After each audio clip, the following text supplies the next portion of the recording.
Dear guest, please enter in the conference call.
Good morning, Tesla people.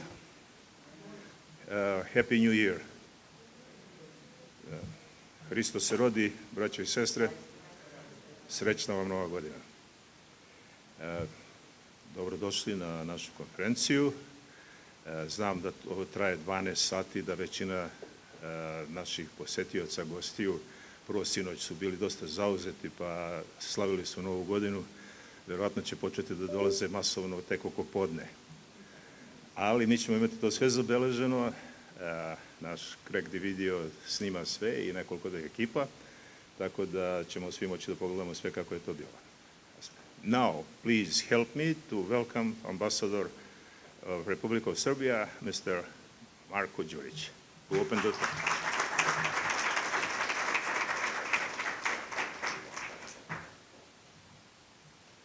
Ladies and gentlemen, dear friends, it is my great honor to welcome you all today to this Tesla conference, an event which is gathering people from around the world in respect of a great Serbian-American scientist, Nikola Tesla. Tesla's universal achievements are enlightening the world to this very day. And coming from humble origins from a small town in Lika in Austria-Hungary at the time, Tesla came to this great country, to this magnificent city, and created some of the greatest inventions man has known to this very day. In celebrating and honoring his life, we also celebrate and honor the joint achievements of American and Serbian people, but also universal achievements, because his work is something that is contributing to our lives today and to the development of science and technology in many aspects. The main international airport in Belgrade, the capital of Serbia, bears the name of Nikola Tesla. Many street names and many institution names in Serbia are named after Tesla. But I want to express my gratitude to our dear friend NIKOLA Lonchar and his magnificent team for helping Tesla's name get its rightful place in this great city and in this country and across this country and even beyond that. his diligent work and his passionate determination have opened many doors, and we will be looking forward to the decisions of the mayor of New York later today and from the authorities of the city of New York, which will make Tesla's presence in one of New York's main parks a permanent thing.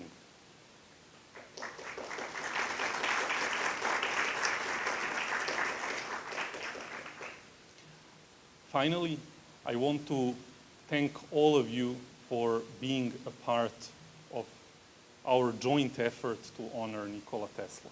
Tesla is really a universal man, a unique man. He's a beacon that shines and paves the way for the future in so many ways and continues to inspire all of us. And I would also like all of my dear Serbian American friends to come to Washington, D.C. on February 17 and 18th, where we will have a conference of Serbian Americans and where we will also discuss how to help and support further the work of Tesla Science Foundation.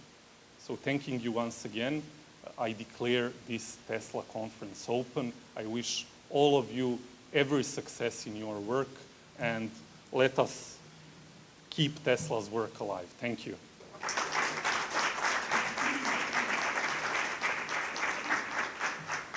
Thank you, Mr. Ambassador. I think I need very short explanation to my Serbian friends also. Everybody asking, Serbs make pomen, they call. I don't even know what is English word. When somebody died, every year we have memorial, right? So we, Tesla live 59 years in the United States. We feel a lot. We belong to this country, and sure, we are still Serbs. We love our country and everything else, but we celebrate, as Americans, celebrate Tesla life. And all of you are part of this celebration, because scientists extending Tesla work, beautiful artwork, book writers, filmmakers, everybody. So celebration, it's the name what we're using for these things. So maybe it sounds sometimes a little bit different than it's in our country, but it's acceptable here. I want to introduce our CEO and Director of Education and Director of a lot of different things in the state of Pennsylvania with the charter schools there. We worked for the last 8 years on a program, school program. So Ashley, she's going to run the rest of the program, morning program. Thank you, Ashley.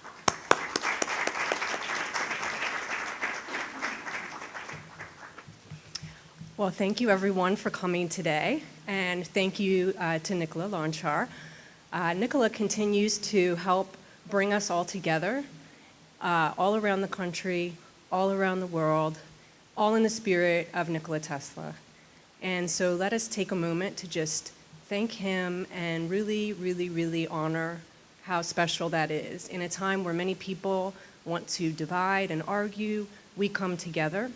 We come together as scientists, we come together as scholars, as artists, as authors, as educators, and mostly as people.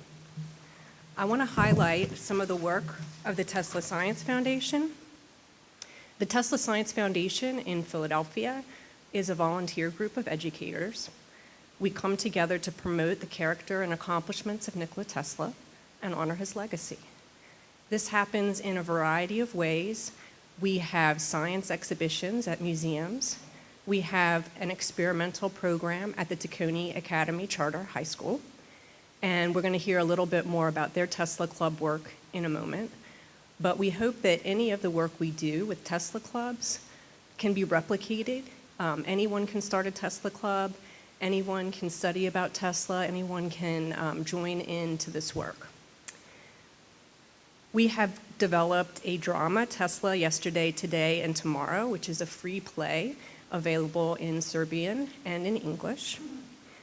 We have TeslaTalk TV, which is a multimedia platform by which people who have work in Tesla can promote work. We have researched Tesla's People, and there is a documentary film series, Tesla's People, there and here. There is an establishment of a mini lab showroom in Narberth, Pennsylvania. We have a traveling exhibition of Nikola Tesla with 50 posters. There is Tesla's Ways projects underway, which is documenting the different places where Nikola Tesla lived, worked. There are lectures and demonstrations, and most importantly, our cooperation with the Serbian community and clubs throughout the world. Recently, we took part in the Hallard mission in promotion between Serbian and American people, and we're going to hear more about that today as well. I'd like to introduce two educators from Philadelphia and tell you a little bit about charter schools in Philadelphia. American Paradigm Schools has 4 public charter schools. Charter schools in Philadelphia have developed out of a need for students to have more quality public education choices. And so in the areas where our schools are, there are no other quality schools available. And so that is why it is so important for people to come and work with our students and expose them to the life and legacy of Nikola Tesla. There's a museum in Philadelphia called the Philadelphia Insectarium and Butterfly Pavilion. And the CEO, Dr. John Cambridge, is here to talk about Tesla Clubs in Philadelphia. He's here with his Director of Education, Charity Fox, and they're going to talk to you about the work that they've done at Tacony Academy Charter High School. Dr. Cambridge and Ms. Fox.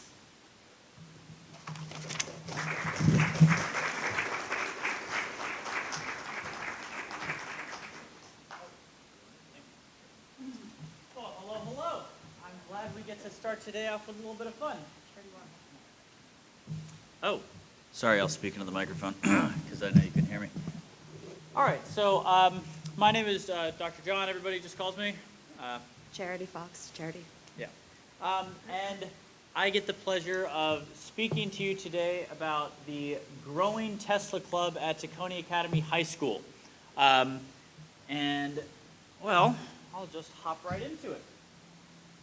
So last year, we started something a little bit novel to me. I'm an entomologist by training, so forgive me. Everybody in this room knows more about Tesla than I do. But I found that over the last year or so, students were interested in learning too. And so the students who chose to join the Tesla Club are kids who are motivated, all right? These are kids who are interested, these are kids who are creative, and these are kids who are advanced.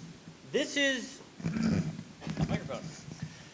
This is what they wanted to do for fun after school, all right? So once a week, we met with them on Thursdays, and we started going through the history of Nikola Tesla and sort of using him as an inspiration for innovation. All right? We used a process of iterative learning. So basically, they come up with a goal, and they've come up with multiple ways to sort of achieve that goal. They start small, and they get bigger, and then they get bigger, and they get bigger and bigger and bigger. Until they're constantly taking notes on what they need, or they're sketching things out. Sketching ended up being a very important part of the process because it allowed them to track their ideas and share it with people. If they couldn't quite articulate what they wanted to do, they could draw it, and then their friends could sort of get on the same page. And because it was an iterative process, everything was more fun and larger at the end of the year because they started very small, and then by the end of the year, the biggest versions of these projects happen. All right, so in 2022, as it was my first foray into this, we're learning about Nikola Tesla, but the idea was Tesla was an innovator. Tesla was someone who approached things with a creative mindset, and so the kids were able to determine what sort of projects they wanted to work on. And instead of anything more electrically based, they decided that they wanted to build a pumpkin chunkin or something that throws something very far. And so they set out to launch something. Okay, that's not a bad goal. They started small, making these little tiny, they were like marshmallow shooters. And very quickly, over the course of several weeks, I'm sorry, it's not loading properly, but imagine if there was a picture of this large turret-sized catapult there. Oh, here, another one. they're just, again, they're iteratively learning. They want to continue to build on their idea, make it bigger and bigger and bigger. Until finally at the end of the year, it was a pumpkin chunking thing. And I'll say that we're in Philadelphia. We didn't actually fire a large pumpkin because I don't know where we could have done that in the city limits safely. But we did throw the heck out of a water balloon right through the property and into the next one. It was a blast. And yes, Tesla did make a cameo at least. We had a bust that we got. I guess this was a NIKOLA Tesla bust. And the students actually helped cast this. So here you can see them basically creating the mother mold. I'm sorry, these pictures are doing that. But that's actually the bust of NIKOLA Tesla, and then the little mold that the face makes. And so it was a blast. We got a lot of students very engaged. Everybody learned a lot. Everybody had fun. But could we do better? How can we improve this program going forward? And so, can we do better? The answer is yes, absolutely. And so now here in the second year of it, what are we trying to do? And we started thinking about that. It was fun to build a pumpkin chunking machine, but it doesn't actually have that much to do with Tesla. So what if we just tried to recreate his inventions? Actually, when we thought about this, nothing seemed less Tesla than to build something that had already been made. Tesla was an innovator. Tesla was someone who didn't go out there and create what was already done. He created new things. And so that's a nice starting point, but that's not how we teach a generation of people to be like Tesla. And so we started thinking about the other Tesla clubs that are out there. I think as of right now, we know of 5 across the world, and hopefully, we're working to see if we can get more. But we found that the priority really needs to be collaborating with other Tesla clubs. And more than that, we want them competing with other Tesla clubs. And so without further ado, I want to introduce the potential topic of conversation. It's the first annual Tesla's Not, it's the World's Not Fair Award. Haha, everybody gets the joke because of the World Fair. Yeah, tough crowd. All right, well, it's a working title, you can see. And the idea was to pick anything that's like very simple for these kids to do that's right on track with what Tesla was doing. So just throwing out an idea about a very large AC generator by the end of the year. Cool. Any one of us here could build that in 2 weeks. It's not going to take a year working with the students to do that, but that's because that's not the point. The point is to try and pick something easy and simple and to focus on communication between the clubs. Tesla was someone who got himself into a lot of these large organizations, not only by his work, but if anyone that we're teaching is to be able to follow in his footsteps, they need to be able to work with the larger community. They need to be exposed to everything that's out there. And so our hope is that competitions like this or others are going to end up actually helping our kids maybe go to the World's Fair themselves. Not next year, but in 2025 in Osaka, Japan. I mean, who knows? It's possible. It's a joke, whatever. But so we've had a lot of fun working with the kids. I've been learning as much as they have, and we continue to have a strong group that's interested. And so now in our second year, we're excited to see the kids try and do something totally different. And if anyone here is involved with a Tesla club from anywhere else, I would love to connect after this in a break or something like that and sort of see if there's an opportunity to work together. So with that, I thank you very much, and I'd love to take some questions.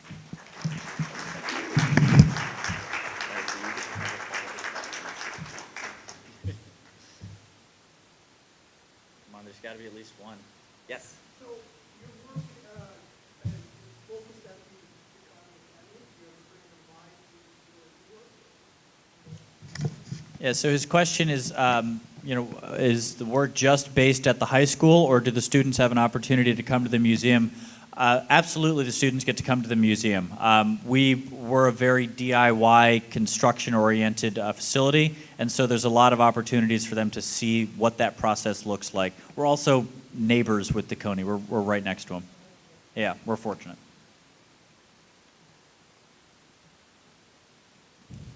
Yeah. So this is the second year, and it's about an hour and a half after school.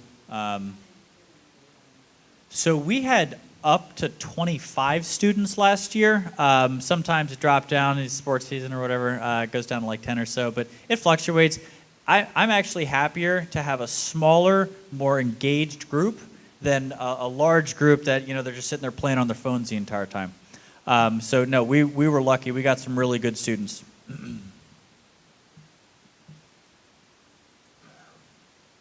Okay. Thank you guys so much. Appreciate it.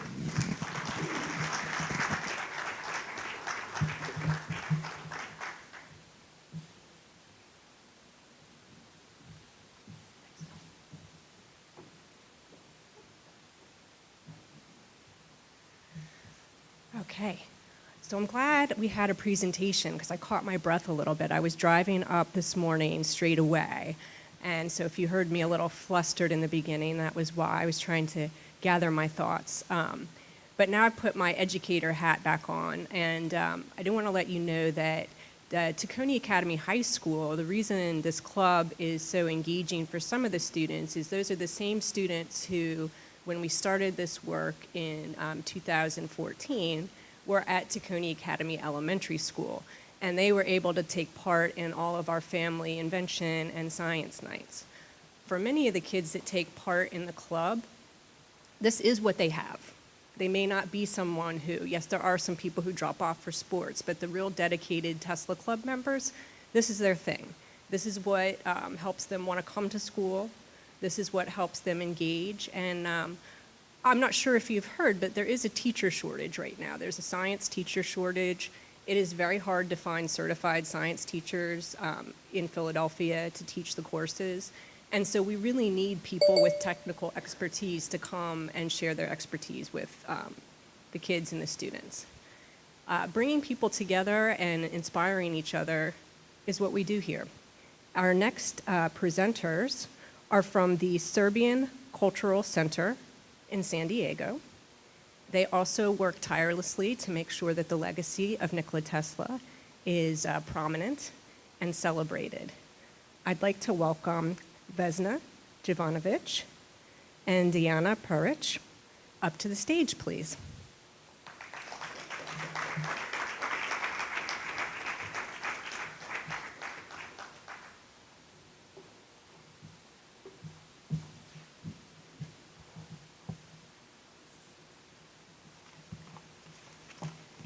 Good morning. It is an honor and privilege to be here today and to contribute to something very special and a big project that has started 10 years ago. And we are really happy to be here to present what we do in San Diego. My name is Vesna Jovanovich, and I'm a founder of Serbian Cultural Center San Diego and the board president. And here with me is Dijana Perich. She is a teacher of Serbian Cultural Center School of Language and Culture, and as well as a creator and a leader in NIKOLA TESLA Club. Serbian Cultural Center is registered about 3.5 years ago, and inside the Serbian Cultural Center we have a School of Serbian Language and Culture that started in January of 2020.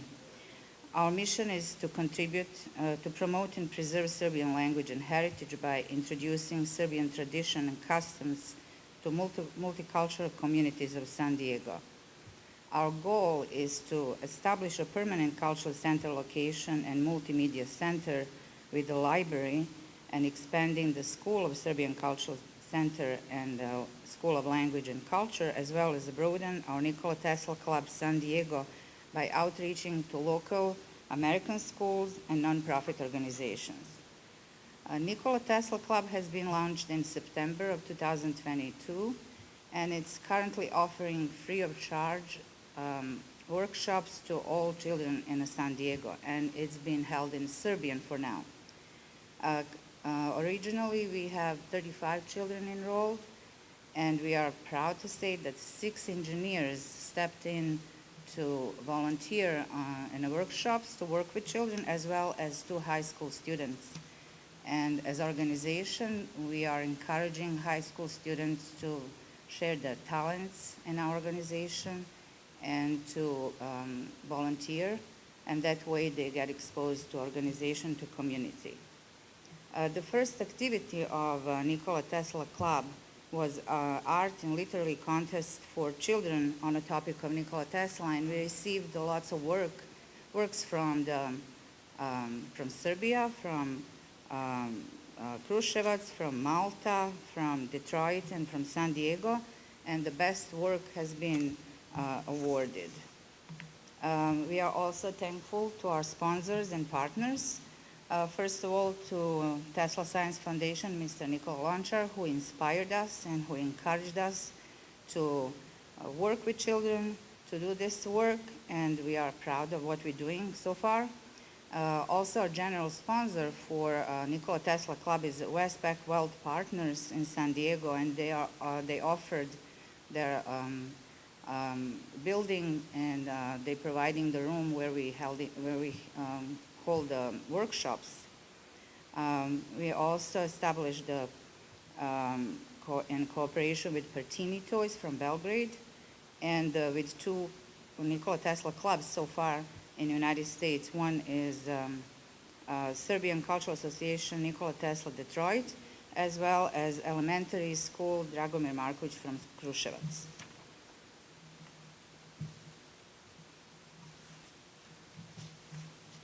Our work is inspired by facts about Nikola Tesla life from 3 books.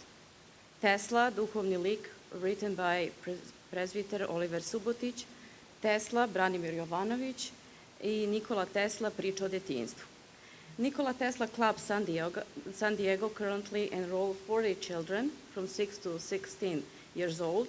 Workshops are scheduled once or twice a month for 2 hours, and the lectures are in Serbian and free of charge. Each workshop has 3 parts. In first parts, we always read a story about Nikola Tesla, which marks a certain period of his life. Then we talk about story, because every story has an important concept. After that, we do an experience and explain that concept, and finally we discuss the consequences. For this year, I have chosen some topics and concepts that are basic if you want to know the life and work of Nikola Tesla. First, Tesla birthplace and childhood stories and static electricity, Tesla's youth ages and electric circuit, the book that changed Tesla, magnet and magnetic field, Tesla's education and electromagnet, Tesla's arrival in America and electric motor, Tesla's famous friends and what is the patent, Columbus eggs explanation and presentation, the power of nature in Tesla's life and Niagara's Falls, radio waves, submarine, Tesla's fascination with aircraft, communication through Morse code, and how the sun can be used. We have done some of these, and some will be due in coming months. We believe that our club has a great future. We have plans to open a club for children outside of Serbian community, also expand topics for children in Serbian, organize a summer camp in Serbia for children from Serbia and United States, and continue cooperation with others clubs around the world.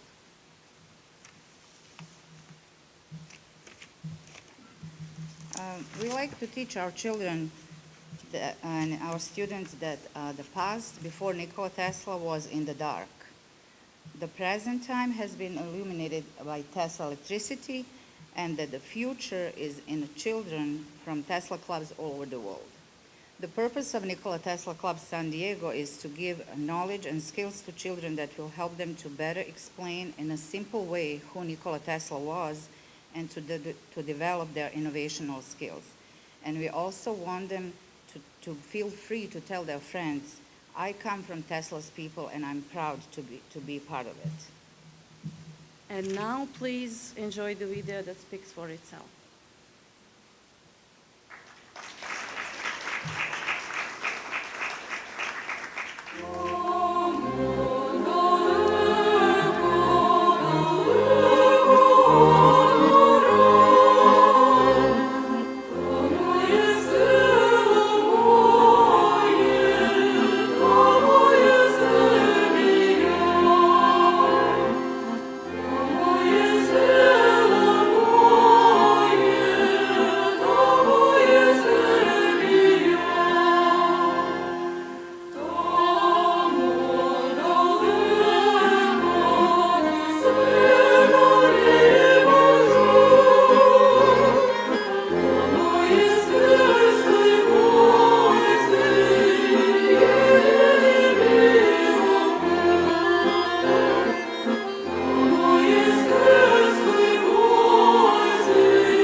very much. Thank you.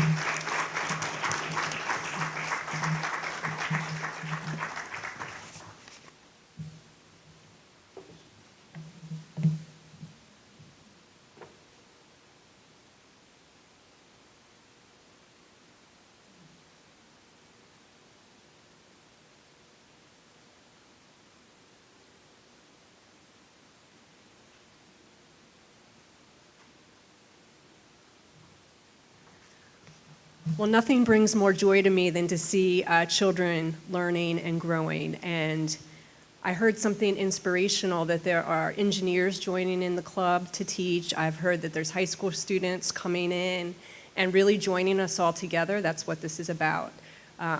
Looking forward to the students in San Diego presenting and talking to the students in Philadelphia so they can learn from your work too. Our next presenter is Dr. Milena Bajich, and she is a clinical psychologist in private practice in Chicago. She started working with the Tesla Science Foundation after meeting NIKOLA Lonchar in 2011, and she's made several Tesla Day events in Chicago. She's created an exhibit on Tesla and that has been exhibited in Chicago for many years. She helped create a Tesla room in a historic St. Sava mansion by curating the space. The space has since been sold and the artifacts were removed. Most recently, she has been granted permission to create a permanent exhibit or museum space on Nikola Tesla in a Serbian Orthodox church in the Logan Square community. It is my pleasure to present Dr. Bajich.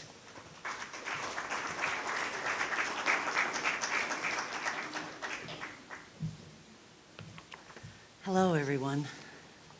It's good to see you all. The last time I spoke at a Tesla conference or event was in Philadelphia in 2013. And I had a presentation that I was going to present on Tesla, as I did in the past, on his creativity as opposed to being OCD or as opposed to being a nutcase, you know, which is what a lot of times people have said about him, because he does things in triplets, and he's afraid of germs and all of those things. But of course, Tesla, as we all know him, was way ahead of his time and way ahead of his ability to understand. While surgeons were not washing their hands at the time, he was, and he was making sure that he wanted to even be able to bring down water so we can have clean water. What a shame that we don't have such a thing today, right? Anyways, I would like to go forward a little bit because NIKOLA would like for me to present on what I've been doing for the last, since 2011, I think, when NIKOLA and I first met. It was a strange meeting because I simply called. He was having a meeting of the Tesla Science Foundation at that time, and I was on a conversation with him about a movie script, believe it or not. I thought, oh, this is great. They're presenting on Nikola Tesla. Wonderful. And so I called up, and NIKOLA says, well, what are you doing? Where are you from? And I said, I'm from Chicago. Well, join us. And I did. So since 2011, I've been doing lots of exhibits in Chicago, sometimes small, sometimes a little bit larger, Tesla days and that kind of thing. So my purpose here is really to say to any and all of you or people you know, it doesn't take a huge space. It doesn't take a lot of stuff in a space to create a Tesla museum or a Tesla exhibit. Do you have that thing that goes forward? Oh, thank you. So I'm just going to go a little bit forward to where this presentation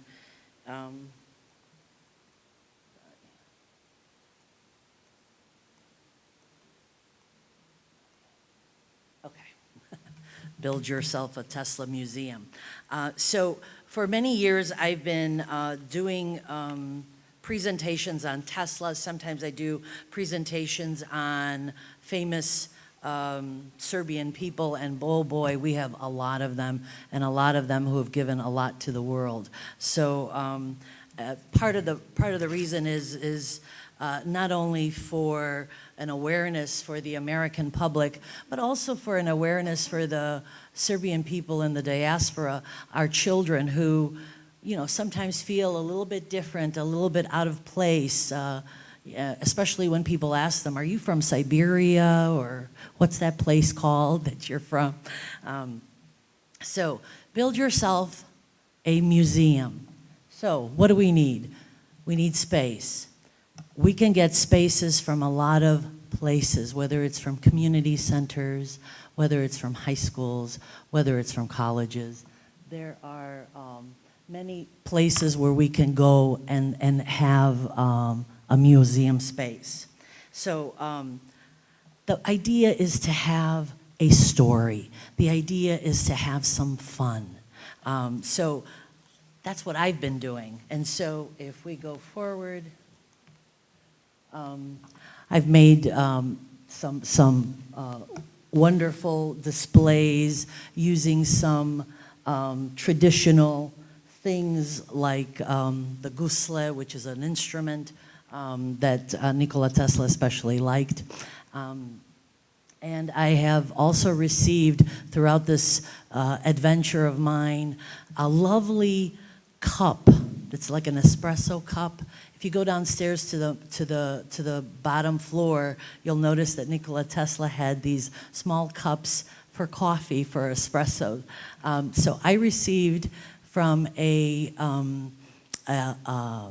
person in William Hinchliffe. He gave me this wonderful 1893 from the Chicago World's Fair, where Tesla lit up the World's Fair there. A lovely cup from the electrical building, so an actual cup. So I really showcase that piece, and people are like, oh wow, this is from 1893. It's like, it's really cool. And I have who come in and who love to learn about Nikola Tesla. So what I've created is I've made little tattoos of Tesla, and so we do these lovely little tattoos to make it more fun for the children who come in. We have even a plasma ball, which is a little bit different because we do need a Tesla coil. I had a Tesla coil in the first couple of years, where I helped to curate a Tesla exhibit in the St. Sava space in Chicago. Unfortunately, it has been since sold and has moved on, and some of these artifacts now belong to the Serbian Orthodox Church at Gračanica in Grays Lake. Kids love this. Kids love to learn about Tesla. They love to learn about his innovations, and they really love being able to light up a light bulb while they're there. So most of my, it's okay. I can, oh, there we go. They're small, and people, I walk around with them, and if they have any questions, I answer the questions. So if you want to notice in this picture here, I have this beautiful chilim or kilim that my mother made many years ago out of wool, okay? There's a story behind it. I use these like little pieces just to sort of enhance his heritage. But as I was presenting this a couple of years ago, there was a woman from the local community. She came around and she was observing the exhibit, and she kept coming back to the chilim, to the woven artifact that I used. And she's like, oh, this is really beautiful. This is really beautiful. I'm like, oh, thanks. I don't know much about Tesla. My husband knows a lot about Tesla. I'm going to bring him back, and I'm going to bring our 6-year-old child back to this because I know my 6-year-old would really love this. I'm like, okay, great. Meanwhile, my mother came. My mother came because she likes to come and observe her daughter's exhibits everywhere I go.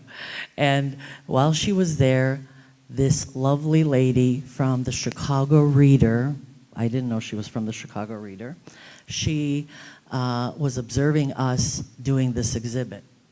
And we appear later on in the Chicago Reader as a mother-daughter duo, which is kind of funny. But here's the point of the story. The point of the story is that you never know who's coming to your exhibit. You never know who's observing things that you're doing. You never know how much you're affecting the people around you. So I really, really congratulate all of you for doing the fantastic work of putting together the Tesla clubs, putting together exhibits, putting together whatever it is that you are doing to promote this wonderful innovator, to promote this wonderful man who we owe a great debt to. So I congratulate all of you, and I am so happy that this church where I've been exhibiting for the last several years, since 2011, has now granted us a space, a conference space, that will become a permanent space for a Nikola Tesla museum. And in doing so, we're hoping that then the children of the community, all the way around, will participate in Tesla clubs, not only learning about him, but then becoming innovators. And as somebody here mentioned, we need teachers. STEM is, been weakened over the so many years, and we so badly need innovations for the future. I thank you for your time, and I am so humbled to be here. Thank you so much, NIKOLA Lonchar, for all that you do. I really appreciate it.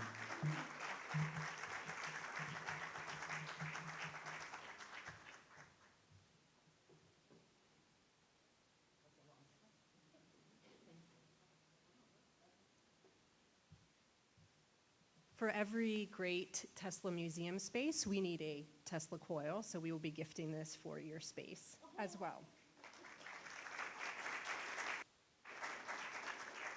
Oh, this is so exciting!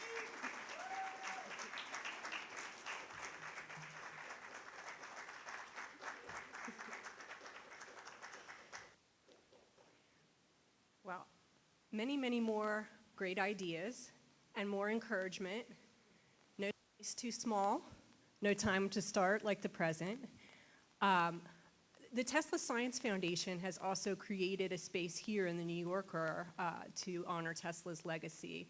If you go down the stairs and then down the escalator, you will see our exhibit with the bust of Tesla and other historic artifacts. Today, 3327 and 3328 are open for display, where Tesla lived and passed here in the New Yorker Hotel. So we hope you will also at the break and at other times take a look there and really feel the legacy that is here today. Our next speaker is really hard to keep up with. He is extremely busy and prolific in his work, as well as humble. I am very happy every time I get an email or a message from Sasha, because it's always a great idea. He inspires students in Serbia with his work. Sasha Jevic is the manager for connecting schools in the Tesla clubs in Serbia and the United States. He is an amazing collaborator and really, really always motivates me and makes me feel like I got to get moving because Sasha's got something else going too. So please come up to the stage, and thank you for coming today.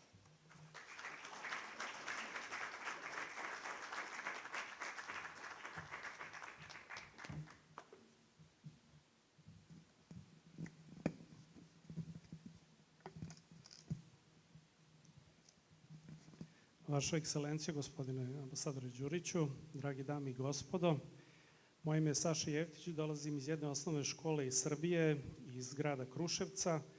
Izabrao sam jednu temu sa namerom da pokušam da motivišem sve nastavnike i uopšte ljude koji rade sa decom kako i na koji način može da se osmisli jedan program koji će predstaviti Nikolu Teslu. Obzirom da se Nikola Tesla bavio veoma kompleksnim temama i usko stručnim problemima, naš zadatak u praksi je često da angažujemo svu decu kako bismo razvili njihove talente, kompetencije i kako bismo predstavili njihovu kreativnost.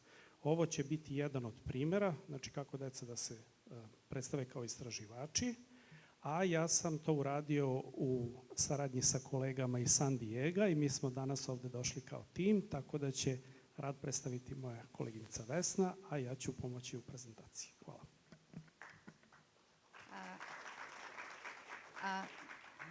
Hello again, and I'm helping Sasha today in his presentation to translate his work because it was asked from all of us to do it in English. And I will try, I'm not a professional translator, but I will try to say what he said in the introduction. The rest I have written here, so it's going to be easier.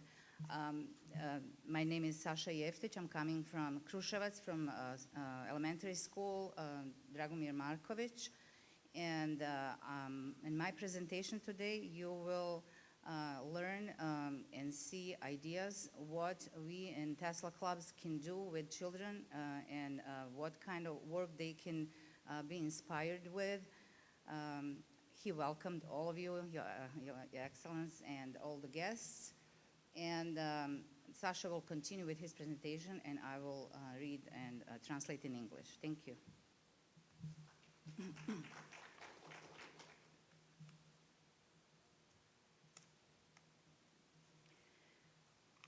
The innovation of remote control, historical development. Wireless control of moving vehicle, New York, 1898. Tesla invents one of his most complex inventions, a remote-controlled boat. The vehicle was remotely controlled by using several resonating frequencies. The boat also contained the first AC logic gate. The basic for the practical use of electricity and the importance of electromagnetism.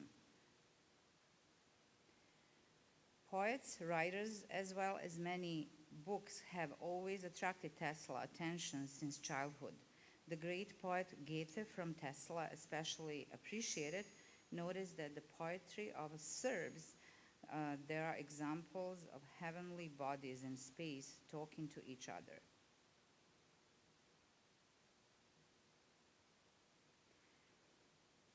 Tesla invents the rotating magnetic field. It came to him in a vision while he was reciting a segment from Goethe's Faust in 1882.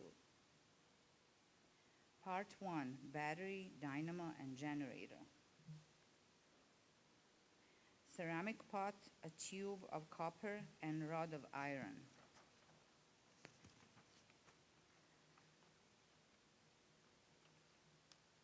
Atmospheric electricity, battery captators in 1749.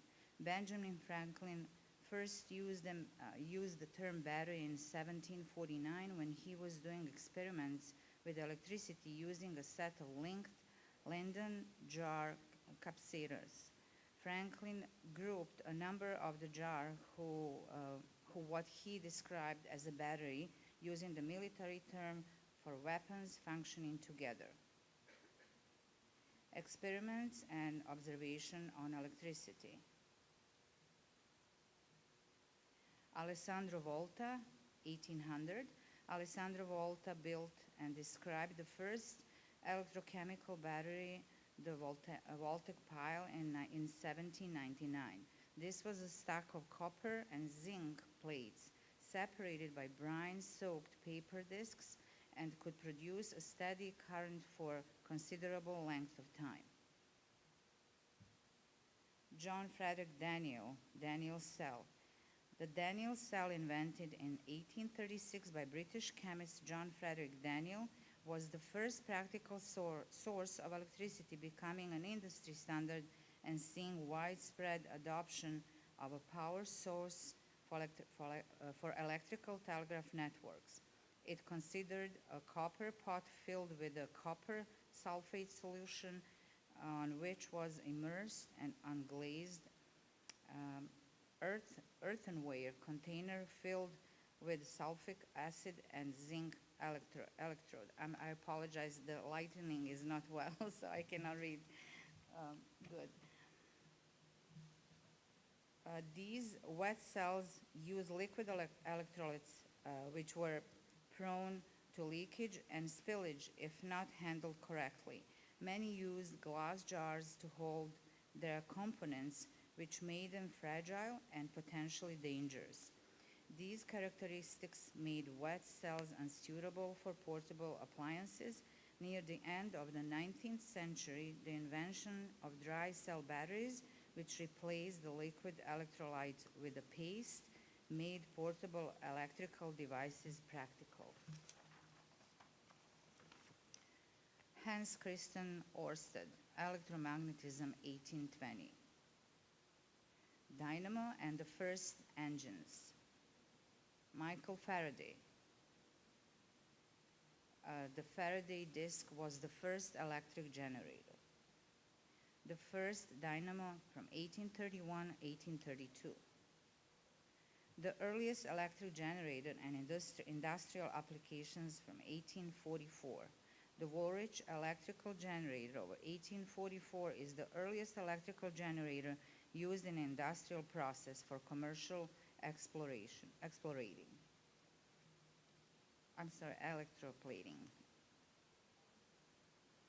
James Clerk Maxwell, 1831-1879. J.C. Maxwell was Scottish mathematician scientist responsible for the classical theory and electromagnetic radiation, which was the first theory to describe electricity, magnetism, and light as different manifestation of the same phenomenon. Telegraph, communicating messages by signaling over a distance as an ancient practice. Drums, smoke signals, light signals, fire torches, not carrier pigeons. Then optical and then electric telegraph. Optical telegraph, the semaphore telegraph. Optical telegraph with the help of the sun. Electric telegraph, 1837. America's first telegraph was sent to Morse on January 6, 1838, across 2 miles, approximately 3 kilometers of wiring. Samuel Morse. Electric telegraph was transatlantic cable in 1858. Telephone, 1876. Alexander Graham Bell was, however, the first to patent the telephone as an apparatus for transmitting vocal or other sounds telephonically. Alexander Graham Bell was awarded for the first U.S. patent for the invention of the telephone in 1876. Wireless telegraphy, radio telegraph receiver from 1914. Part 2, electromagnetism and remote control, autonomous systems, wireless world. 1893, Tesla demonstrates his wireless transmitter and receiver system in St. Louis. Wall system. The first wall system power plant can be put in operation in 9 months. With this power plant, it will be participle to attain electrical activities up to 10 million horsepower, and it is designed to serve for the many technical achievements as are possible without due expense. Among these are the following.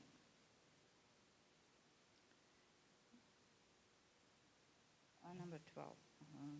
The world reproduction of photographic pictures and all kinds of drawing of records. Today, examples. RC toys, autonomous tractor, autonomous electrical tractor, John Deere, autonomous delivery robots, autonomous robots, robots plus AL, autonomous electric truck, autonomous underwater drone, in space examples. Orbiters, landers, rovers.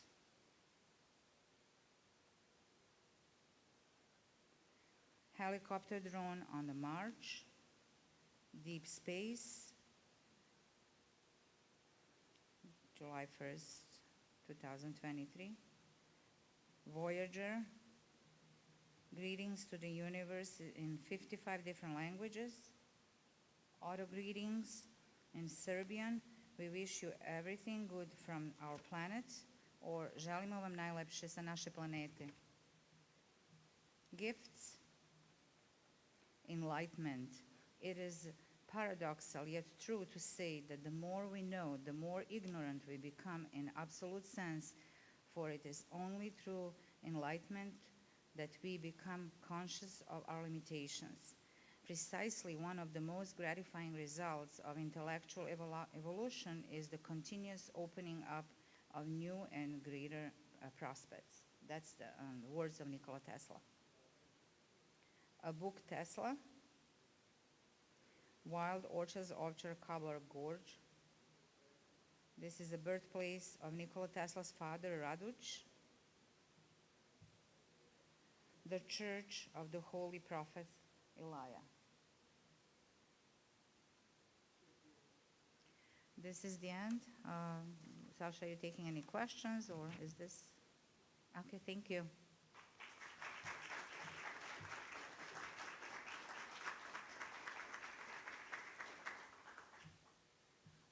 Sasha, today we would like to present you with the Tesla Spirit Award for your prolific work.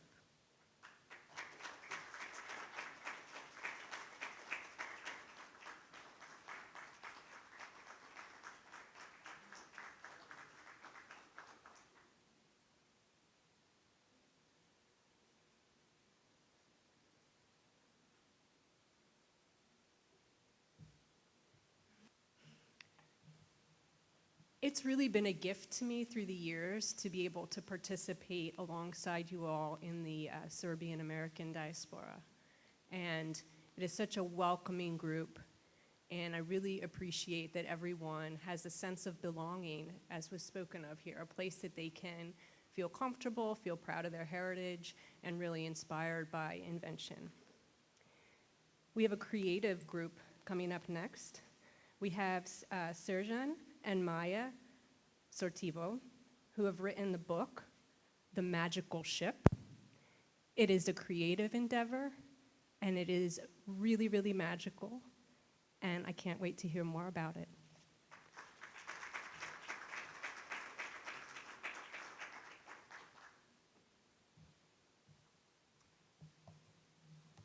Hello. Dear admirers of Nikola Tesla's spirit and work, I'm Srđan Sotirov. I'm speaking on behalf of the author of the children's book Maya and personally of the book editor. We are honored to be here with you, and we are thankful to Tesla Science Foundation for the invitation. Maya and her desire to encourage children all around the world through books, images, and work of great people lead us to create a book about Tesla. The book, Magical Sails, a Nikola Tesla story, is well received by readers of all generations. The experts in the field of the children's literature positively evaluated the author's way of writing that motivates children to learn, explore, and not to give up on their dreams just like Tesla didn't give up neither. This great historical scientific adventure begins with the facts that the Tesla childhood is in danger because the evil fairy Gromlina plans to use Tesla inventions to control and then rule the world. A boy Luca, a little girl Anna, and the guardian fairy Angelina take a stand against Gromlina evil, and they will have the help of the fairy robot Veloid, a new type of hero in the children's literature. During their journey through the scientific childhood in Smiljan and Tesla's career in Paris, New York, Chicago, and Niagara Falls, our heroes continue on the Tesla path, persistently fight for the good in the world. The many colorful illustrations evoke these moments and make them real and unique. For a better understanding of the major historical events from Tesla life, important moments of the story are highlighted and explained in the references of the end of the book. And now, let's take a look together what Maya wants to say about her writing, about Tesla, and what Tesla meant to her childhood and growing up. Please.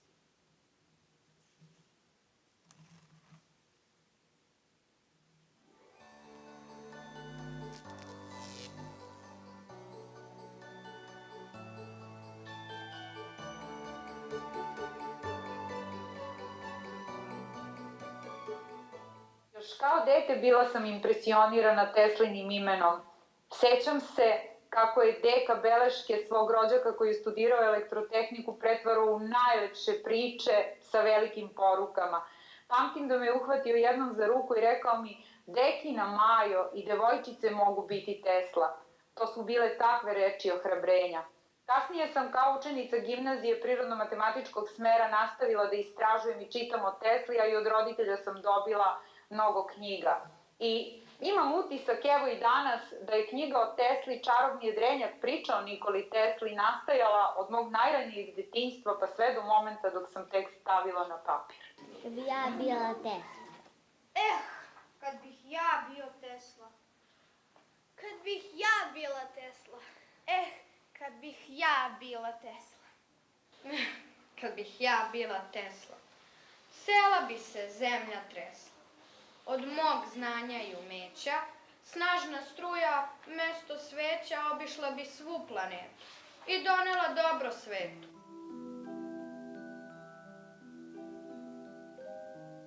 Jedan od najznačajnijih pokretača da napišem knjigu za decu o velikom izumitelju Nikoli Tesli bio je trenutak kada smo suprug i ja dobili u nasledstvo porodičnu arhivu fotografija mog svekra sa studijskih i poslovnih putovanja. Fotografije stare 40-ak godina sa Nijagare oduševile su i našeg sina Luku. Postavljao je pregršt pitanja: ko je Tesla, zašto je njegov spomenik na Nijagari, zašto je deka kraj spomenika Nikole Tesle, šta je značajno uradio Nikola Tesla. I ubrzo se njegovim pitanjima i njegovom interesovanju priključila i sestra od strica Malena Lana i naravno moje inspiracije više nije bilo kraja. Zajedno sa fotografijama na poklon smo dobili i maketu broda Santa Maria koju je u ranoj mladosti sastavio moj svekar. Inače, Santa Maria nije slučajno čarobno prevozno sredstvo u knjizi o Tesli. U uskoj je vezi sa Teslinom pobedom principa neizmeničnih struja koja se odigrala 1893. na ogromnom ekspo u Čikagu, tačnije na Svetskom sajmu u Čikagu, a koji je tematski opet bio posvećen 400. godišnjici od dolaska Kristifora Kolumba do tada na nepoznato američko tle. Čak je i sam Tesla u čast te teme izložio jedan od svojih veoma zanimljivih i popularnih izuma danas, koji se zove Kolumbovo jaje. I eto tako, niz različitih predmeta, različitih istorijskih činjenica učinili su da sve to zajedno unesem u knjigu Čarobni jedrenjak priča o Nikoli Tesli. Kad bi ja bio Tesla, cela zemlja mi se tresla. od mog znanja i umeća, snažna struja umjesto sveća, obišao bi svu planetu i donao dobro svetu. Dok sam istraživala o Tesli, imala sam utisak da je njegovo stvaralaštvo nepregledno more i da je o njegovom radu već skoro sve ispričano. Međutim, nešto posebno vuklo me ka Teslinom imenu, naročito ka njegovom detinjstvu. Pitanje kako je dečak sa Balkana ostvario svoj san i uspeo da osvetli svet. I verujem da je u tim momentima nastao i moto moje knjige. Kada detinjstvo odraste, vaspitanje se pretvara u životni put. Knjiga je nastala u saradnji sa Institutom za dečiju književnost iz Beograda. Radio je veliki broj stručnih saradnika i radilo se dugo, predano i veoma pažljivo. Priča o Tesli prikazuje momente Tesline spoznaje elektriciteta, momente maštanja o osvajanju snage Nijagarinih vodopada i o borbi dobra i zla.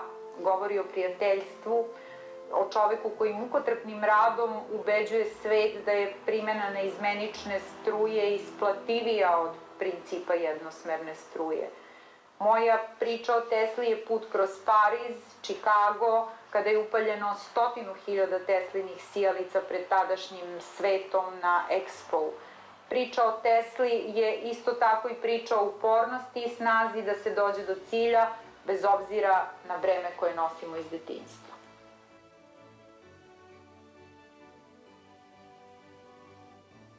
Knjiga Čarobni jedrenjak priča o Nikoli Tesli je unutrašnji glas koji kaže: ako može mali dečak Tesla sa Balkana da osvetli svet, možeš i ti da ne odustaneš. Zato Tesla za mene nije samo veliki naučnik, veliki izumitelj i genije. Tesla je mnogo više od toga. Tesla je dobrota. Tesla je pokretač. Tesla je upornost koju bi trebalo utkati u obrazovanje dece širom sveta.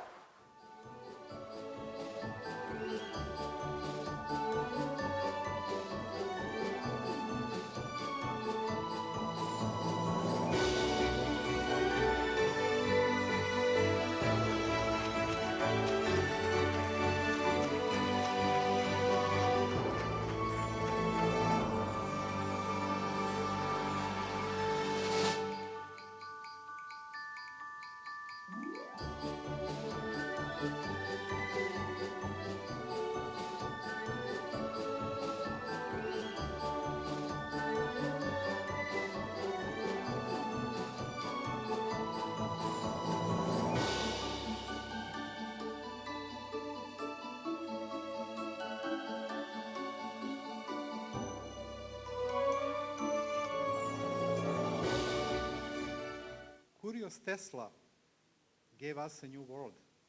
Curious childhood creates great people. And when childhood grows up, education turns into the life path. Our book about Tesla has been translated, proofread, and we hope that it will appear soon in the USA and all around the world. Until then, Maya is already working on the continuation of the book, because the rich path of the Nikola Tesla should be bring to the children more. Thank you very much.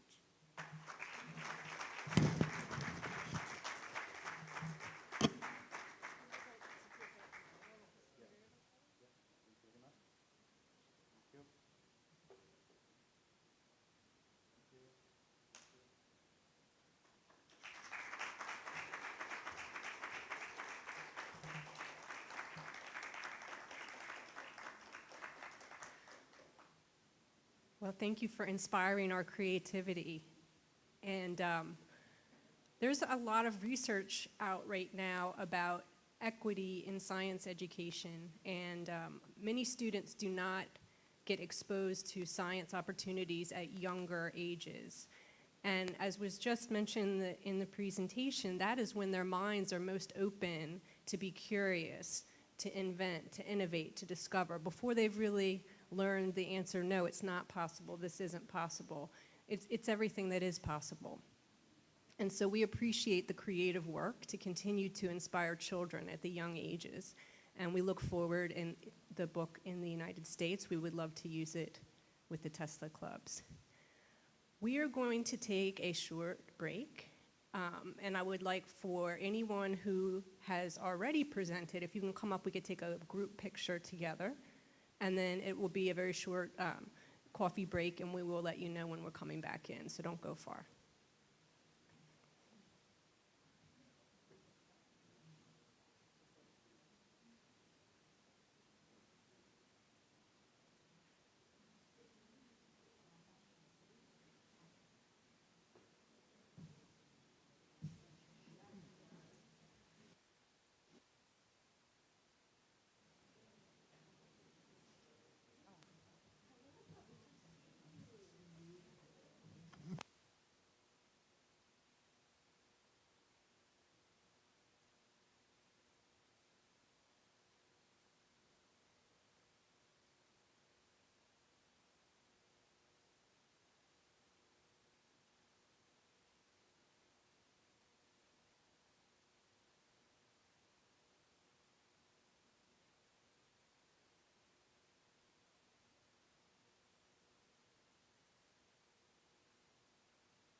Okay, just audio test, audio test, audio test.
okay? I don't hear it on the speaker system. I mean, which is good. Okay, yes, loud enough, yeah. All right, thank you. Sure, okay. Or if I decided to pull it out, it's just a matter of that, okay. Oh, perfect.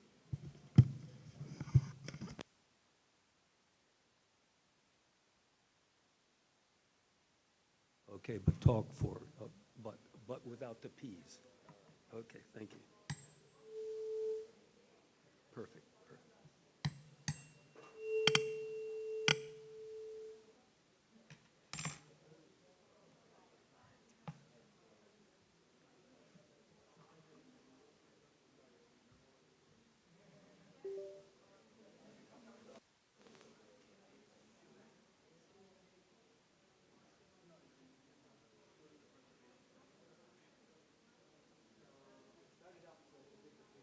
Yes, all right.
the whirlwind of World War II, a large number of American servicemen found themselves behind enemy lines. Many failed to escape capture. Yet,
Okay, thank you everyone. If you can come on and take your seats, we're going to get started on the next portion of our program.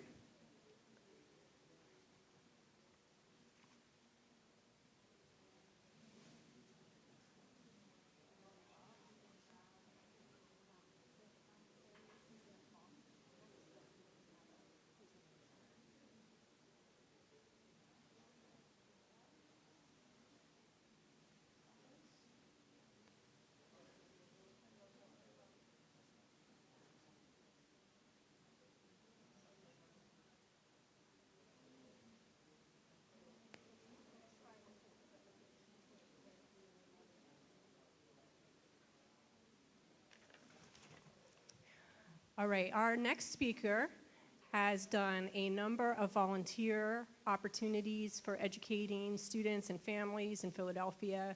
I was a very active volunteer in our community science nights at the Franklin Institute.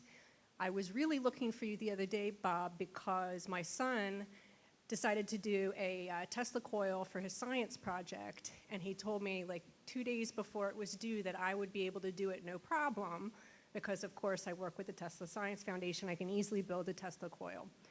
So we did try, but I was thinking of you, Bob, because I really needed you in this pursuit. Robert Swain is the Director of Engineering for the Tesla Science Foundation, and his presentation is on Nikola Tesla, radio, and the Titanic.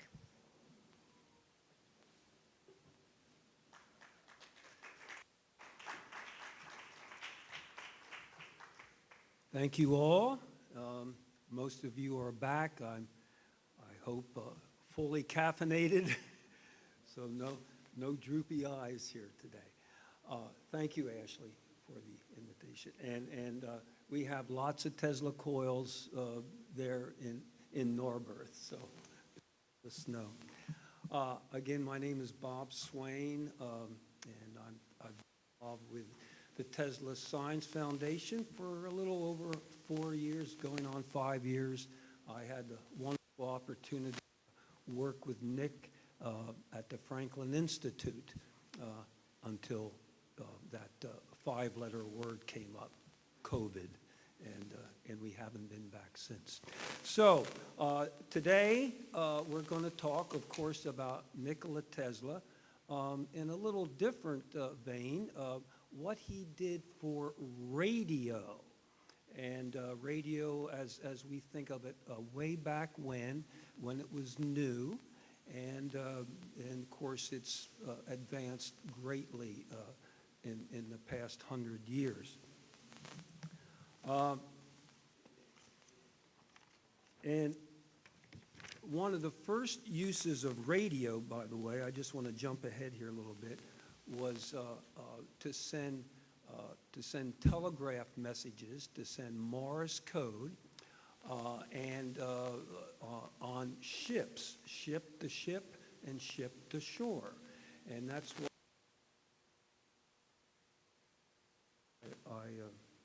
that's why I can't be heard there. Okay, thank you. I'll try that just in case. This is working for now. Oh, all right.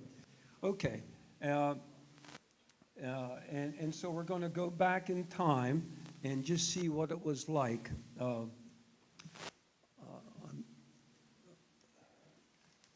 All right, here we go. Just to see what it was like back in the early days of radio. Sorry, I'm just having trouble seeing what's up here. Now I want to advance the slide. So the title is Nikola Tesla, Radio, and the Titanic.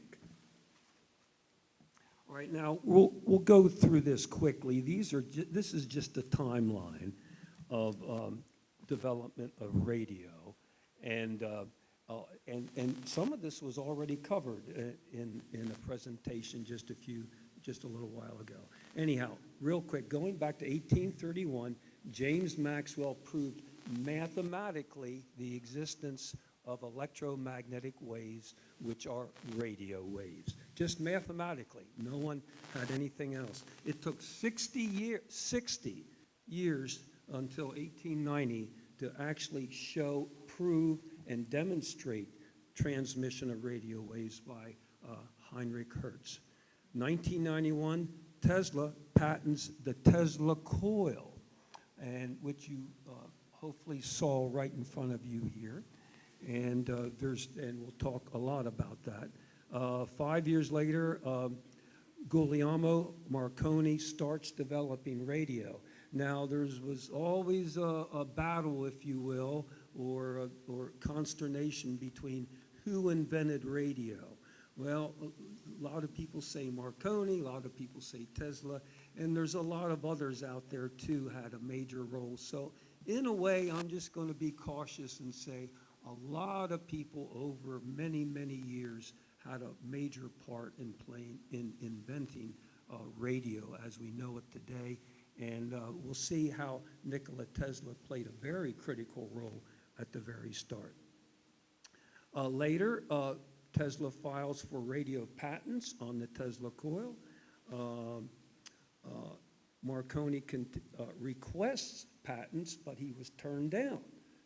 Tesla got the first patents on a certain part of radio, which is called the resonant circuit, and Marconi's request was turned down. 1901, Marconi makes the first transmission across the Atlantic Ocean. Now, Marconi had a lot of financial backing from big business, and et cetera, and he was able to make the transmission before Tesla was, and as a result, Marconi sort of got in the record book for doing that, for better or for worse. But he got the fame and the fortune because of that first transatlantic transmission of radio waves. 1904, listen to this, U.S. Patent Office overturns or revokes Tesla's patent. Now, there's a lot to that and probably a little bit of financial support for certain people, but it happened. Actually, they took the patents away from Tesla back in 1904. 1915, Tesla sues Marconi for infringement, but he doesn't have the money to get the legal support to do anything. So it was just left. Marconi now has the patents and the fame. January 43, Nikola Tesla passes away, dies, and that same year, just a few months later, the U.S. Supreme Court grants Nikola Tesla the patents of radio creation. So it took a long time, and unfortunately, Nikola Tesla got the official recognition for a major role in radio, but he had passed away. Okay, enough of the history lesson there. This is a large Tesla coil, and some science museums, namely Boston is one, and even Philadelphia has one, but it's up in the ceiling. They can get much larger than this. Let me just point out a few things about the Tesla coil here. Down here is the power supply, which is at the bottom here. And it's basically can take 120 volts from the wall. This may take a more, maybe 240, and it goes into a spark gap, which is in the front. I'll demonstrate the spark gap. That spark gap is like plucking a guitar string. Like when you pluck this tuning fork, and I hit it here on the table,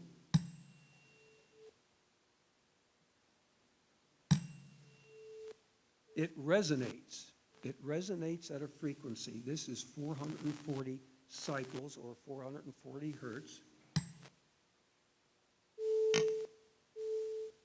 And it resonates because the fork is designed to resonate at that frequency. This is mechanical resonance, okay? The Tesla coil is electrical resonance. And of course, electricity travels pretty fast, so you don't hear it. It turns into energy and becomes an electromagnetic wave. And so the spark gap is like plucking a guitar string or hitting the tuning fork, and it generates a certain frequency. In this case, the spark, it's a wide range of frequencies. It's noise, really. And then from there, it goes into a coil, and then it's stepped up in voltage to a high voltage. This is probably 30 to 40,000 volts that you're going to see on the Tesla coil here. This one in the picture, I'm guessing would be about 100,000 volts, maybe more than that. So it's dangerous, and it's really miniature lightning. Miniature lightning. Lightning's up in the hundreds of millions, in what did Carl Sagan say? Billions and billions of volts, and that's where these large Tesla coils get to. Okay. That's just a little bit of the physical characteristics, and I'm being very careful with this one because it's going to find its way to Serbia real soon. Bear with me here. Okay, what I just discussed was the circuit, input, transformer, spark gap, and this little oval there, that's the donut on top. If you imagine this being a radio transmitter, it is. If you hooked a wire on top and strung it across the room, that would be an antenna. And when this goes off, you'll hear it. That would be transmitting radio frequency. So that's the basic. This is a fundamental radio, excuse me. And now we're going to go to the Titanic. Look at the bottom slide here. Oops, just can't see that. Down here is a smaller spark gap coil, and it's got the spark gap right in front of you. This coil is horizontal, and that, if applied voltage, that would spark right there. Now, I want you to see that because this is a picture of the Titanic radio room, okay? And if you look carefully, here in the middle, you see spark gap coil. What you just saw there is a spark gap coil. So the Titanic, amongst other ships at sea in 1914, had radio, and they were able to transmit ship to ship for certain mileage and ship to shore.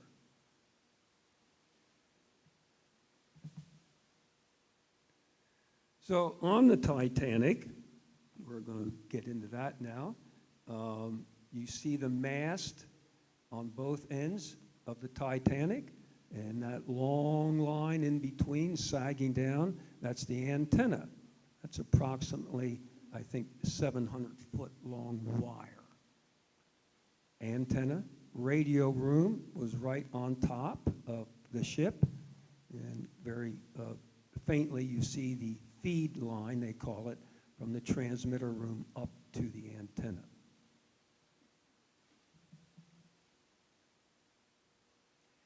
This is a set of, well, this is one antenna, 4 towers, but it holds one antenna. This would be landside towers to receive signals from the ships. And this is all new. I mean, this is the first time this has been done. On April 15th, 1912, the Titanic hit an iceberg in the North Atlantic there, and as we all know, sunk. And there were some ships. This is the Titanic, and here are a whole load of icebergs, okay? And the closest ship, the California, was 10 miles away, all right? And a lot closer than the Carpathia, which wound up being the only ship that made it to the Titanic in time to pick up survivors. Radio back in those days was like the Wild West. No regulations, competing companies, there was no cooperation, no standards. So the California ship radio operator, he got tired and he went to sleep at 10 o'clock at night.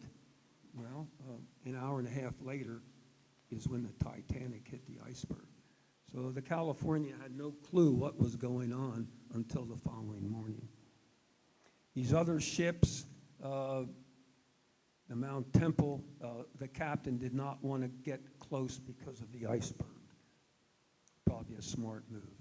And these other ships, some of them were just a little too far away to get there in time. So the Carpathia wound up being the only ship to hear the signal and communicate with the Titanic, and was able to pick up the survivors.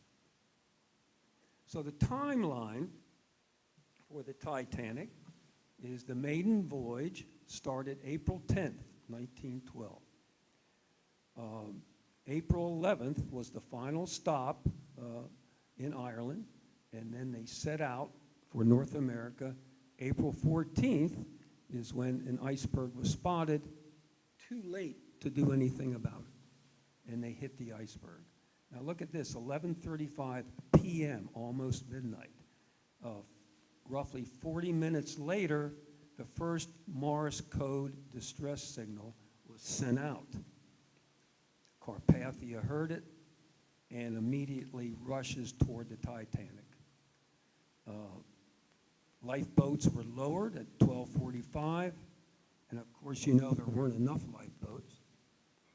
And at 2:25 the Titanic sinks. And a little bit more than an hour later, the survivors who were in the lifeboats were rescued at 3:30. And when you watch the movie Titanic, and the lead actor is hanging on to the boat or the raft, and he's in the water, that would not happen. Hypothermia would have taken over in maybe 5 minutes in the cold North Atlantic. But it makes for entertainment.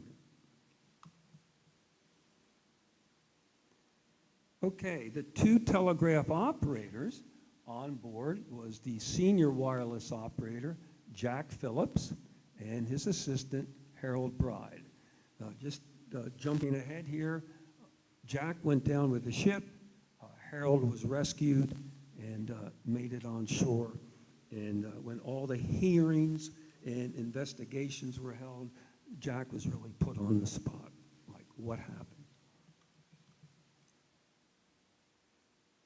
So we're going to have a reenactment of that night, but first we're going to demonstrate the Tesla coil, and you'll just see what a spark gap is, and you'll see what type of energy is given off by the Tesla coil, and the resonance circuit, which Nikola Tesla basically invented or got the patents for. Lots of people invented things but didn't get the patents, so their name really didn't make it that much. So we're going to run the Tesla coil here.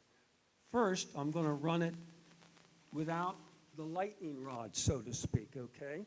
And you should be able to see a little bit of corona, which is just flashes of miniature lightning going around. Hang on, here we go.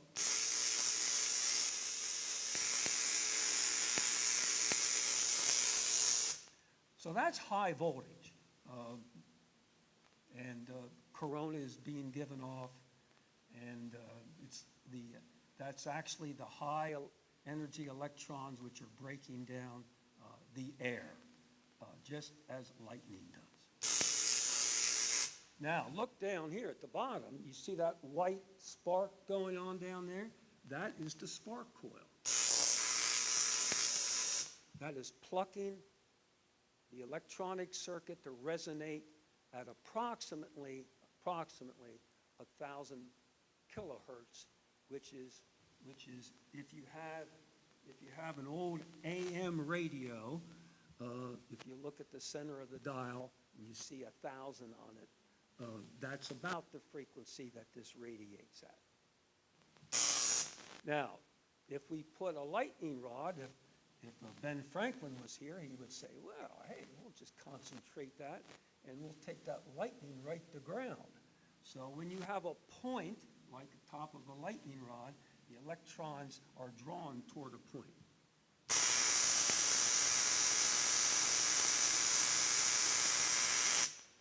So now we have a radio transmitter. We have an imaginary antenna going the length of the ship, hooked onto the top, and we will reenact that day or that night on the Titanic. All right, let me go back. So you have the code operator, Jack Phillips, in the chair.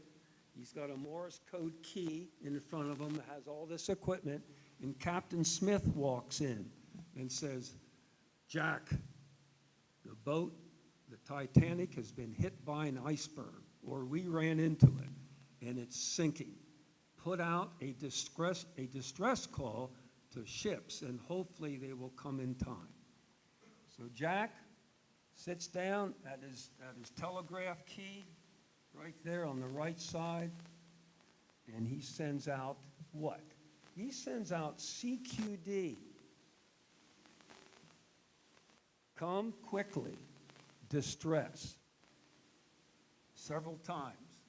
So just put yourself in Jack's place as he goes C.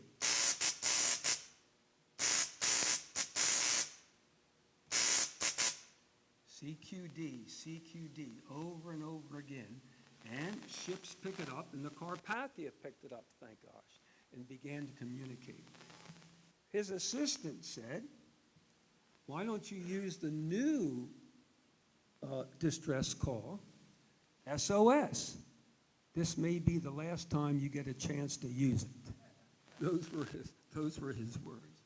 So Jack begins to do SOS over and over again. And as a result, again, the Carpathia heard him and was able to get to the ship in about 1 hour.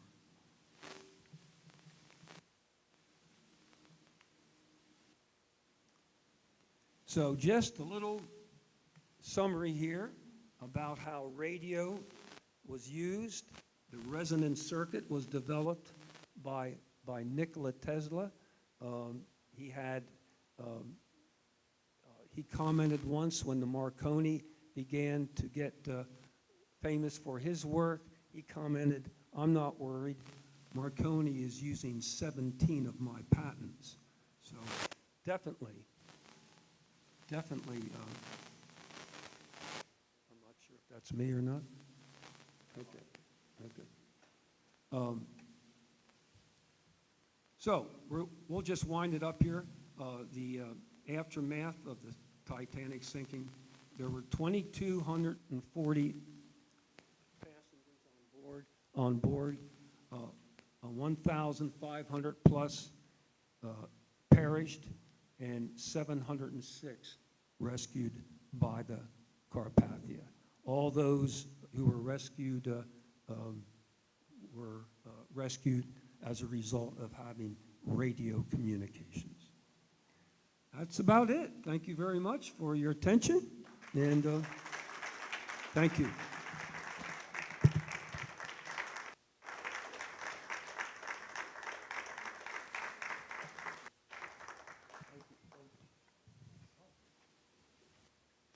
Okay, thank you. Oh. Thank you, okay. And if you bear with me, I'll very carefully take this off the stage. So, thank you.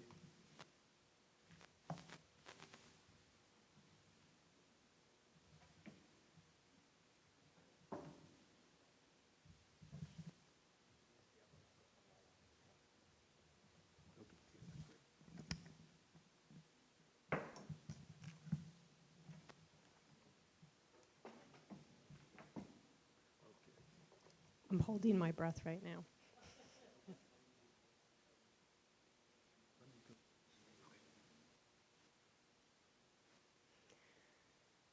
You know, Robert's a true educator, that he always brings demonstrations and lures us in with the experience. So I really appreciate him.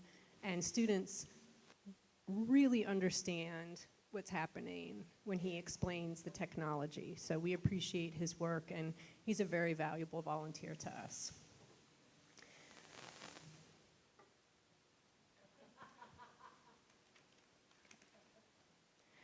Okay. So I'm excited. Our next speaker is a very creative person, and she visited us over the summer in Philadelphia to also present her choir. This is Dr. Nada Martinovich from St. Sava Children's Choir in Cleveland. And she does amazing work with the students and promoting Serbian culture and heritage in Cleveland.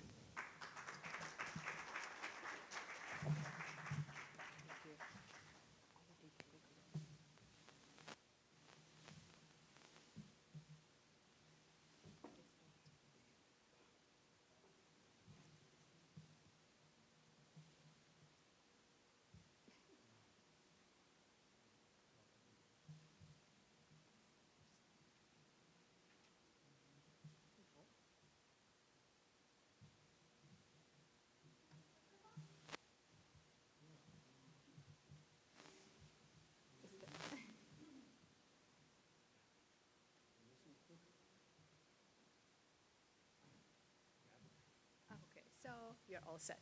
Good morning, it's still morning, and Happy New Year! Precisely 7,528 one, according to the old calendar. Just a little fact. It's really great to be here. I'm truly humbled and ever so grateful to be part with this, of this organization and to work with them and to be presenting here. You may wonder, like, what does the children's choir has to do with Tesla? Yes, we do use the tuning fork, 440 hertz, we'd use that. And yeah, we could talk about, continue conversation about sound waves and vibration, and I do that with my graduate students. But does the mic work? Yeah, okay. But no. One of those okay.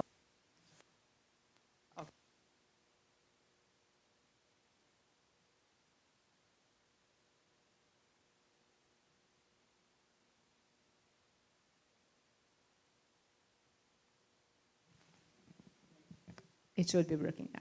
Okay. So one of the goals of Tesla Science is to support and perpetuate Serbian tradition and enhance. Let's continue without it.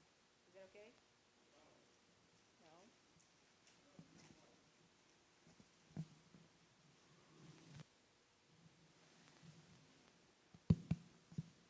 It should be working now. Okay, so let me continue. So one of the goals of Tesla Science Foundation is to support education, perpetuate Serbian tradition, and enhance collaboration. And that's what I'm trying to focus with my presentation today. So how this story began and why is it important? 20 years ago, I was looking for age-appropriate activity for my own children who were about 4 and 2 at that time. And I'm originally from Shabac, but I've been living in Cleveland. I call Cleveland my home now. And at that time, there was no such group, such activity that I could enroll my kids. Yes, there were Sunday schools, mostly in English. There was a folklore group. They were too little for that, and I just couldn't find any. And knowing that, that early exposure is very important in children's lives and development, I wanted them to be exposed to Serbian language because I knew that English will become later on their first language. So since I've been teaching music in Serbia prior moving to US, I naturally decided, well, if there is no such a group, let's organize one, let's start one. And little did I know that actually, not at that time, but even until today, there is no such an ensemble in the US There are many singing groups, but they mostly, are organized around the churches and primarily sing for liturgical music. But my goal was to have something like Serbian choir Kolibri, which, by the way, the current director is my former student, or children's choirs Charolia, those well-known choirs. So these are I'll just go very quickly through photos because I don't want to hold your time, because I want to focus on the project that I am kicking off with this event. So these are our humble beginnings and starting in church, and many of you who work with children here, this is something that you can see very often. This is our very first concert. And then I actually wanted to give kids opportunity to go outside of the church or our own community walls, and I wanted them to experience big stage. That's how they call it. And this is our concert at the Kent State University. We got invited there once. After we performed once, the invitations just kept coming. They just wanted us, please, come again, come again. So it was Kent State University. This is at Tri-C College. We sang with, one of our guests today. I don't want to reveal everything, but we collaborated in this event. So it was a big fashion show, and kids sang there. This is with our ethno group, Trag. They were guests in Akron, Ohio, and we performed together. This is Cleveland Museum of Art. Cleveland Museum of Art for many years representing the Serbian community, and that was the goal. It was not just for kids to be on the big stage, but I wanted other people to hear about Serbia, Serbian culture, and what we represent, and not what's being in the media, okay?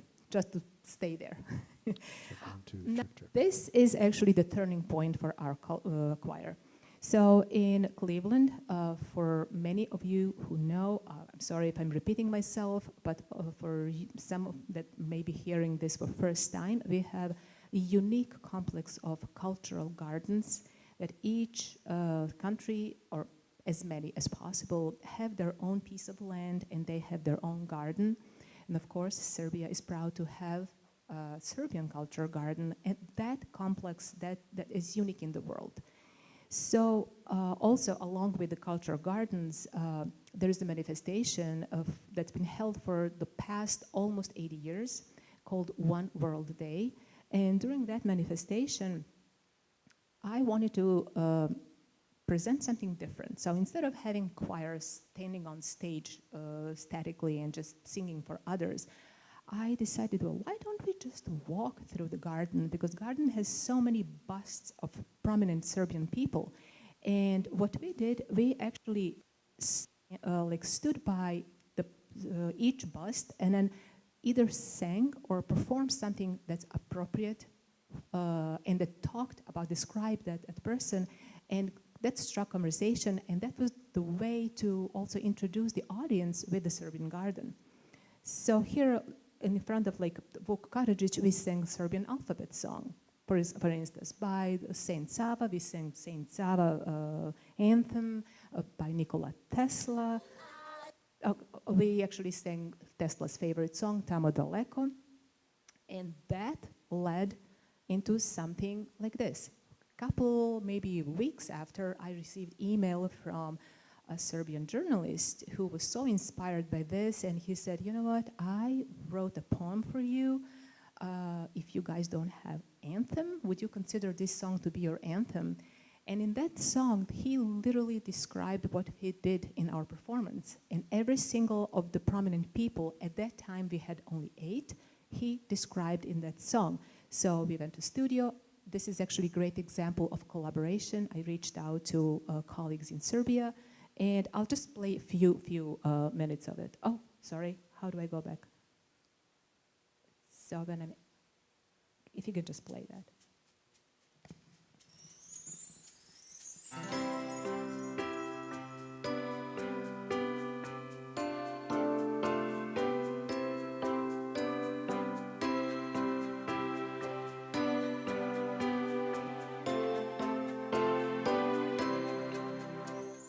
Na Prosimo ime Svetoga Save, govorimo jezikom Karadžića Vuka. Naša je pesma tiskana od azbuke, a muzika od najlepšeg zvuka. Pustit ćemo glas od obale do obale, neka čuju nas širom Amerike. Pevamo za vas, velike i male, želje su naše u stihove stale. Mi smo cvetovi iz Klivlepske bašte, rastemo u zagrljaj i osmeh majke.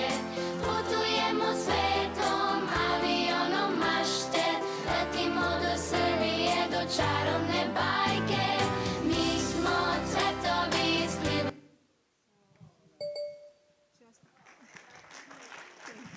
Thank you. So after that, we were guests at the Fox 8 News morning show. Following year, again, they invited us to announce the One World Day. So here we are again with Fox 8 News, teaching them how to dance Serbian kolo in front of the Tesla bust. Again, Museum of Art. This is again Cleveland Garden, Serbian garden, when garden was actually host for other nations and people who were receiving their citizenship. Here we collaborated with the US government during the census, and they sang with other choirs, the city choirs. And this is very interesting collaboration as well. So COVID hit and everything stopped, and what to do? So thanks to Tesla and his technology, sky is the limit, right? So collaboration with choir from Belgrade, Charolia, and Serbian school from Niagara Falls. So literally it was lockdown. Police was actually walking around us. And you'll see, if I play the whole clip, kids were holding sticks when they were dancing kolo around the Tesla bust in Niagara Falls. So this song is called Strujno kolo. I hope it's just...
So now looking back 20 years ago when I started, these are just very quickly lessons learned. So in my choir, there's no audition. Every child is allowed to sing. Now, music education may say, well, you know, maybe you have talented kids, you have kids who can't sing. Yes, I had like 3 children who were singing just a flat note. And I found out why. Their grandfather was a guslar. He played guslar. So, but they sang in my choir, and it's possible to teach them how to sing. It's amazing what they can do. I just want to provide opportunity for every child to learn about Serbia, Serbian culture and music, and everybody is welcome. Lyrics.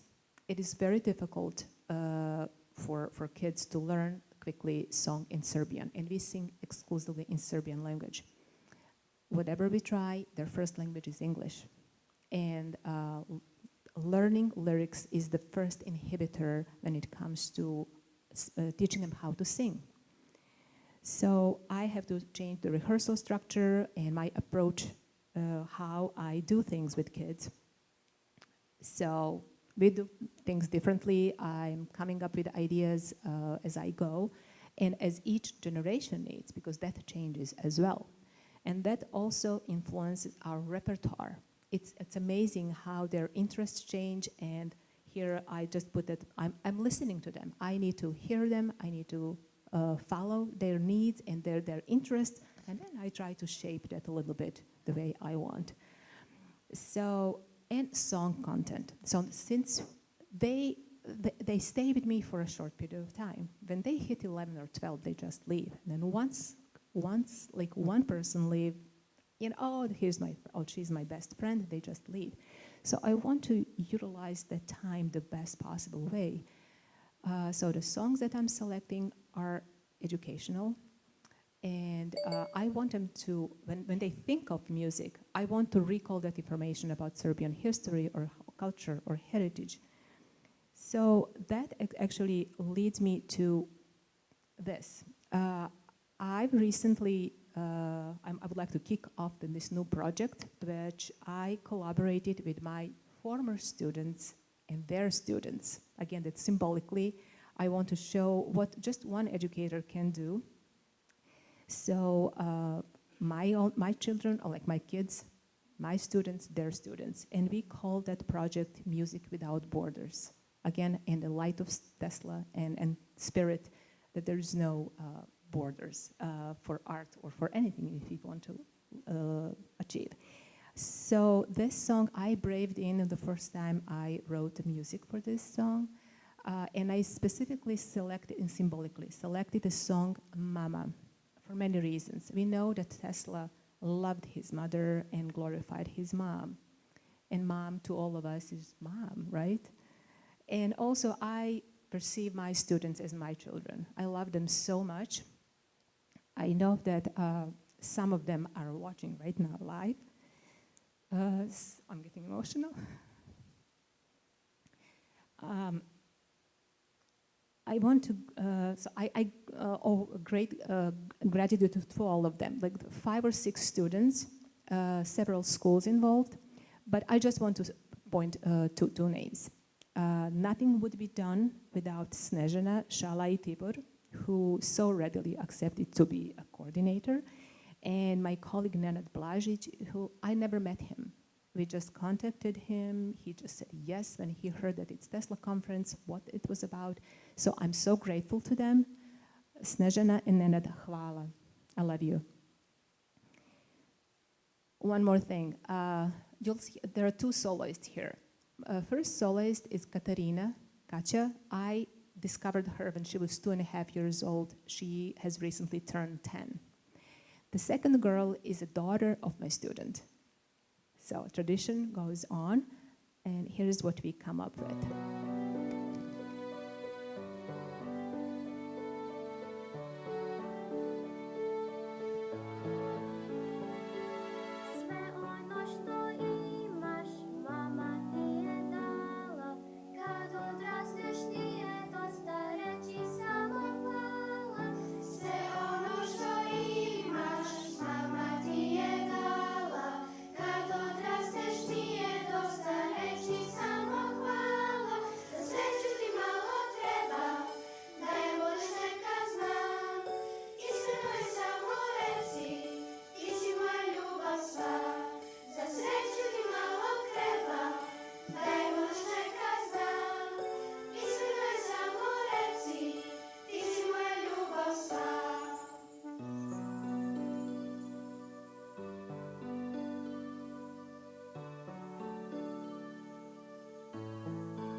stvorilo.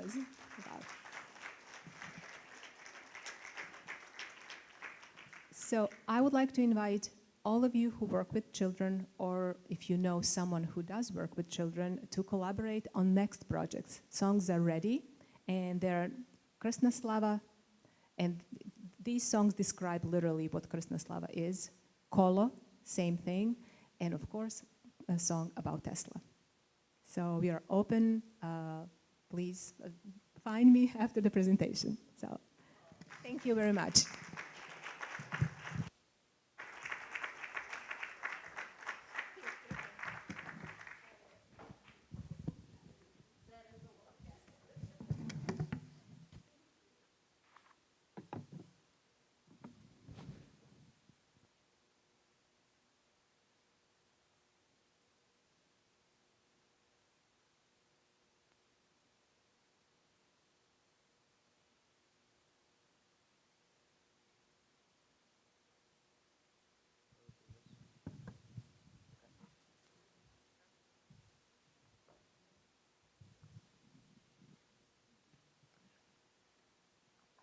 Thank you so much for that presentation, and thank you for the spirit of everyone can participate. That's so important in our work. Everyone needs to be able to have their voice heard in a variety of ways and appreciated in a variety of ways, and so much of our work with Tesla is about that. Our next presenter is Milena Regan. She is a collector of Serbian and other folk costumes of the Balkan area, and she lives in Silver Spring, Maryland, just outside of Washington, D.C. She graduated from medical school in Sabak and a department for midwives in 1982 and worked in a hospital with Dr. Lazarov for 20 years in Sabak, with an additional over 6 years at the medical clinic. In Libya, she was a nurse and a midwife, which she's very proud of. She performed folk art dances for 15 years with Folklore Ensemble, and is one of the most esteemed groups in Serbia. Folk dances are not about steps and music, but incorporate the history and customs associated with each arrangement. Stories are woven into the beautifully staged choreography, as well as the decoration of costumes. In a quote from Milena, she says, "My happiness is reflected in the ability to do what I love, motivated to preserve a piece of our cultural heritage of Balkans for future generations, and a desire to introduce others to this lesser known, beautiful part of the history and culture of Eastern Europe."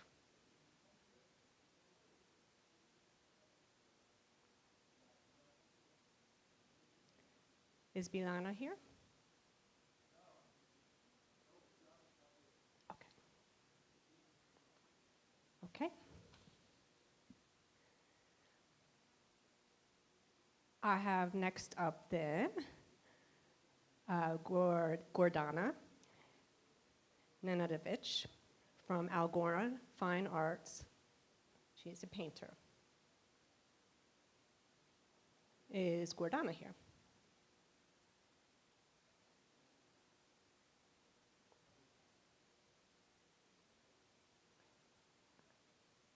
All right. Well, then it's going to be my pleasure to introduce you to Alexander Pertini, who is Innovative Project Coordinator of the Tesla Science Foundation.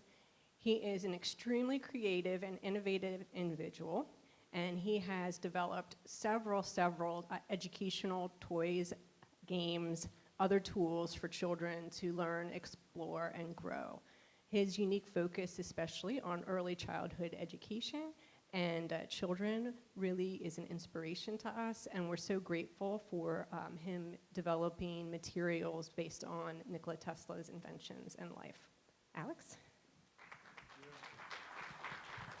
Thank you. Can you please off the light, because we yeah. Thank you. First play the video. It's working? Jose, please off the light, please.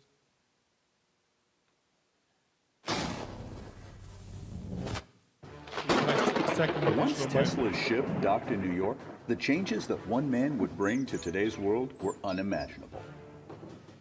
The inventions his mind fathomed started a scientific arms race. Tesla's Science Race. In this adventurous quest, the players visit places which Tesla himself visited. While going through scientific rooms, scientific conferences, visiting Niagara Falls, and even meeting Tesla's pigeon. While using avatars of young scientists, they are tasked with collecting as many of Tesla's inventions as possible. Using the inventions they collect, the goal is to put together the photo of the Tesla coil, one of the most significant of Tesla's inventions. 2 to 4 players can take part in the game. Each player chooses an avatar, selecting from the 4 young male scientists and the 4 young female scientists. The game can be played with or without the help of smart devices. If using smart devices, QR codes help bring the adventure to life using animations. If playing without smart devices, the deck of instructional cards are used to enjoy the game. The player who is first able to put together the photo of Tesla's coil gets a recognizable achievement. Accept the challenge, Tesla's Science Race. Pertini Toys.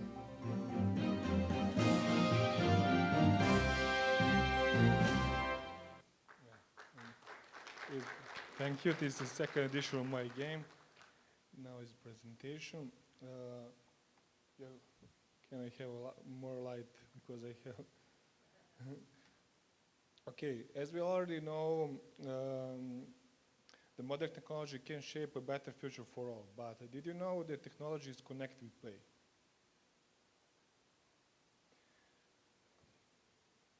Technology we connect with play, yes. The combination of responsible use of technology and play can improve child's emotional, cognitive, and social development. Tesla, for example, changed the world with his innovation in a short period of time. So why not use technology in such a friendly way that can help children in their development and progress? Yes, the rapid development of technology can be a challenge. What we need to understand, children should not be passive observers who just watch the videos, TikTok, YouTubes, etc. It's very important for us to understand that children should be active players and use technology to create their own games. And we have a real example. You saw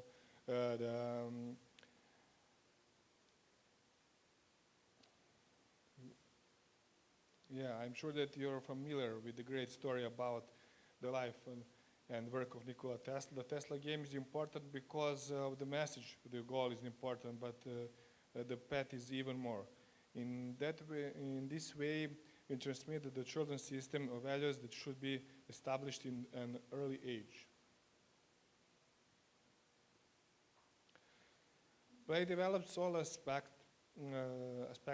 of the child's personality, helps them learn about themselves and others, and has a big impact on early childhood development, which is the basic for the later life. It's important to mention Smart Sport game, a social game that combines technology and learning and help them develop children. This is my new project for this year. I would like to emphasize how is important child imagination represent the potential for the great innovation.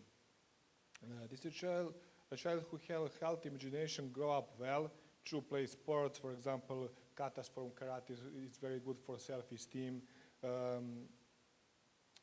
Children develop confidence, empathy, curiosity, and of course, and again, self-esteem.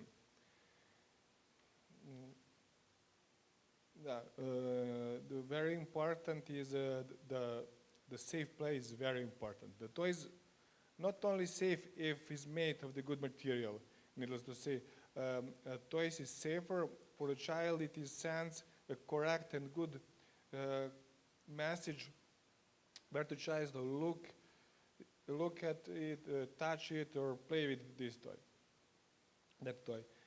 What I want to point out is that if the child's favorite toy is soft, you can see is soft, and the ice is evil, is not good. That can be confused for children. It's a bad example.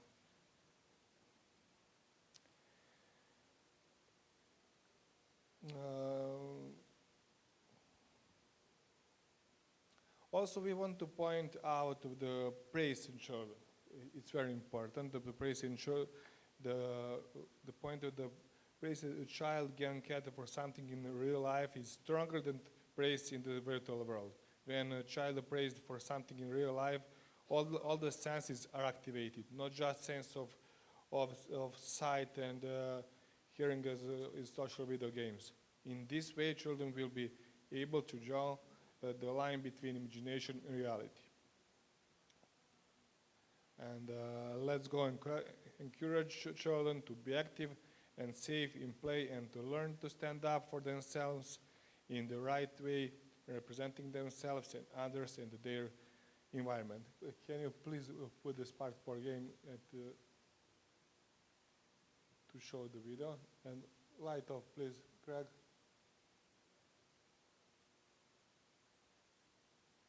Can you light off, please?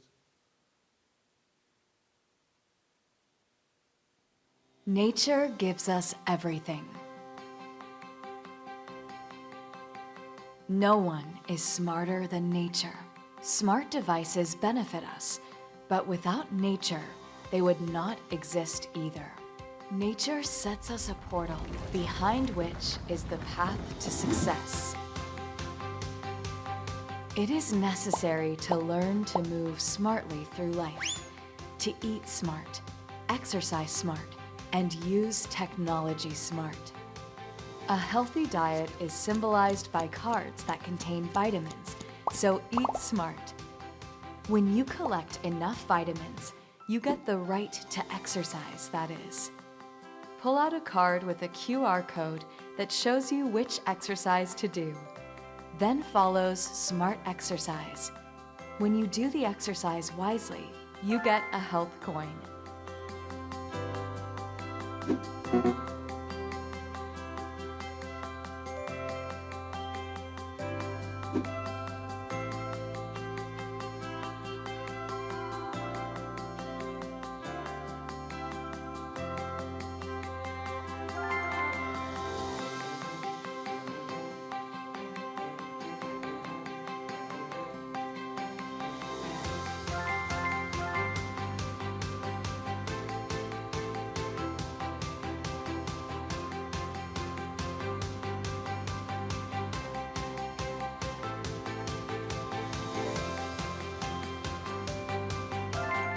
The winner is the one who does 6 exercises first.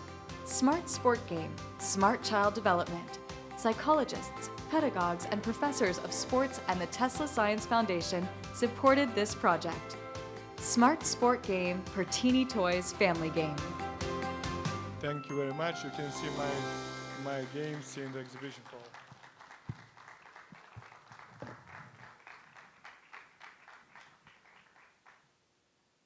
Thank you, Ashley.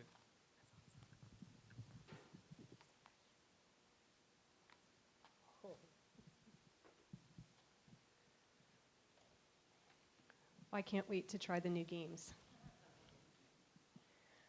Okay.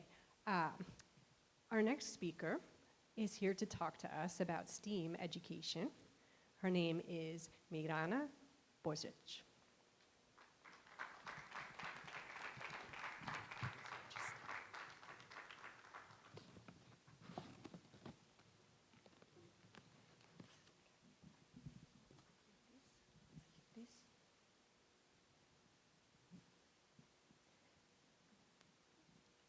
Good day. My talk, the title of my talk is larger than STEAM education. It is fairy tale of electricity for Tesla clubs and STEM education. I come from the Institute of Physics in Belgrade, more precisely in Zemun.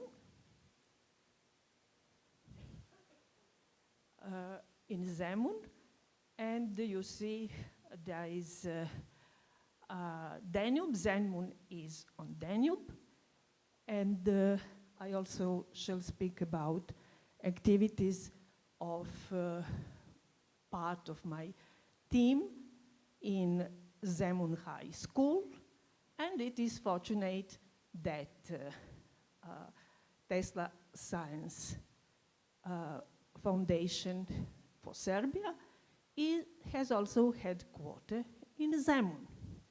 And we see that the way to airport Nikola Tesla is just near Zemun. Last 5 years, I have lived most of the time in Boston, so my team of professors is now joint team Boston and Belgrade, and this is the team which develops the project Inspiring Environment for Learning Natural Sciences. The idea of this project is to learn natural sciences not only from textbooks, laboratory, special physics laboratory, but from the whole environment. Whole school building should be used to demonstrate physical phenomena, and of course, outspace of a school building. So in the framework of this project, we also worked a lot about Tesla.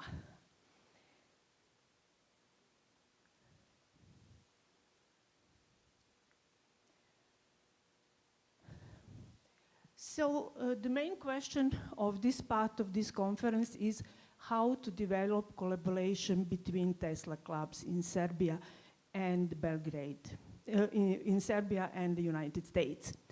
And our answer is, let's use,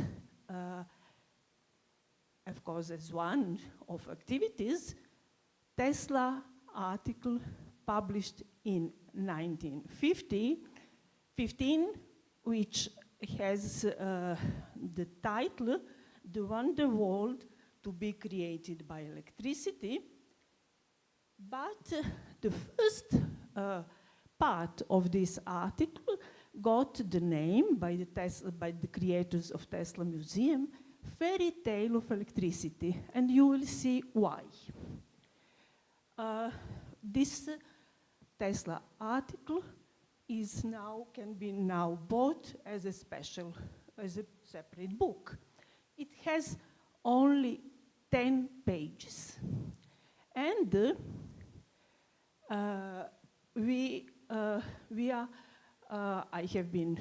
I discovered, or I saw for the first time, these first 2 pages of this Tesla article in the Tesla Museum in Belgrade. As you know, Tesla Museum in Belgrade was founded in 1955, and this exhibition was created by the professors of the Faculty of Electrotechnic in Belgrade. For example, Professor Surutka, who taught classical electrodynamics for many decennies there. But I believe that reading this article, one understands how Tesla appreciated all research work which was before his inventions. So he said the subtle agents dwelling in the living amber and the lodestone have been transformed into cyclopean forces, turning the wheels of human progress with an ever-increasing speed. This, in brief, is the fairy tale of electricity from Thales to the present day. The impossible has happened. The wildest dreams have been surpassed, and the astounded worlds ask, what is coming next? We think that diaspora could help in connecting the clubs in Serbia and the United States by providing instruments for performing these experiments which Tesla mentions in this short paper. The other 8 pages have these titles. I don't have time to go through all. I shall mention only one part later. The story of electricity, this is cover page, written by scientific writer Leon. If you read this, I propose also to be used by Tesla clubs, looks like a development, practical development of the ideas of Tesla in his fairy tale. And let's read only one. He has induction motor. The story, writer in this book, all these basic experiments from electricity, from the history of electricity, are described, and is very useful to realize this experiment. But then when he comes to AC induction motor and Tesla, he says that this dispute between Westinghouse and Edison got the solution, or was resolved by an eccentric, brilliant inventor named Nikola Tesla. As I said at the beginning, this is from Tesla Science Museum in Belgrade. This exhibition formed in 1955. And in fact, I collaborated with Professor Asim Barut, who was professor in Colorado and who visited Belgrade, and then we went together to Nikola Tesla Museum. He was impressed by this. He asked me at that time, it was not, this article was not easily available. He asked me to get the English, and so I contacted Alexander Marinčić, who was director, and since then I was promoting in various ways this story. So then that is a picture which was published in an article. Why? That's in 2008, I was invited to write a paper about science museums in Belgrade, so I decided to write the paper with this title, and I described what is in Tesla Museum, this and everything based on this fairy tale, and so this is shown in this article, and then also this year, 2006, in Belgrade was in National Museums of Serbia, the exhibition, The Magic of Amber.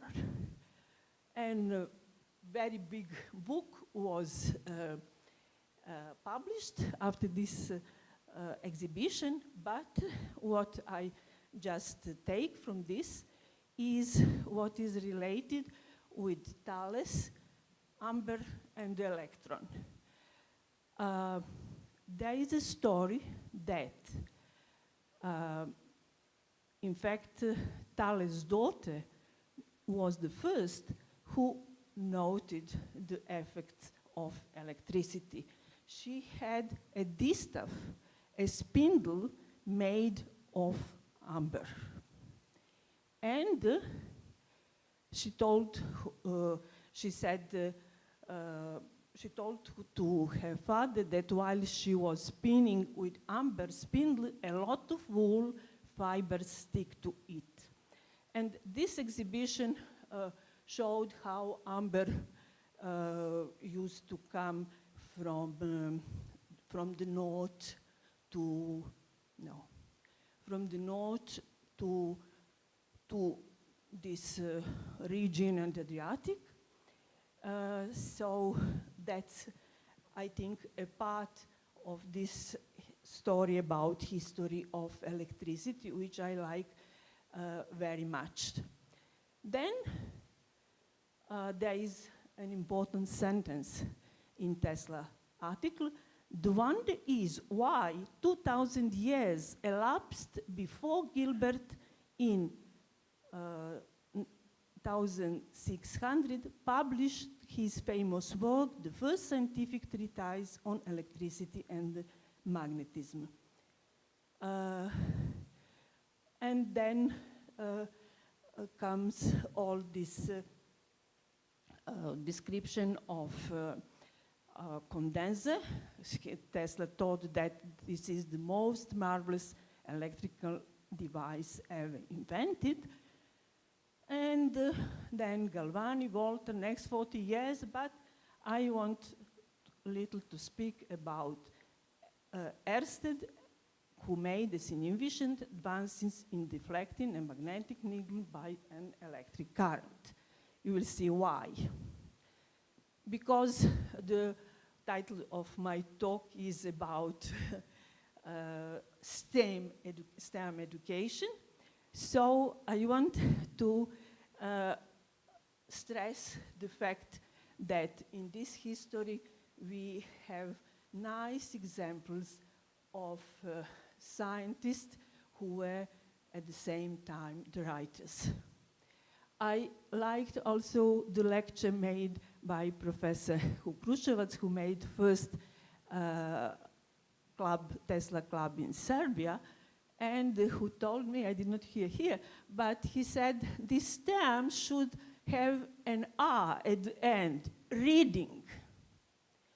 So, of course, Tesla is a very good example of someone who read a lot, and it's why we have now those nice monuments with Tesla reading.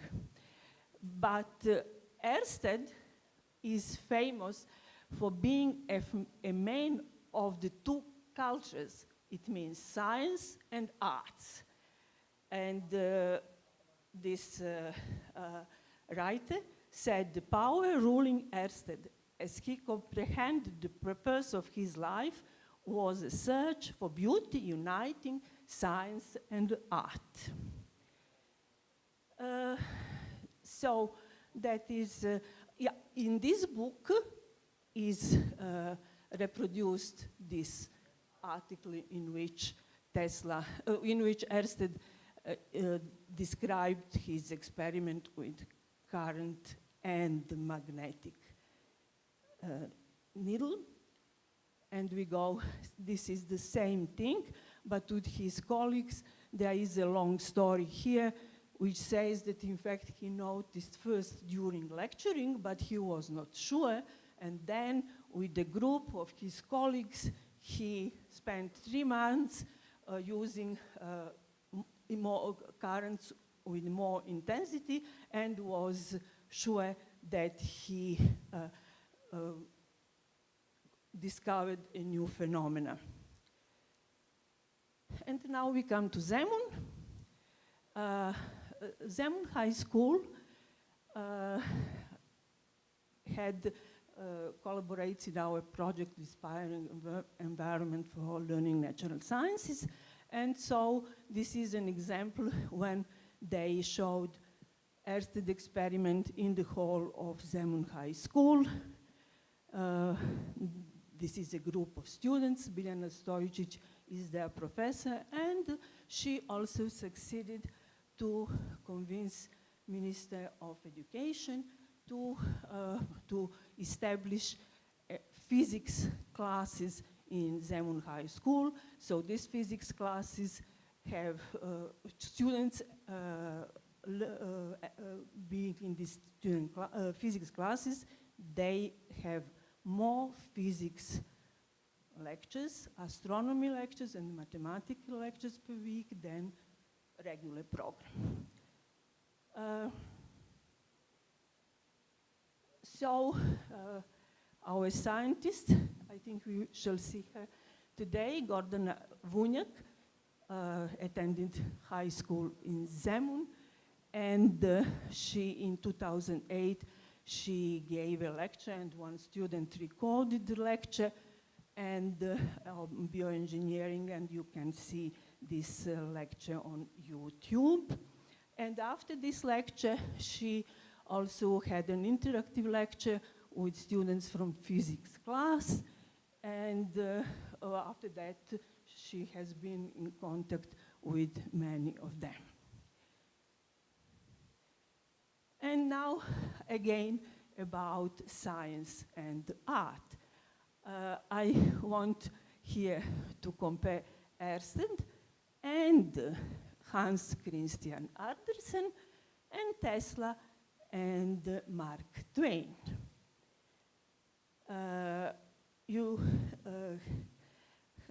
Ørsted was a very good friend of Hans Christian Andersen, and as Nikola Tesla was a very good friend of Mark Twain.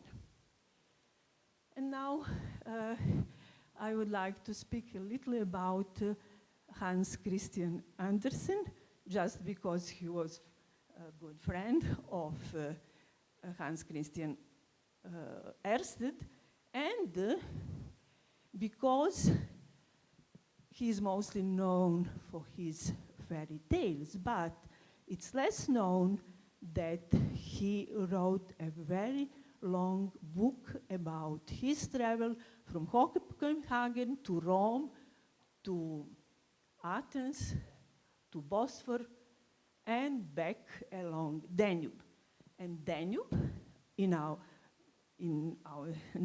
for our team, is important for Europe, Serbia, and Romania, as Niagara is important for Canada and United States. This electrical plant at Iron Gate is very, very large as the one at Niagara Falls. But again, when we speak about reading, and we should somehow initiate that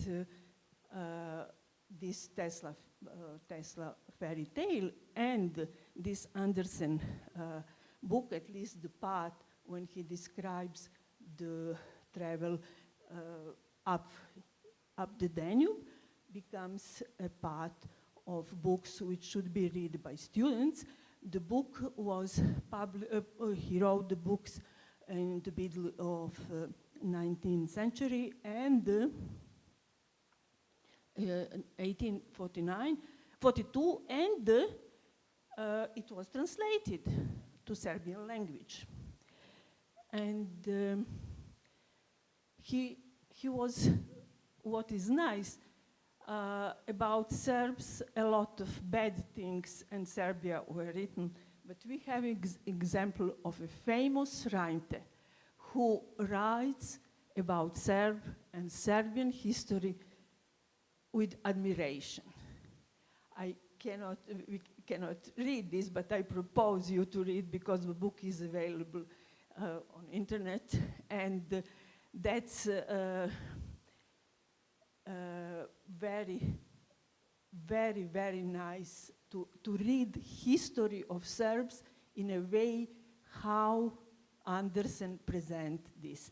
Also, influenced by Ørsted, enthusiasm for natural sciences, Andersen wrote The Drop of Water, The Millennia, Poetry of California, The Thorny Red of Honor. On the right-hand side, you see the title of his chapters in the book, and you see Zemun, Semlin, is mentioned twice, because in fact because there was a quarantine, and he spent 1 week in Zemun. And in fact, Biljana Stojičić and me, we initiated somehow to establish some mentioning of this stay of Andersen in Zemun. But about Serbs, he likes that they sing, that they have big forest, that they live with this forest, that people sit below the tree and bring political decisions. And that's really, really good, especially for Serbs to read this, children to read this book. Just to find, there are songs when they go from Bulgaria.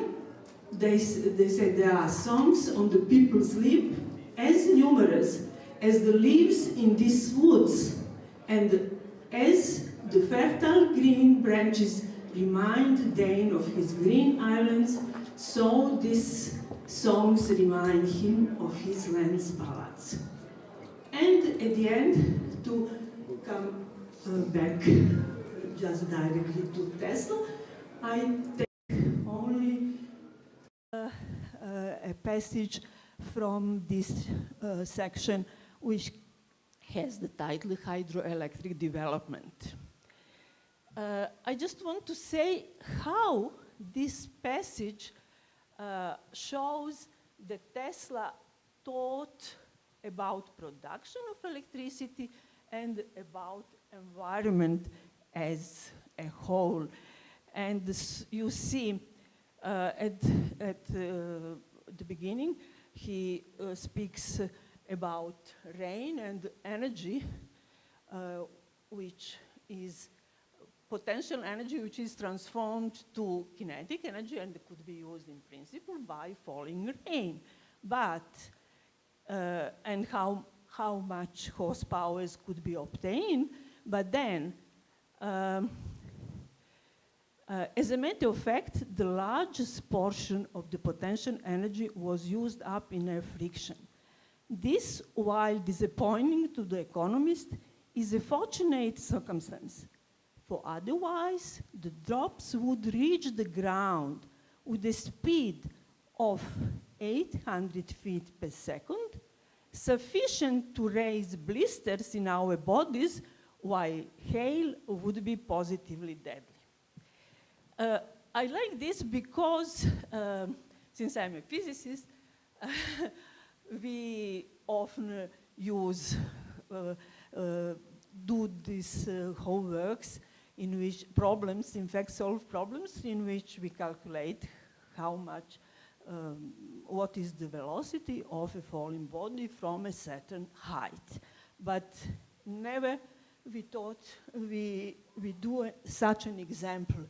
Raindrop falling from certain height, and Tesla is right. I just did the calculation. This would be very big velocity, but since raindrop interact with air, this velocity is around 10 meters per second, so much less, and so it's why the rain does not hurt our body. Thank you for the attention, and I hope that the fairy tale of Tesla somehow would be more known in Serbia and in USA.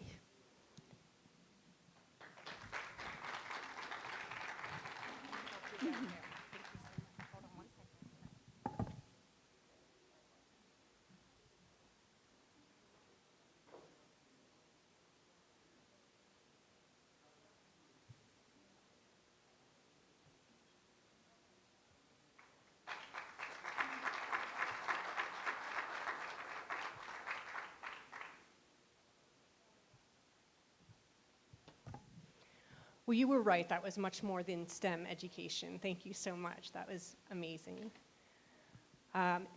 Next presenter is the Serbian Education Center, NIKOLA Tesla from Budapest, Hungary.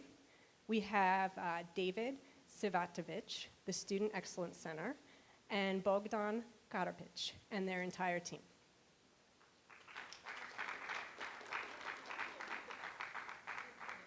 Budapest. I'm sorry.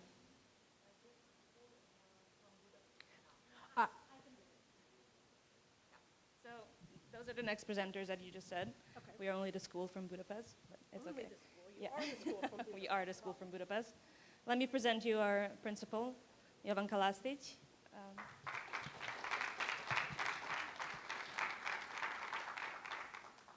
Ja ću samo vrlo kratko, dozvolite mi da vas pozdravim i da izrazim zadovoljstvo što danas možemo da budemo ovde i predaću reč mojoj saradnici Aleksandri Tumbas koja će vas uputiti u ono što sledi.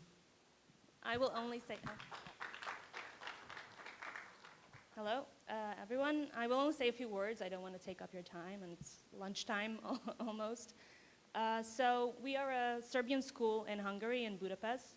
We actually have 4 schools in Hungary and around 1,000 students all in total. And we are the only Serbian school from K to 12 that has the entire education in Serbian, outside of Serbia. Yeah, thank you.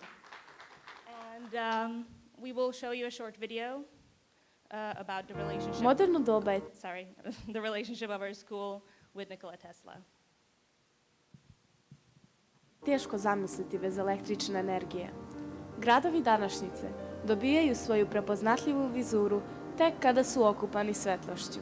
U jednom takvom gradu svoje prvo zaposlenje nakon studija dobija i Nikola Tesla. 1881. godine Nikola Tesla dolazi u Budimpeštu gdje dobija posao u telegrafskoj kompaniji Američka telefonska kompanija kod Tivadara Puškaša. Upravo ova zgrada, koja je danas pretvorena u luksuzni hotel, bila u vlasništvu te kompanije, pa ju je možda čak i sam Nikola Tesla posjećivao.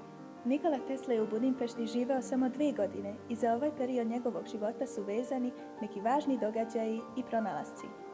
Iza mene se nalazi Budimpeštanski gradski park Varoš Liget i ovdje je Tesla pronašao svoj prvi i najpoznatiji patent. Tokom šetnje sa prijateljem Antalom Sigetijem, on u pesak crta magnetno polje i pravi skicu za motor na naizmeničnu struju. Malo je poznato da pored svog prvog zapošljenja još nešto Tesla vezuje za Budimpeštu. Tačnije, jedno naselje pored glavnog grada Mađarske. U pitanju je Pomaz, srpsko selo u kome je živela Teslina porodica po majci, čuveni Mandići. Upravo zbog ovih činjenica iz njegove biografije, naša škola sa pravom nosi ime našeg velikog naučnika Nikole Tesle. Mi se ponosimo što koračamo stazama kuda je išao i naš veliki naučnik. Nadamo se da će i naša škola roditi velike umove koji će učiniti naš narod ponosnim. Pored matične ustanove u Budimpešti, školski sistem obrazovnog centra Nikola Tesla čine i podružnice u Segedinu, Desci i Lovri. A škola svoj intenzivan razvoj, povećanje broja đaka i sveobuhvatno osavremenjavanje infrastrukturnih kapaciteta doživljava proteklih 10 godina, kada na njeno čelo dolazi doktorka Jovanka Lastić, žena sa vizijom i ogromnom energijom. Teslin duh prožima ovu školu, a kada se osnuje Teslin klub, stvorit će se mesto gde će taj duh moći i uživo da se prenosi među đacima. Thank you so much.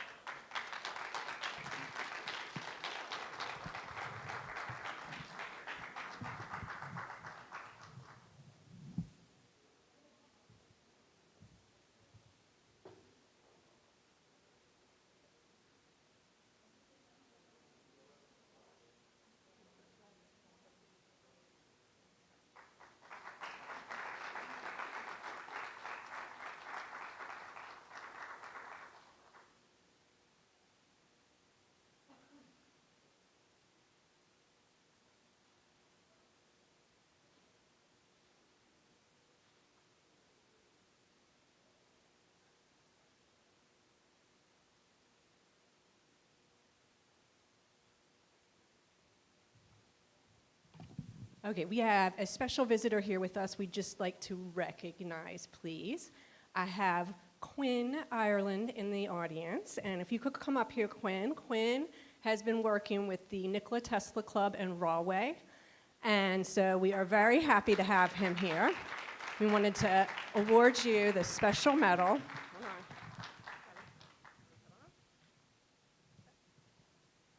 Congratulations, and thank you for all your work you've been doing in the legacy of Tesla. Can I shake your hand?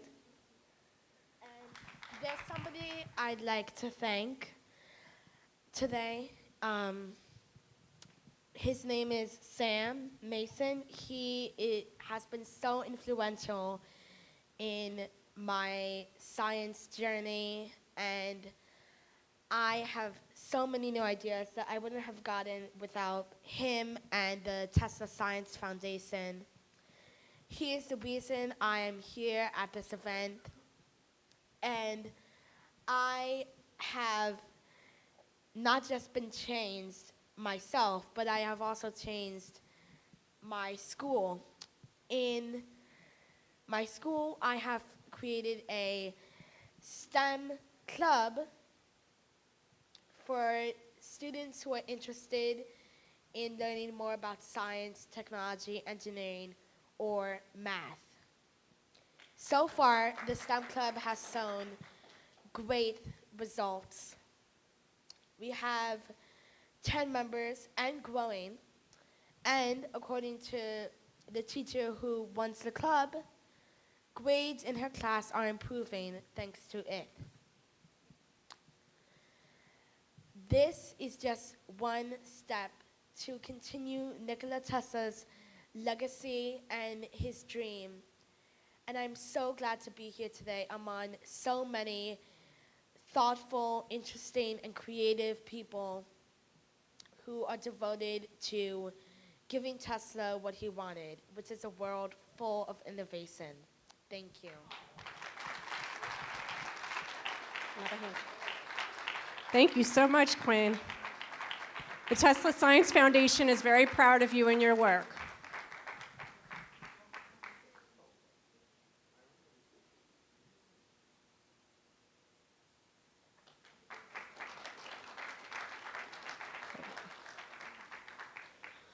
Okay, so we are humans first, and so we're going to pause for some sustenance break, a little lunch. And if we can come back just in about 1 hour, a little less than an hour, maybe 1:15 if you can, but we try to keep on track here. We have a lot more after lunch. We have art, we have fashion, we have science, we have literature, we have education still, so make sure you do come back. You do not want to miss it.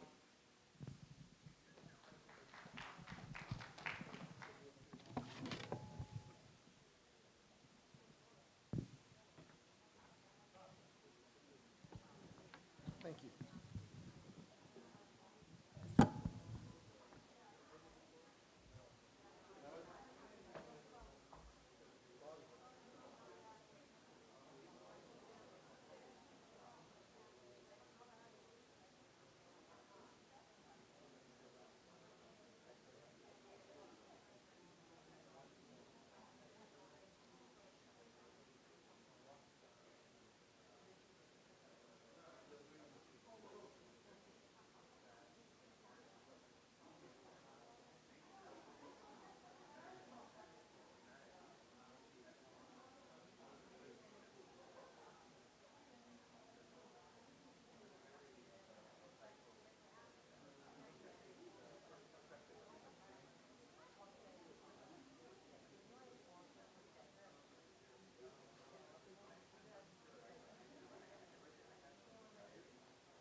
If you don't like being in the dark when the lights go out, There is one person that you have to thank for all the electricity you use, NIKOLA TESLA.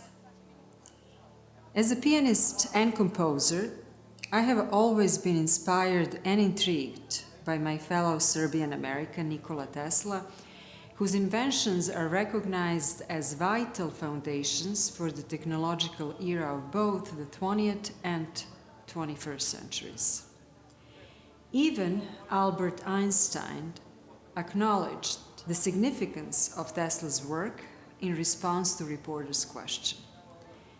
When asked about how it felt to be a real genius, Einstein without hesitation replied, "If you really want an answer to that question, then you will have to ask Tesla."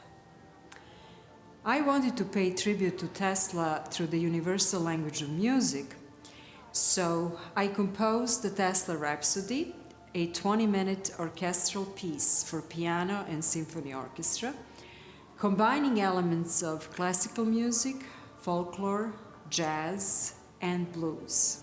I was inspired by Gershwin's Rhapsody in Blue in terms of structure of the composition, so Tesla Rhapsody is a multi-layered composition with distinguished melodies interwoven from Tesla's heritage. The very beginning of the Rhapsody is inspired by Byzantine chants and church bells, reflecting the sounds of Tesla's childhood with his father, who was a Serbian Orthodox priest. This is augmented with elements of folklore originated from Tesla's homeland. Since Tesla lived most of his adult life in New York City, I'm using elements of jazz and blues with bitonal and bimodal episodes to reflect his very busy and highly productive life in the Big Apple.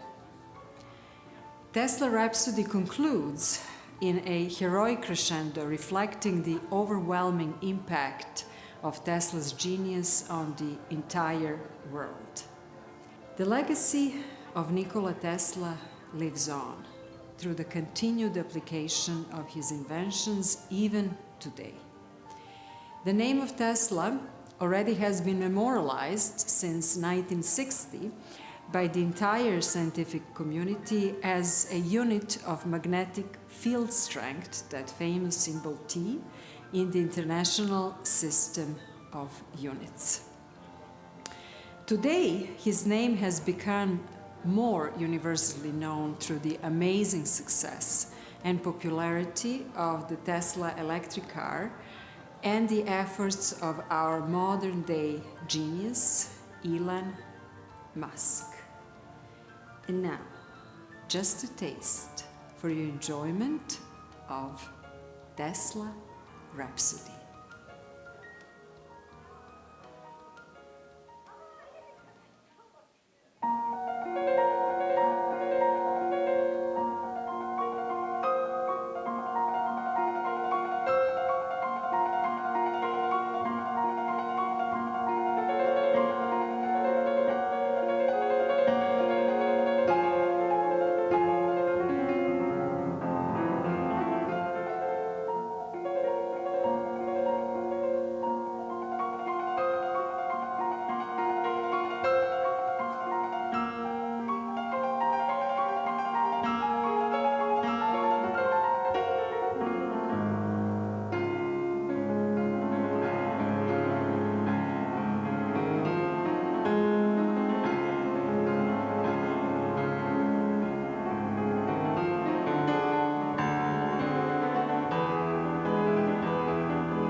Hi, my name is Agnes Wadda. I part of the members of the Tesla Science Foundation Uganda, which is still under registration.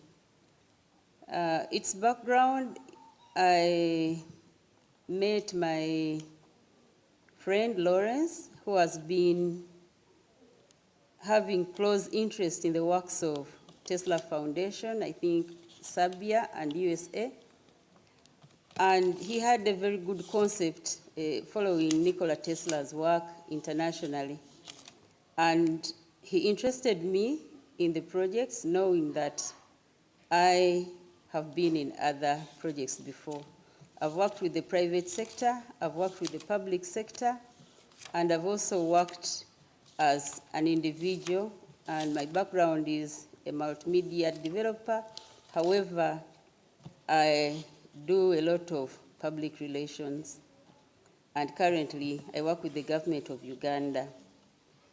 Knowing that Nikola Tesla had a very big founding that has brought development in the rest of the countries, and also knowing that Africa is not at the same level of development with other countries, we picked on the idea of Nikola Tesla and his works that started as a simple distribution of light and electricity to now the factories that we see, the airplanes that we see, which work using electric power.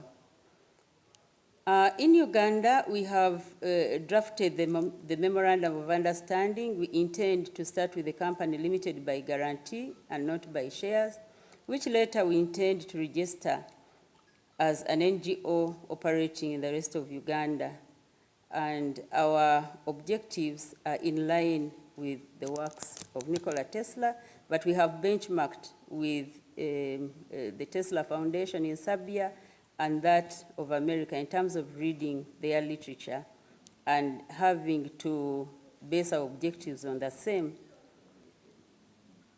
As our first projects in the country, we intend to conduct a baseline survey looking at what is existing in Uganda, establishing what is the legal framework, what are the projects that are being undertaken under science that are in line with the works of Nikola Tesla and those ideas that we can build. So we shall undertake a baseline survey. We also intend to map out the stakeholders that will work with us. And we really think the government institutions can offer support in terms of the regulatory framework and also support in terms of what is existing as support to growing institutions like Nikola Tesla Foundation, Uganda. We also intend to visit the existing schools, especially those training the youth, and concentrate on science students and see how the Nikola Tesla works can be pushed forward. We also intend to look at the children, because what children learn and do goes directly to their minds and will easily be remembered. So we shall work with the children to see how far the ideas can go forward. We also intend to look at the vocational institutions who are training students in idea generation in line with Nikola Tesla's work. But currently, we are still looking at our legal existence. Once it's not on paper, it doesn't exist. We are very young. We hope to receive our first, authenticated documents within 2 weeks from now. We also intended to come and attend the Spirit Awards conference.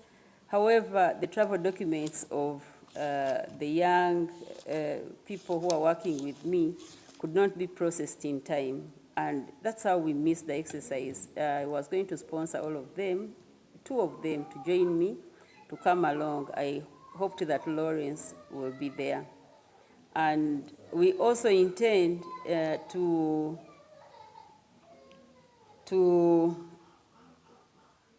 disseminate information about Nikola Tesla and the objectives of Tesla Science Foundation Uganda. That will be a project that will be run after the baseline survey, and the responses or the recommendations in the baseline survey will lead us to those partners that will be mapped out. I can't say much. We have a dream. We have too much to do. We are still relying on ourselves and money that is within our own accounts that is coming from our projects. We have the dream. We shall let it grow. Hi, my name is Nasiwajeli Olive. I finished my senior 6 of recent, and I love to draw. I believe I am an artist because I've been drawing for a really long time because I love it, not because I have to do it. I aim at working with the Nikola Tesla Foundation Uganda to meet his agenda and help fellow youth through their art to meet their dreams and find the love that I found while doing art. And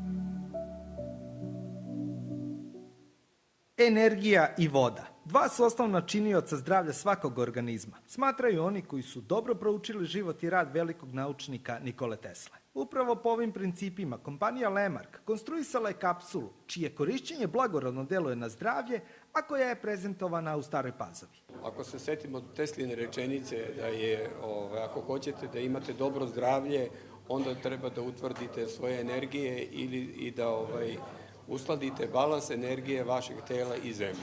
Pre korišćenja kapsule radi se sada već poznata kvantna dijagnostika, a potom se terapija sprovodi na 6 nivoa. Prvo se popije voda iz takozvane Tesline boce, koja je izložena posebnim talasima, dobija svojstva žive vode. U samoj kapsuli je čovek izložen posebnim frekvencijama svetlosti, muzike, energije i elektrona, što ukupno popravlja stanje organizma i nervnog sistema. Kapsula je složen aparat koji kombinuje zračenje iz Tesline zaostavštine i savremene digitalne tehnologije. Znači, deo hardvera postoji u ovom uređaju koji emituje konkretno elektromagnetne talase, kalemovi, generatori i tako dalje. Iza uređaja postoji još jedan monitor touch koji je sa čitavim računarom jednim mini. Njegov zadatak je da pušta sve te razne tretmane, zone, frekvencije, da upravlja i sa svetlom i sve. Moj zadatak je bio da to sve kompletno objedinim. Promociju Tesla Medical kapsule vodio je Miša Ćirić ispred organizacije Diaspora Group, koji smatra da će kapsula zauzeti značajno mesto u anti-age medicinskim centrima širom sveta. Kapsula je pre svega ergonomska, dizajnerski lepa, kvalitetna, interesantna i opušta. Ja sam imao priliku da je probam. U početku neko ko to vidi kaže da nije neki motor, da nije neki skuter, da nije trotinet koji je sada jako popularan. Sve to i još nešto na osnovu Tesline energije, znanja, na osnovu preduzetnika koji je spojio energiju iz zemlje, iz vazduha, sa uređajima, sa bojom, sa zvukom, sa energijom kvantnih ploča i kvantnom medicinom na boljitak energije ćelija. Kada je ćelija stabilna i vibrira kao i normalno energetsko polje zemlje, uravnoteže se zdravlje, a samim tim vraća se i osmeh. Tako da ovaj proizvod ima svoje mesto u wellness industriji sveta, pojedincima.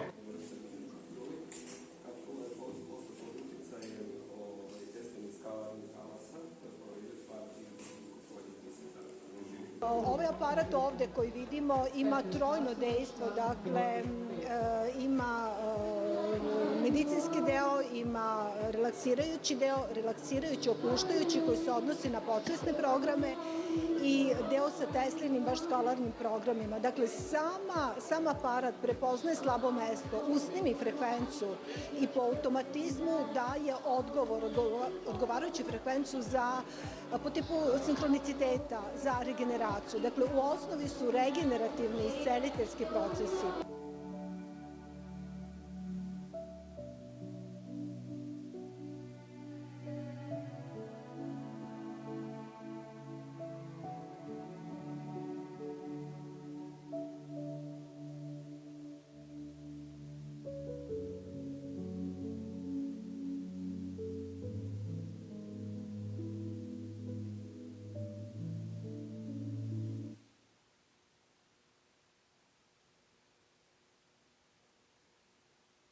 I zato se nemojte iznenaditi ako uskoro u banjama i wellness centrima i salonima ugledate baš ovu Tesla Medical kapsulu.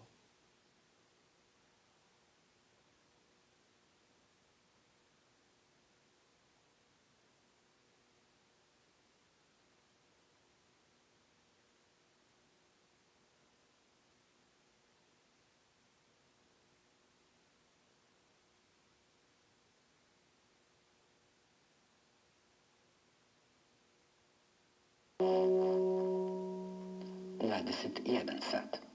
Radio Beograd, prvi program. Večeras zajedno.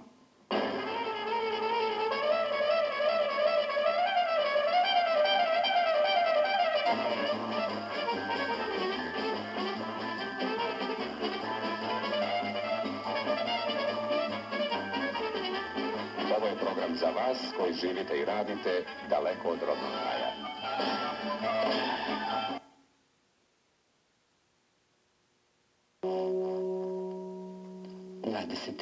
Sat. Radio Beograd, prvi program. Večeras zajedno.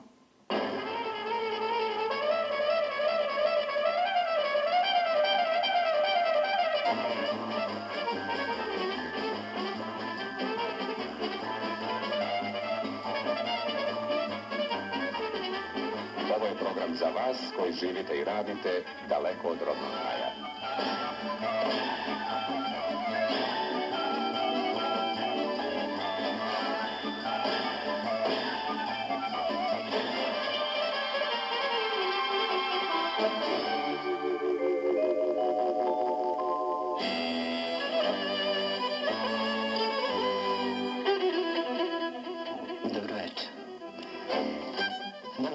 Dobrodošli u još jednu emisiju Večeras zajedno i ako slavite pravoslavnu novu godinu, srećna vam nova godina i lep provod. Stigla nam je najava iz Tesline naučne fondacije da će u saradnji sa ogrankom Serbija i Generalnim konzulatom Srbije u Njujorku održati sutra ujutro 10. konferenciju pod nazivom U duhu Tesle i to na Manhattanu. Uz ostale uvažene goste bit će tamo i gradonačelnik Njujorka, a mi smo danas razgovarali sa Nikolom Lončarom, osnivačem i predsjednikom fondacije. Ove nedelje je obeležena 31. godišnjica od stvaranja Republike Srpske. Svečani defile po prvi put je održan u istočnom Sarajevu, u Banja Luci je služena liturgija, a na Banjičkom groblju na Zajtilnik u Sokocu su položeni venci srpskim borcima. Povodom Dana Republike dodeljeno je više priznanja. Donosimo i priču iz Švajcarske. Zvonimir Jovanović, predsjednik krovne organizacije Srba u Švajcarskog i društva Srpsko-švajcarskog prijateljstva Archibald Rice, nedavno je sa direktorom uprave za dijasporu Arno Gujonom razgovarao o tome kako se mogu obezbediti što bolji uslovi za povratak naših stručnjaka u Srbiju. I to su samo neke od tema koje smo izabrali večeras za vas.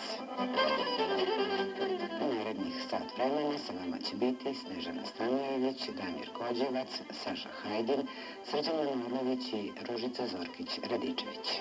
Teslina naučna fondacija iz Filadelfije u saradnji sa ogrankom Srbija i Generalnim konzulatom Srbije u Njujorku održat će ove subote 10. konferenciju pod nazivom U duhu Tesle u hotelu New Yorker u srcu Manhattana.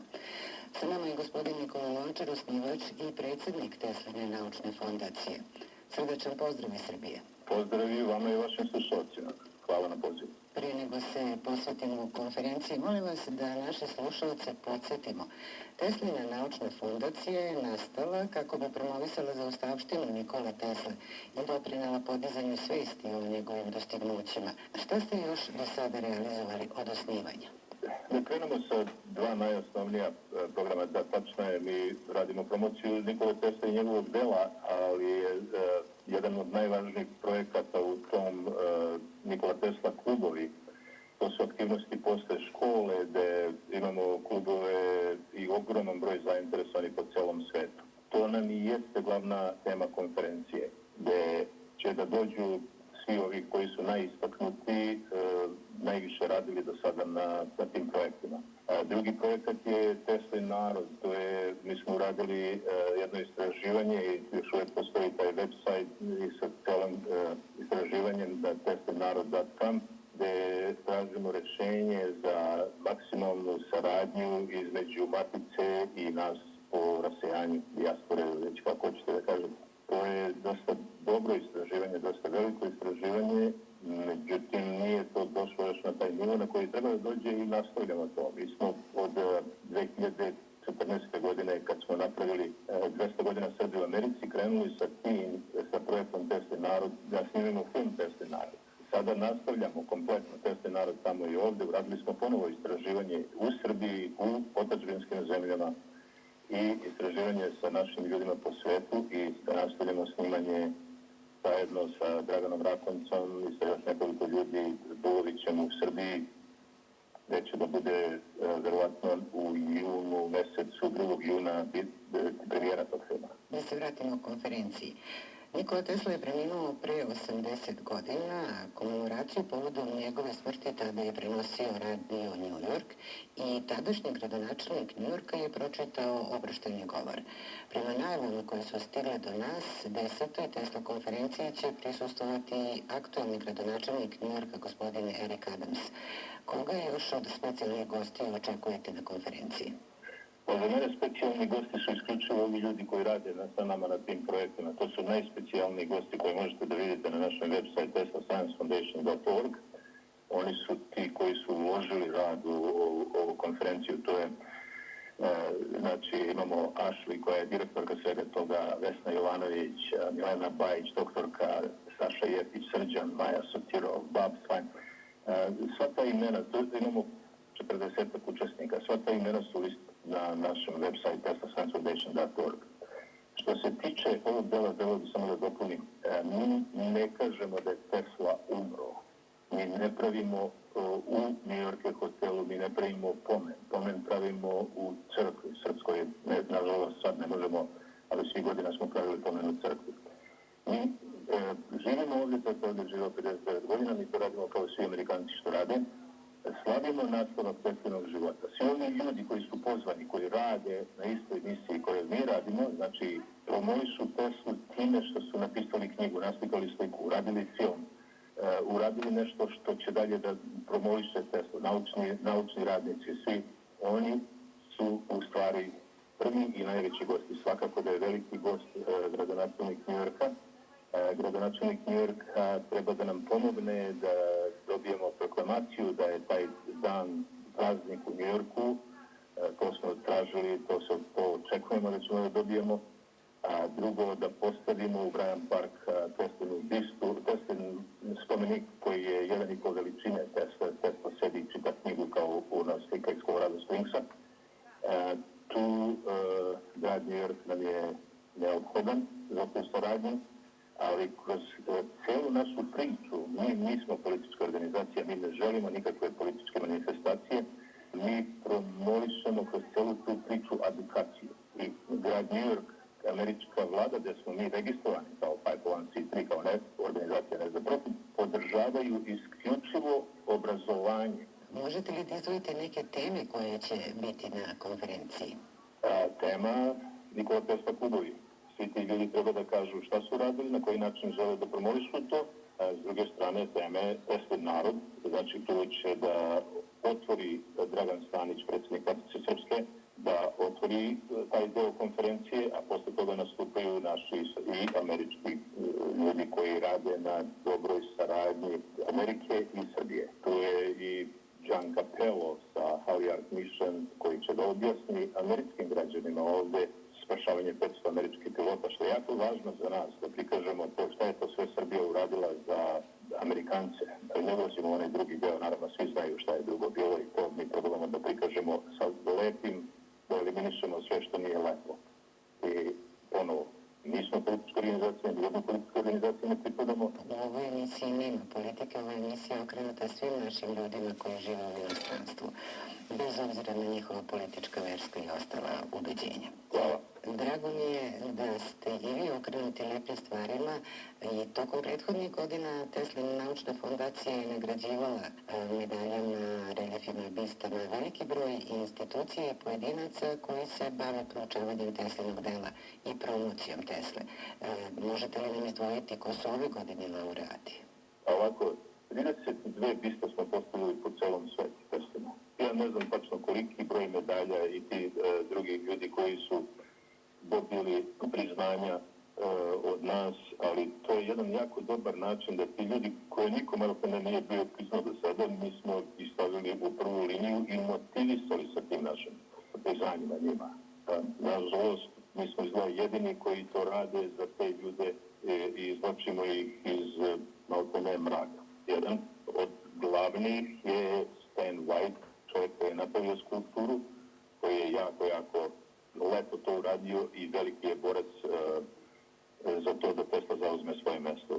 John Capello, Tesla Science Center u Wardinkoj koji rade taj Teslin muzej. Studenti Beogradskog mašinskog fakulteta za svoj rad dobijaju. Milena Regan koja drži modele srpskih nošnja sa Kosova i stoga to je jedan jako lep prikaz nečega gdje se vidi da u 13., 14., 15. veku su Srbi tamo se oblačili na takav i takav način. Znači, jako lepo da je Aleksandar Petini, ko nam stvarno pomaže da sve ovo doteramo do grada.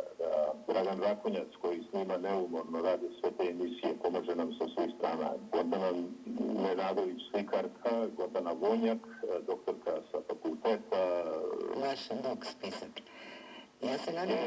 Ali to su ljudi koji su cele godine radili nešto. Na toj proslavi nastavka Teslinog života oni dobijaju svoje priznanje. Onda se oni druže tu između sebe, oni sklapaju nova poznanstva, oni rade zajedničke projekte. Imamo i ljude koji su se venčali, upoznali se na našoj konferenciji Mirko Radak i Milica Savić iz Njujorka. Oni su upoznali se na našoj konferenciji iduće godine kad su došli sa Burmala. Tako da, ima tu lepog ima. Puno se jako dobro dešava. To je u stvari konferencija traje jedan dan, ali mi smo tu svi 3 dana. I svako nađe sebi nekoga s kim želi da radi, da sarađuje. Tako da, mislim, to je fantastično. Moram za kraj da vas pitam, hoće li možda biti prenos konferencije na internetu? Gdje će moći zainteresovani da prate? Da, naš YouTube kanal je TeslaTalk. Znači, ovdje na YouTube ukucaju TeslaTalk i prenos će biti po američkom vremenu 9 ujutru do 9 uveče, to je znači od 15 časova kod vas. Da, bit će i posle postavljeno sve na društvene mreže i bit će na našem web sajtu i na YouTube kanalu, tako da oni koji ne budu mogli taj dan da gledaju to, moći će da gledaju. Hvala što ste govorili za Radio Beograd prvi program. Želimo vam uspešnu konferenciju. Hvala vam puno, ja vama želim puno uspeha u daljem radu i promociji pravih stvari. Sve najbolje. Bio je ovo Nikola Lonchar, osnivač i predsjednik Tesline naučne fondacije.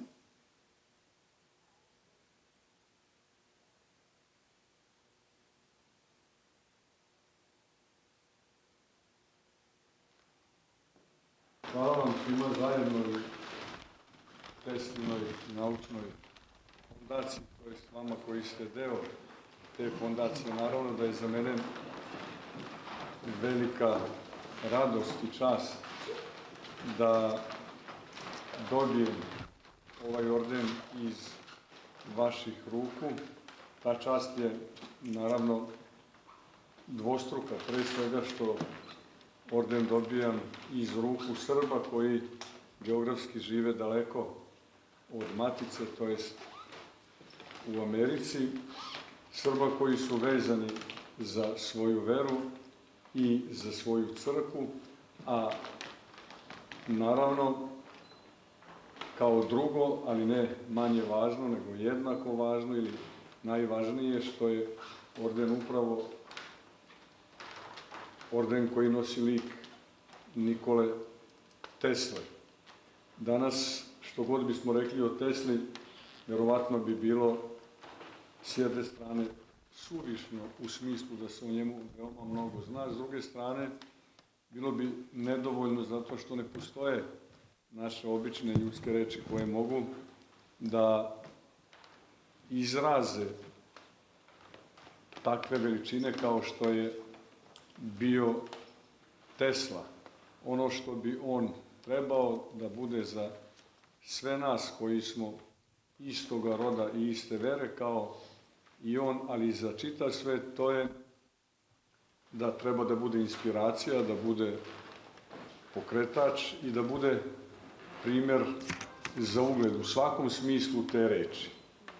Pre svega u činjenici njegove čovečnosti, u činjenici da je on bio uvek ono što jeste, bez obzira na talente i darove koje je dobio od Boga štedro, ali koje je isto tako bogato iskoristio, nije ih čuvao ljubomorno za sebe i samim tim zakopao. Naravno, ja ne samo jedan put sam imao priliku da idem u Smiljan, nego više puta ove godine. Slava Bogu, mi smo osvetili obnovljeni hram koji je podignut upravo na mestu na kojem je prethodno bio hram u kojem je i sam Nikola Tesla kršten, a bio sam i u Medaku nedavno, gde je takođe Nikolin otac službovao. Dakle, činjenica da je Nikola Tesla naučnik, dobrotvor čovečanstva, neizmernog formata je nešto što se ne može sakriti niti pobiti. Ali za nas je zasigurno neizmerno važno i sigurni smo da je to utkano u ličnost Nikolinu bilo i na kraju krajeva i u njegove naučne pronalazačke rezultate, jeste da je on pravoslavni hrišćanin srpskog roda. Znamo dobro njegovu porodicu, oca i majku, oca sveštenika i majku duboko pobožnu. I takođe činjenicu da je zapravo otac bio taj koji ga je upisao na škole u Grac i sigurno odvajao i od svojih elementarnih porodičnih potreba za život da bi Tesli pomogao. Pa kasnije njegov ujak koji je bio mitropolit Sarajevski, koji je podigao i sadašnji dvor mitropolitski, koji i dan danas krasi Sarajevo, ali i uopšte njegovi preci koji su bili vezani za crkvu, mnogi među njima sveštenici, sve to zasigurno je oblikovalo Teslu kao čoveka i to je nešto čega je on bio svestan i imao potrebu o tome da svedoči. Iz svih ovih razloga i mnogih drugih koje je teško pobrojati, ja sam naravno počastvovan ovim ordenom, u isto vreme neizmerno zahvalan vama na odluci koju ste doneli, ali paralelno s tim osjećam pre svega odgovornost i siguran sam da nisam usamljen u tome da koliko god možemo čuvamo autentični lik Teslin i evo na kraju da kažem i možda ispravimo i neku istorijsku nepravdu ili istorijski promašaj, a to je da zemni ostaci Teslini budu pohranjeni na dostojanstveno mesto, da ne budu deo nekog muzeja, kao što znamo, on je sahranjen kao pravoslavni hrišćanin sa sveštenicima, međutim njegov sestrić, rođak, je izmenio ono što je zapravo bilo nastrojenje Teslino i kao što znamo, posle nekoliko meseci izvadivši zemne ostatke, izvršio je kremaciju. Bilo kako bilo, naše nije niti ima koristi od toga da sada procenjujemo, prosuđujemo.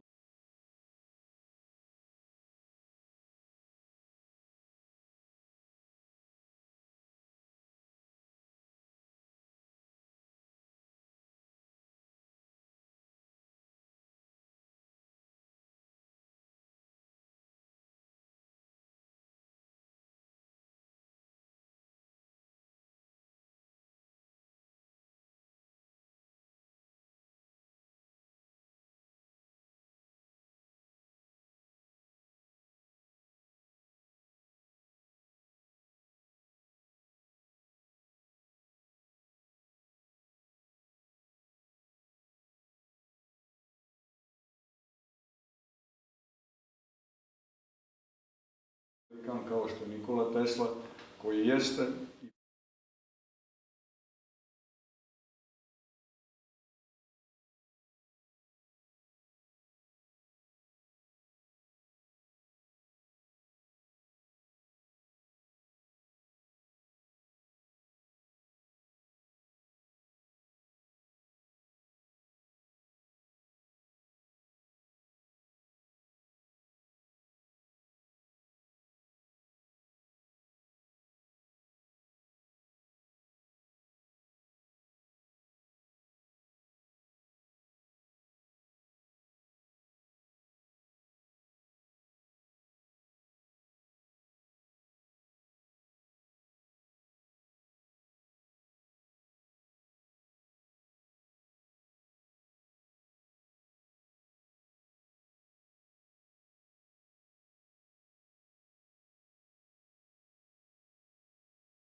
Okay, we're coming back from lunch.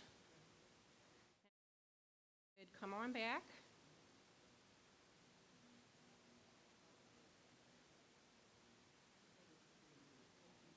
I have the honor of introducing your hostess for the remainder of the afternoon. Lana Asanen has unlimited success as an actress, international model, spokesperson, and TV host. She was born in Germany and is of Serbian descent. Her life experiences have given her the ability to speak not only English, but German, Serbian, French, and Spanish, and this has served her well in her international career. Lana has the #1 longest-running TV show in the Philippines. She has appeared in numerous international and national commercials for familiar brands such as Nescafe, LG Electronics, Shell Oil, Sunkist Sodas, and Coca-Cola. After leaving the Philippines, Lana continued her acting and modeling career here in America. Some of her film and TV credits are Entourage, The Mentalist, Deal or No Deal, and Curb Your Enthusiasm. Despite her busy schedule, Lana always makes time for charity work. She is involved in many charities in addition to the Tesla Science Foundation. Lana is proud to be the 2019 Tesla Woman of the Year for her contribution in social media and as the board of directors for the Tesla Science Foundation. In 2020, she received the Tesla Spirit Award as an appreciation and in support for the Tesla Science Foundation. Her involvement in the Tesla Science Foundation consists of providing information and updates about Nikola Tesla and his work, and educating the youth millennials about many things Tesla was known for. In Lana's words, Tesla's vision was always ahead of his contemporaries, and he was not afraid by innovation. His visionary and vision changed the history of humanity with his inventions, and therefore he will always be an indisputable example to the world. Simply a genius. Join me in welcoming Lana.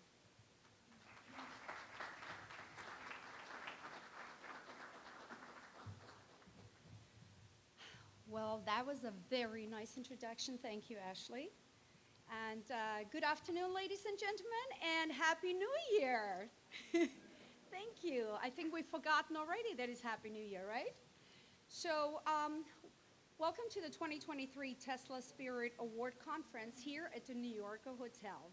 As a Serbian, it is truly an honor and privilege to be the master of ceremonies and be part of this wonderful and interesting conference. About 5 years ago, I was given the opportunity to stay in the very same suite that Tesla called home for 10 years until 1943. I pictured him sitting at his desk and contemplating and putting to paper the brilliant ideas that help the world that we live in today. Nikola Tesla left not only an impact in the field of science, but also in humanity as a whole. I am certain that you will not only enjoy, but also be enlightened by the presentations at today's conference. Now, before we start our program, we have a little group, well, called the dance group, folk music, directly from Serbia. So before we start our program, we figured to lighten you a little bit up, after after lunch. And so you get that spirit back. And so we have the performance, and after the performance, we will continue with our program. All right? Thank you very much, and let's welcome the Serbian folk traditional music. Thank you.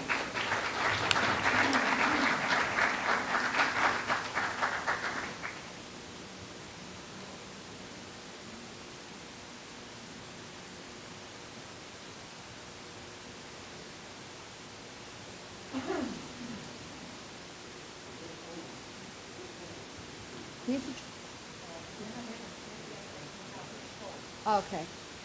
So I don't think, there they are. I don't think they heard. Do I have to speak in Serbian and maybe they understand what I'm saying?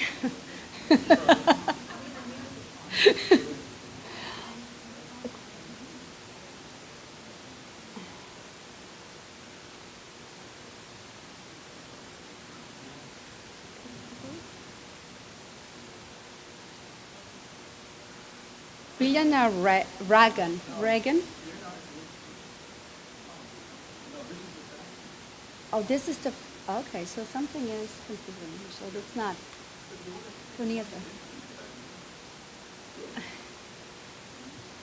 Okay, so what, all right, so I think there was a little confusion here. I think they thought we're having a dance going on, but it's a fashion show, so stay put. That's going to be a little later, okay? I'm sorry, I apologize, but yeah. So let's, so we're going to continue with our program, and we have, so we have speakers today, but we also have the ones that are not speaking today, but are present, and we're going to start with our Tesla Spirit Award ceremony for those who are not speaking, but are present. And may I have the first? Thank you.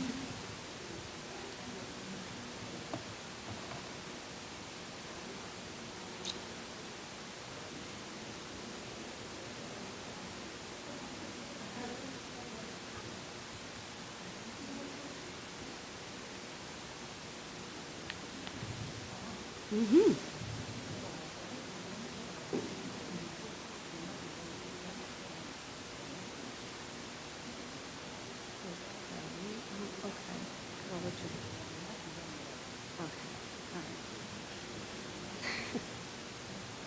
Okay, so I think change of plans again, so that's what happens. Show business happens all the time. All right, so I guess we will continue. It is not dancing, but it is a fashion show. And it is by Bijana Regan, and we're going to present her collection with this beautiful lady. So let's start.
Good afternoon, ladies and gentlemen. My name is Jelena, and I will be your MC for today's Serbian fashion show. Historically, we are focused on the times between and before the Great Wars because these components are the most readily available to us. Textiles are incredibly fragile and rarely survive very many decades, let alone centuries. So we collect, repair, and maintain whatever we can, whenever we can, to preserve Serbian history. We have the evidence of wear and tear of these people's lives.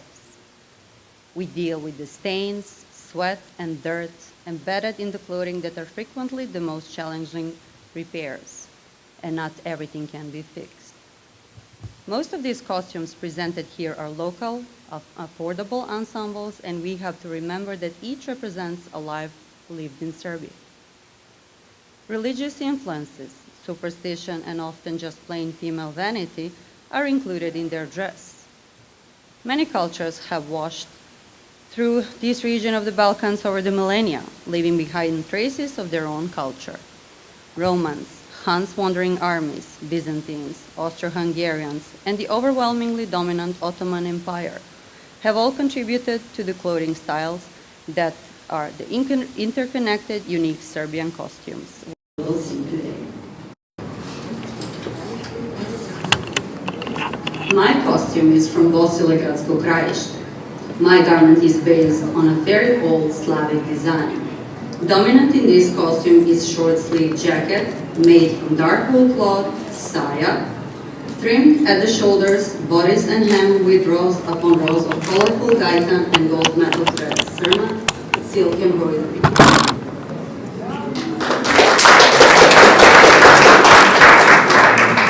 Shomadija.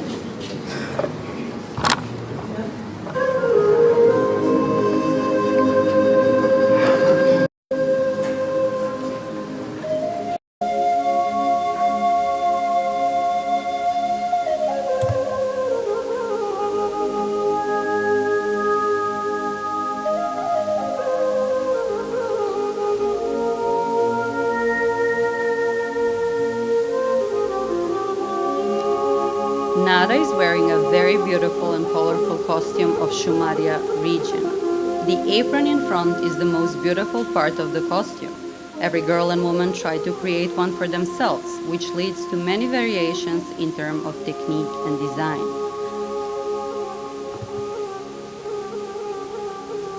Nada is escorted by Daniel, who's also wearing a traditional costume from the same area, thick embroidered gunj or anterija with a vest underneath.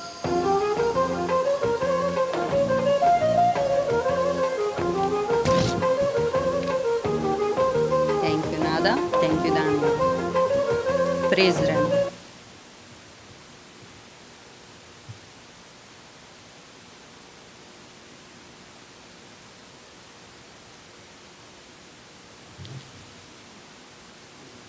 Music? All right. Our beautiful Anna is wearing a costume from Prizren. This is one of the most beautiful costumes that were worn by the Serbs of the late 19th century. The dominant overgarment is džube, a heavy floor-length cloak lined in a cream-colored silk weighing up to 15 kilograms or 30 pounds. Thank you, Anna.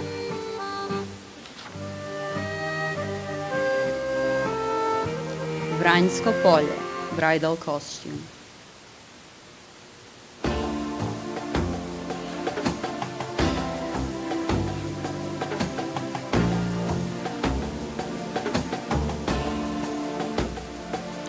This is a female costume from Vranjsko polje, south of Serbia. On this costume, the hammered metal belt buckle is the most interesting part, worn by wealthy brides.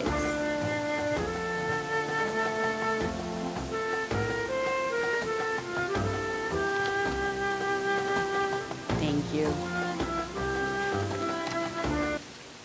Mačva.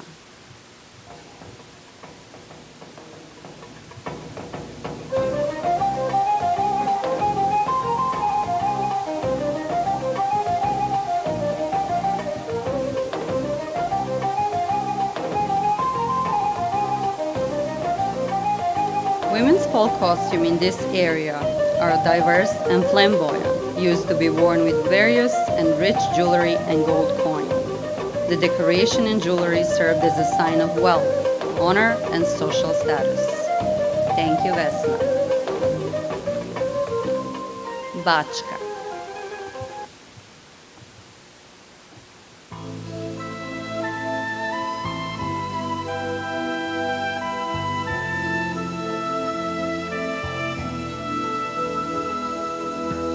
This was a summer style for special occasions. The bright white color of the garment represents purity and neatness. These were some of the great values in Bunjevac community in Vojvodina. Thank you, Milica. Činja.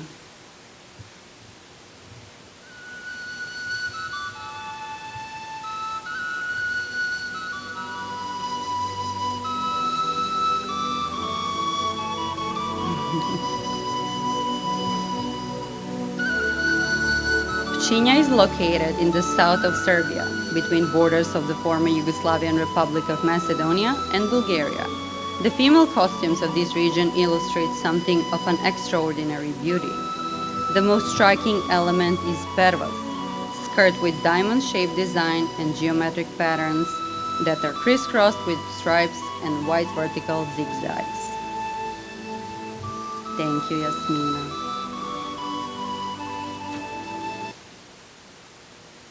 Urban dress, gradska nošnja.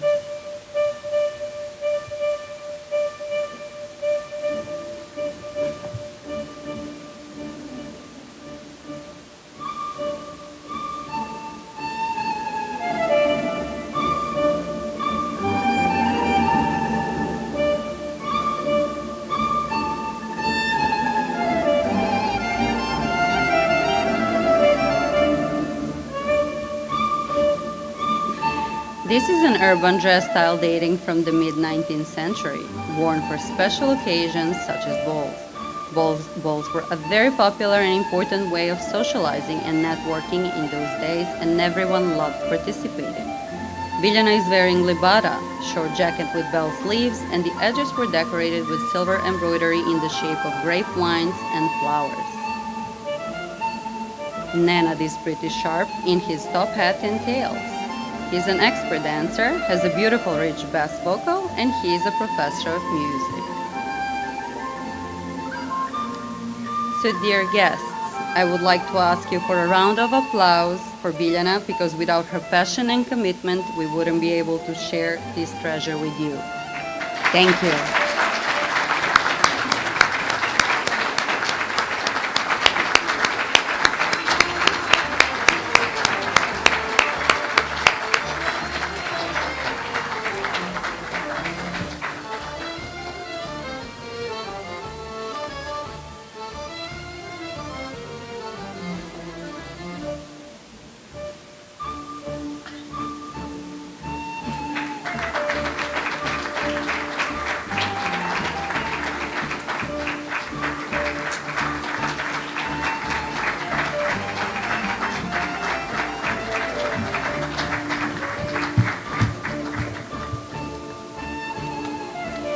I hope you all enjoy this fascinating fashion show by Biljana Regan.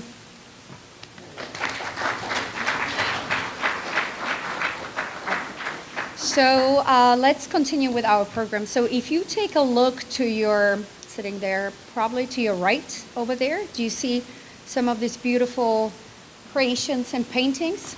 Those were created by children from kindergarten and from Serbia, and also from the Tesla Club in San Diego.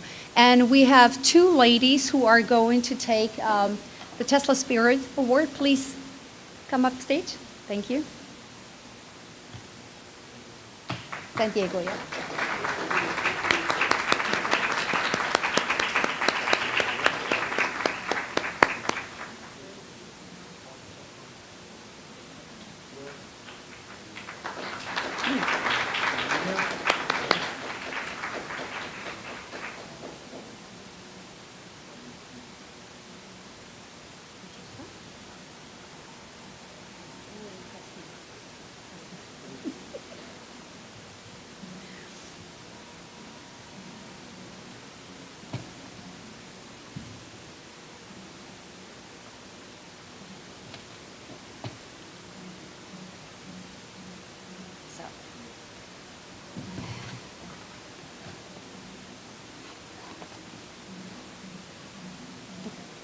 I feel like I'm at the Oscars right now. It's pretty interesting.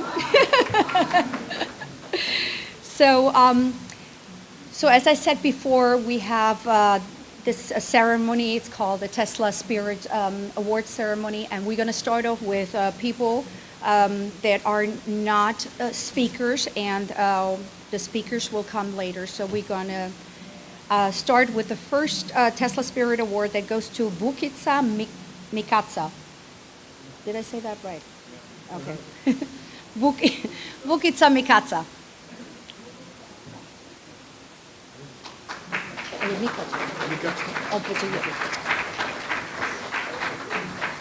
I just got corrected. It's Mikaca.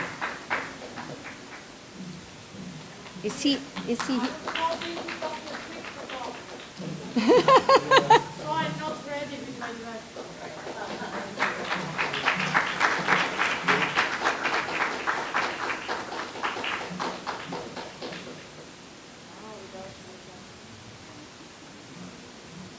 Okay.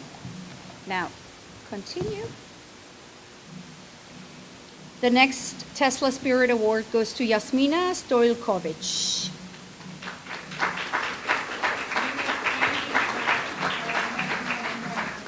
Oh, so Jasmina is changing her clothes.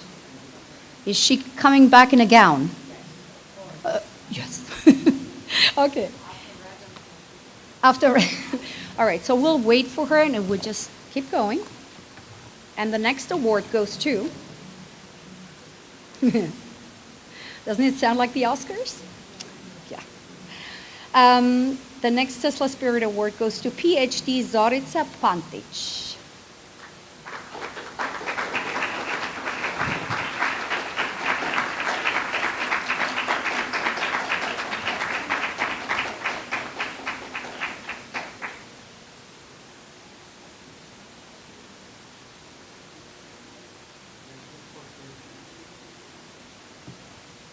Okay, let's give a big applause for Zorica Pantic.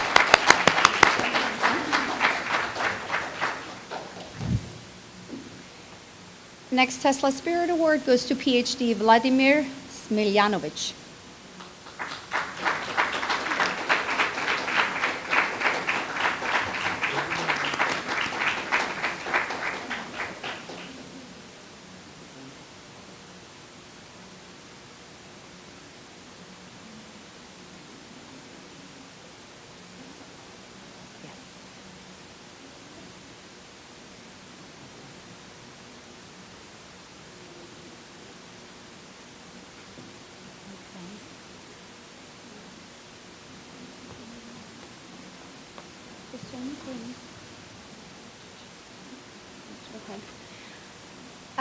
Next up is PhD Vladan Vuletic.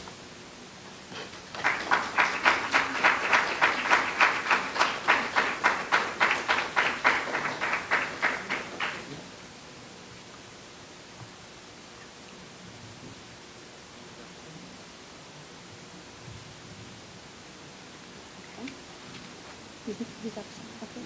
All right. Next up is PhD Radivoj Mitrovic, and I found out he is not here. Oh, he is. Okay. This is a professor Warren, but we'll see the next. Okay. So this is not Radivoj, but he will, in behalf of Radivoj, will accept.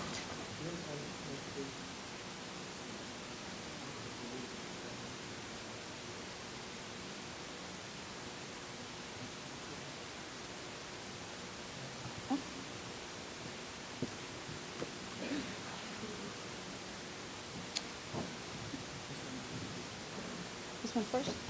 Okay.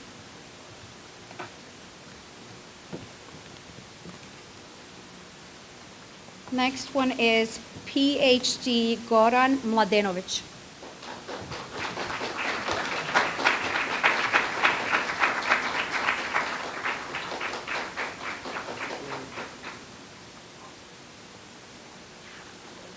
Continue? Okay. Next, we have PhD Jelena Kovacevic.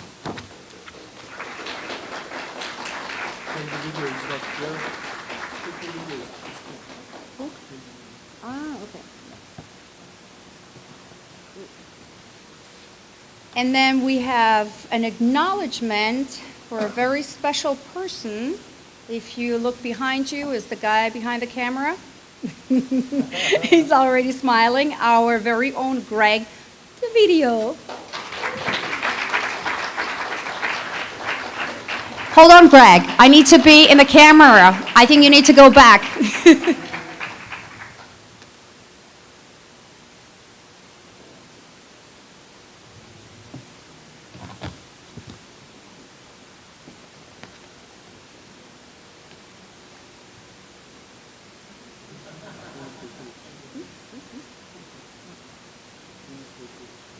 Okay. Yeah.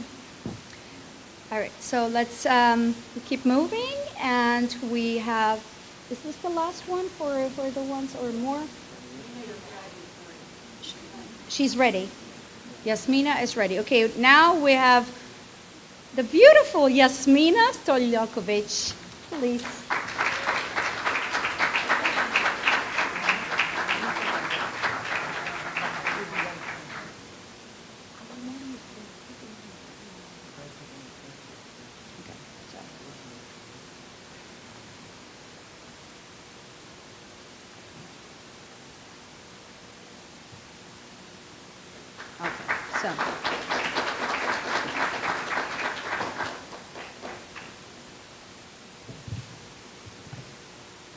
So we have actually prepared bios, and I know some ladies were asking, and I will, don't you worry, I haven't forgotten about you. It's a little just confusing today. So, and again, I just got here today, and 2 days ago I was in Germany with my family, so crazy. But again, I'm doing my best.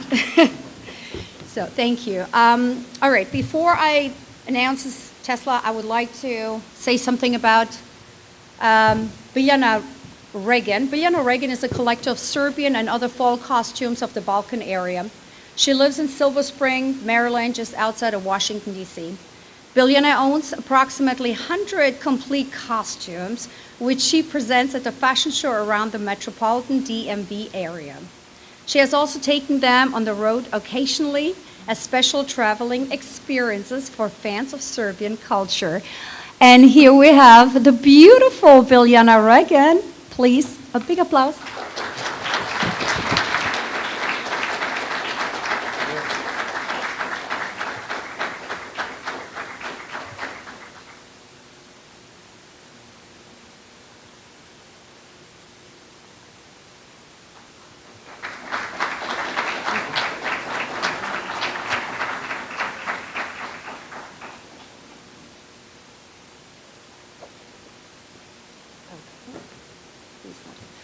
All right. Next is PhD Dejan Ilic. Is he here?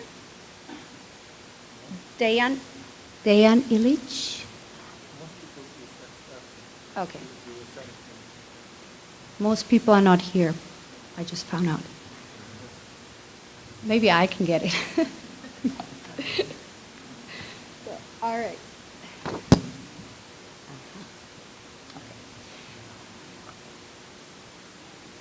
Is she here? Okay, she's here. All right. She's here. Tesla Spirit Award goes to Natasha Yakovlevich. Natasha.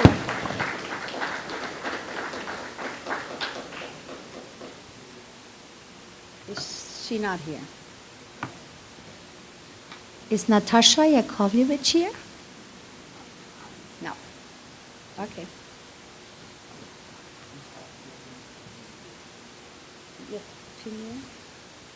This one? Yes. Okay. So next, young artist, Yefimia Ninkovic. Is Yefimia Ninkovic here? No, also not. Okay, but she will get an award and also medallion?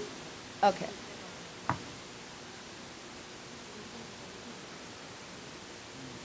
Do we have a video? We don't have a video.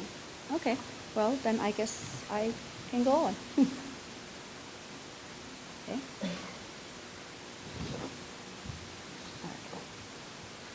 And we continue with the Tesla Spirit Award. And next up is Anna Pavlovich. Anna Pavlovich. Anna Pavlovich, also not present. Okay. That's fine, because I'm going to take them all with me, so that's fine.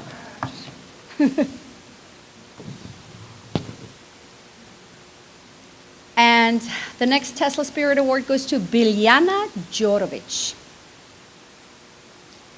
Biljana Djuric.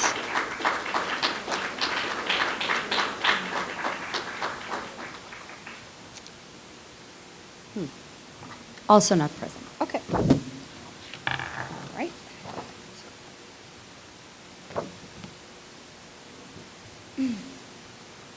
Next up is Aleksandra Otasević. Not here. Ah, okay.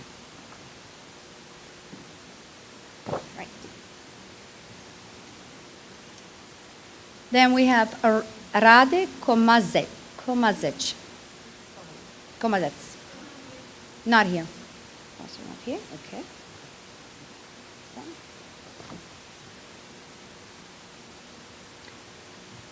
Next, we have Mihailo Zvorkan. No, also not here. Okay.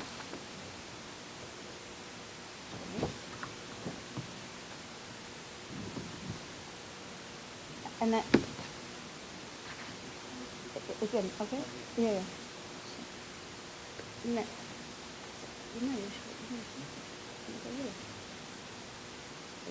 We have, I don't know if this is the same Jasmina Stolkovic, or did you already, or is there another one? I think that's you, right? There's another one? No, okay.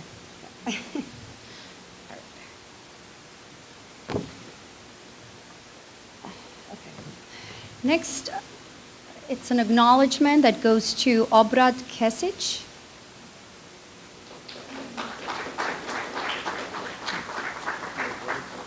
Okay, also not. The next person up, I know he's not here because he's part of the Tesla Science Foundation, and on behalf of him, I'm, just relaying the message. He got sick with COVID and couldn't attend today. So, and his name is Mano Divina. Okay. Then we have Marina Arsenovich. Also not here. Okay. That's fine.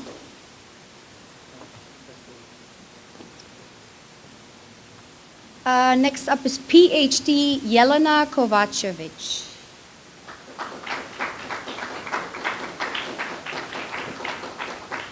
I assume she's not here. Okay, and then, one moment, please. And then we have another acknowledgement, and his name is Charlie Brown. Not from that, no, not the Charlie Brown we know, but the real Charlie Brown.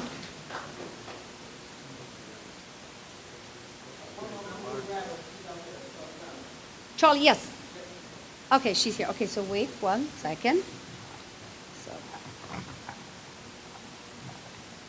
all these Charlie Brown.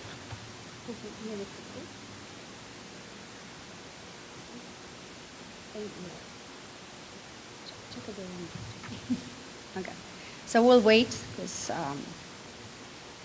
we're trying to be kind here. So, how's everyone doing, by the way? Thank you. I just figure I asked, so I don't know. You've been here since 9 a.m., I assume? Yeah? Yeah? Charlie Brown. Charlie! Charlie! Please come here, Charlie.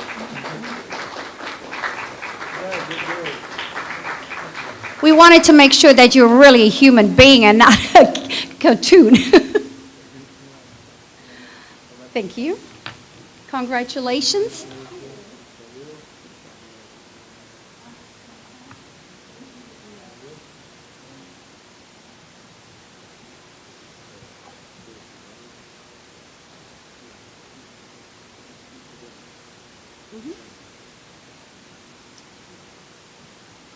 All right, now we have a very special award. And that very special award goes to PRDC Željko Mitrović.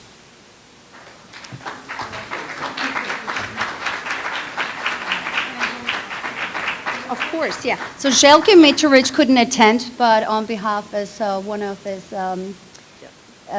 PR person. So please.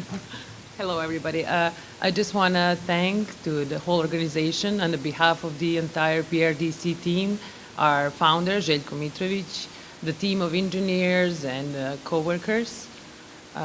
Really, it's a big honor to be here, and thank you, Tesla Science Award, for this, and thank you for this honor.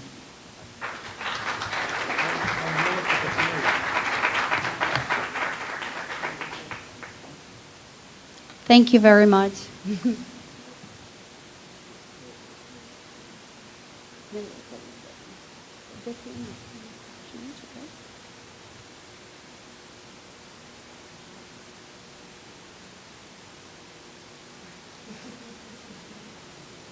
Okay.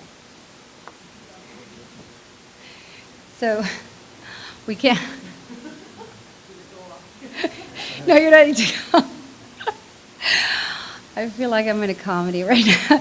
Okay, so we can't forget because he's together with Mr. Mitrovic. Is also PRDC Miloš Petrasinovic. And this goes on behalf. Thank you. Thank you very much.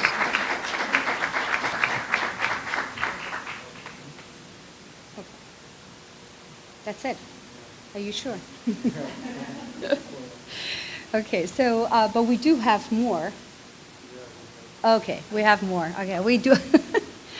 Just making sure. So yeah, so please give a big applause to all these wonderful people. Maybe you want to squeeze a little so they can take a picture. Oh, you know what? Why don't you come here? This is even better. Here, come here so you have. I'm going to move. And then you have the beautiful flag and, you know, with the Tesla sign. So perfect. Yeah, great. Perfect. Okay.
Okay. All right.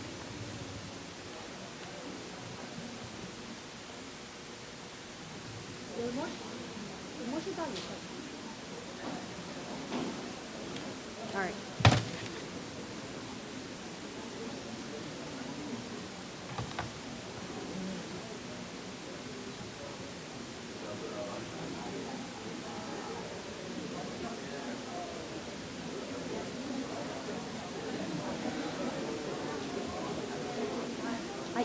Now I'm going to introduce all the people. Should I start with this little quickly? What is the let's start with something else. I already said Dijana, so I already introduced. Oh, okay. So who is the other one? She's not. Not yet. Okay, so should we go with John Capello? Let's do John. Bajich. Let me see if I have anything.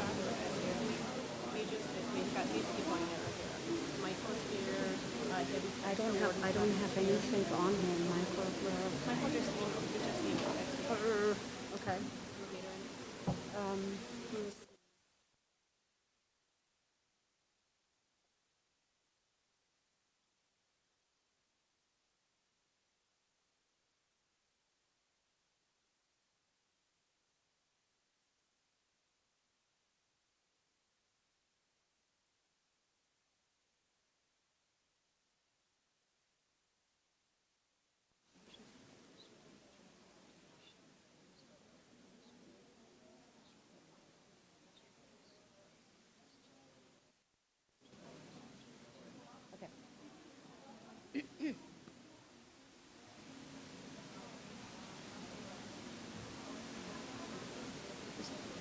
Yeah.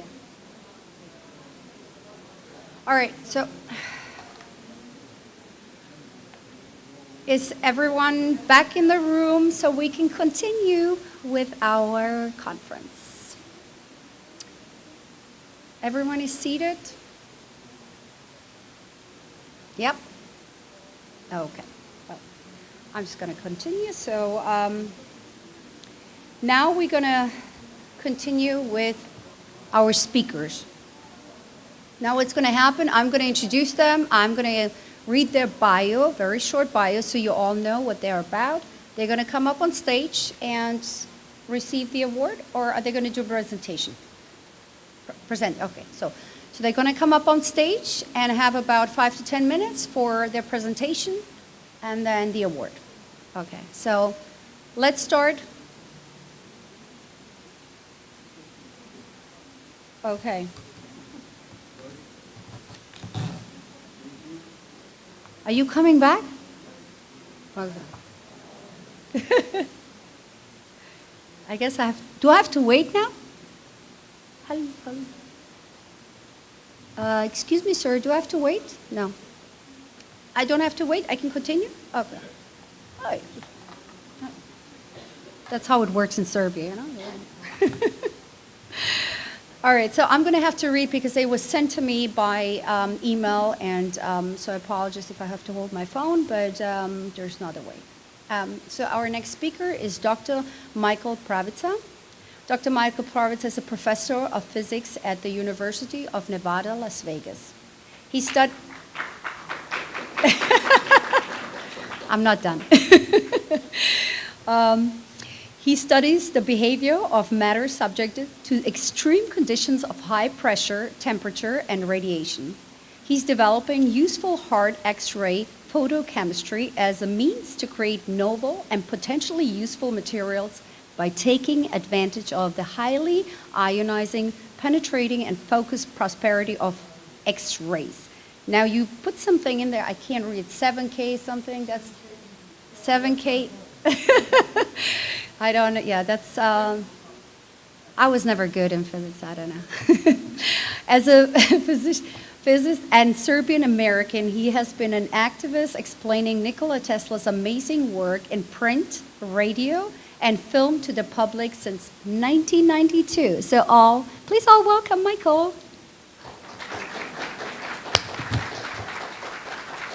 Thank you. Yeah. Okay. All right, so thank you very much to all the Tesla people for inviting me to this interesting conference, and I'm going to just talk about just a little bit of my work using X-rays to drive novel chemistry. Okay. So what is useful hard X-ray photochemistry? We harness the highly ionizing, highly focused, and highly penetrating properties of hard X-rays, which are greater than 7,000 volts of energy, electron volts, to initiate acatalytic in situ decomposition and synthetic chemistry for useful benefit with little or no heat input or catalysts. So we create novel states of matter, metastable matter, which enable us to study diffusion, segregation, and reactions, and under extreme conditions of, for example, pressure or temperature, on a much slower time scale than in detonation conditions, which are less than 100 nanoseconds. And we also access novel regions of free energy space. So you can see hard X-rays are used to, we irradiate a sample like potassium chlorate, and then we produce oxygen and potassium chloride, which is what we call light table salt. And here you can see a picture. This is between two diamonds. This is a sample of potassium chlorate. And that little hole in the center, that yellow hole, is oxygen that has been created from the X-rays, not with catalysts, not with high temperature, but just X-rays. And then you pressurize a little more, oxygen actually changes color from yellow to red. So I typically do a lot of experiments at synchrotrons, such as the Advanced Photon Source, which is a mile in circumference in the Chicago area. This is the nation's brightest X-ray source. And of course, I have Nikola Tesla to thank for all of this, because he was probably the first person ever to actually create X-rays with his Tesla coil. And he had some of the first ideas of distributed resonance in accelerators. And so I work in there are little triangles. Each of those triangles is a beam, offices for a beam station. Here's one of the beam lines. We put a sample right in the center. X-rays come from the right to the left. We have X-ray detectors, and then that's how I study my materials. And what was unique in my case is that X-ray damage has been known for decades, but I was one of the first people to say, let's actually use that to drive chemistry to make something useful. So here is looking between two diamonds, squeezing a metal gasket. In the middle you see two holes. One hole has potassium chloride, and the other hole has ammonia borane. We irradiated a little spot in the center of the bottom hole to release oxygen. The oxygen is orange. And then in the top hole, we release hydrogen. And guess what? After a little sustained irradiation, we produce water. So we release hydrogen, we release oxygen, and then we produce water. So as a physicist, you can't get chemistry simpler than that, than to make water. And of course, hydrogen and oxygen combust, but in our case, we were doing this at 50,000 atmospheres of pressure. So it's one of the first times you can actually watch hydrogen and oxygen mix together and not have them detonate. Here's a case, we're one of the few people in the world that uses fluorine. Fluorine is known as the tiger of chemistry, so it's very reactive. So if you want to drive high pressure chemical reactions, you want to find a way to load fluorine. And so we did this using irradiating perfluorohexane, which is, this is C6F14. And this is with X-rays, and we release fluorine, and we can also do it with other materials such as xenon difluoride and potassium boryl fluoride. And here's an example of looking at the irradiation. This yellow spot is fluorine. This is backside is a diamond. We were so successful in the irradiation to produce fluorine, we etched a hole in the diamond when we released the sample. So fluorine is a tough one to load.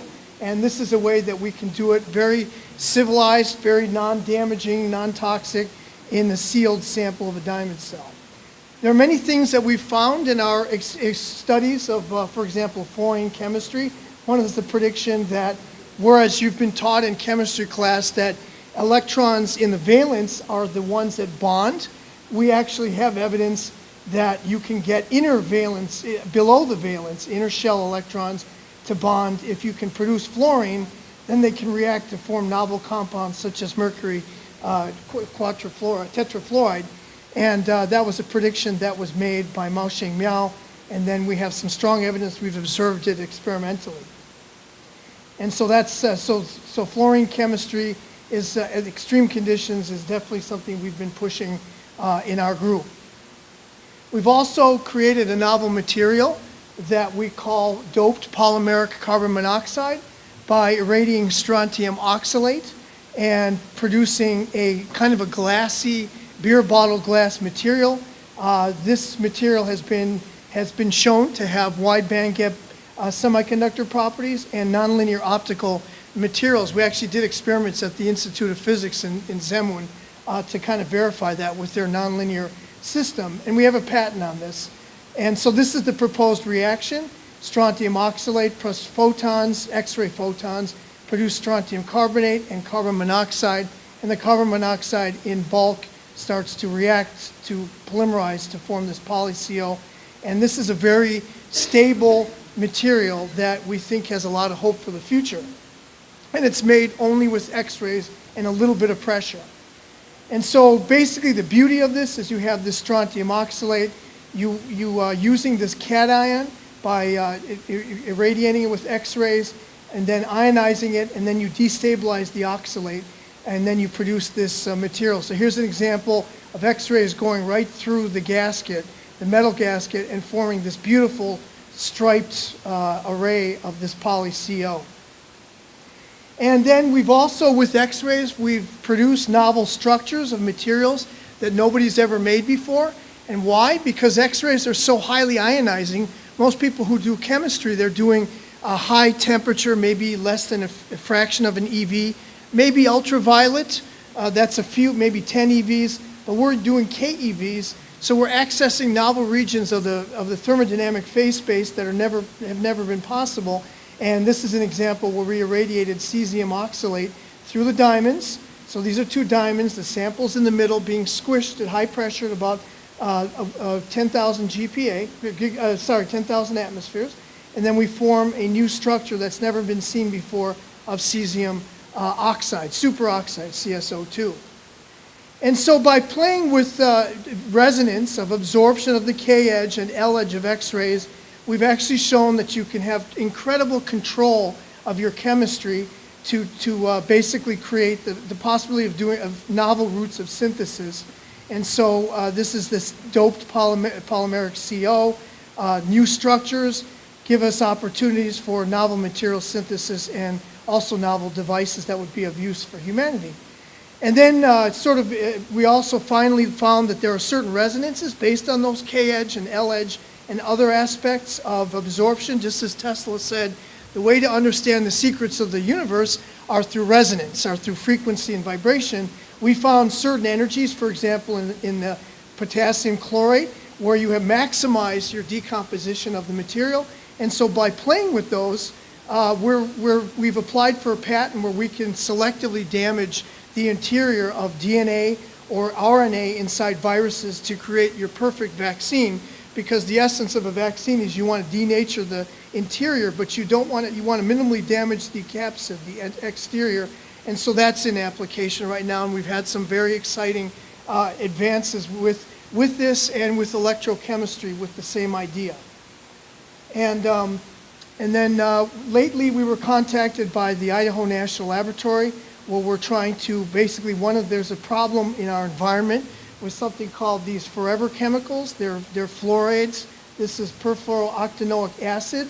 They came from synthesis of Teflon, and they're all over the earth. They're in the Arctic, they're bothering the polar bears. So they cannot seem to destroy these chemicals. So we have some strong evidence that we've been able to destroy the chemicals very easily with X-rays and low pressure, very low pressure. So we're in the middle of hopefully getting some funding for this, and maybe, who knows, maybe we'll make a little contribution to clean up this atmosphere. And so that's just, again, this is before we irradiated and a little bit of pressure, and after we just wiped it out, destroyed it. So I was kind of proud of that. So again, just in summary, X-rays are a novel way to drive chemistry. I'm excited to be part of this conference because, again, Tesla was probably the first person ever to actually create X-rays. He was one of the first person to acknowledge that X-rays can damage your skin, for example. So he looked at safety methods. And so I'm extremely proud to be part of this because I'm using these methods to basically find novel ways to use these X-rays to drive novel chemistry. So I'd like to thank you all for your attention.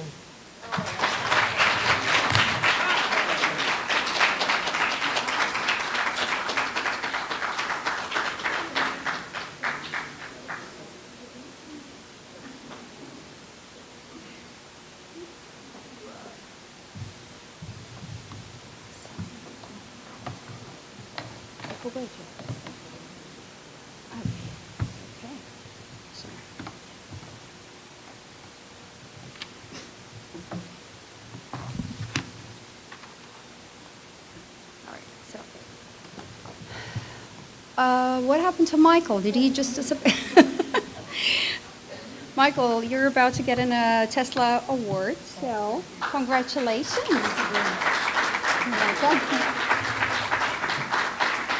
And thank you very much for your presentation.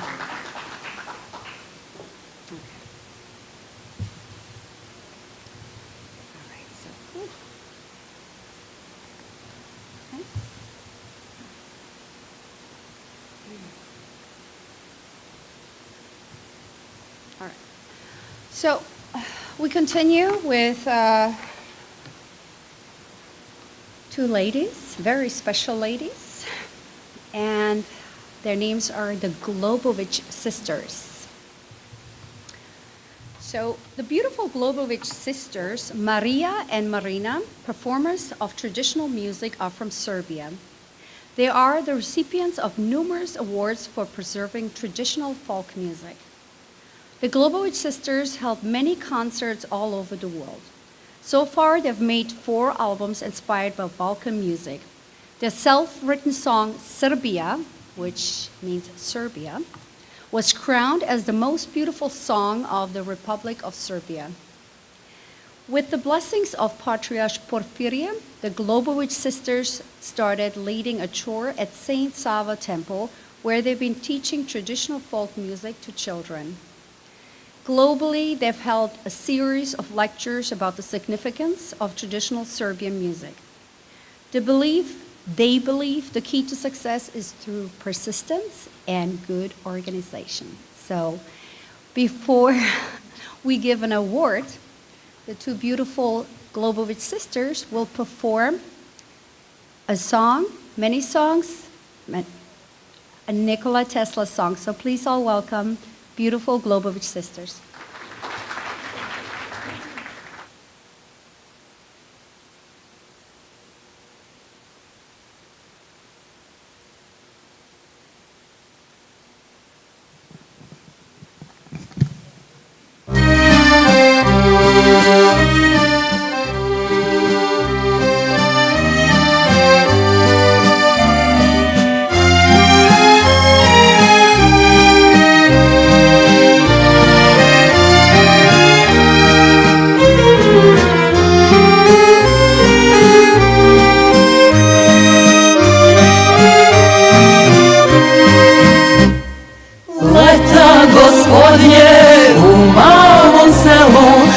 rođen je Srbi svetskoga glasa. Ko dečak sanjao da menja stvari, ukroti vodopad na Nijagari. Ko dečak sanjao da menja stvari, ukroti vodopad na Nijagari. Nikola Tesla, naš srpski rode, svet se zadivi geniju tvome. Retki su ljudi tvoje bistrine, večna ti slava, veliki Srbine. Retki su ljudi tvoje bistrine, večna ti slava, veliki Srbine.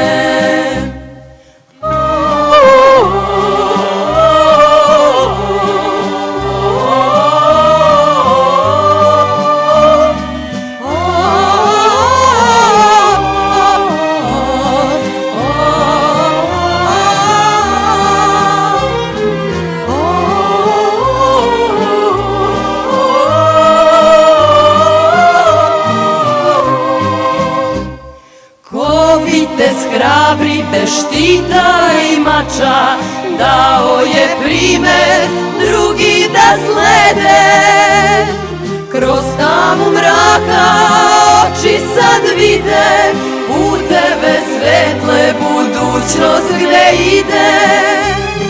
Kroz tamu mraka oči sad vide, puteve svetle, budućnost gde ide. Nikola Tesla, naš srpski rode, svet se sad divi geniju tvome. Retki su ljudi tvoje bistrine, večna ti slava, veliki Srbine.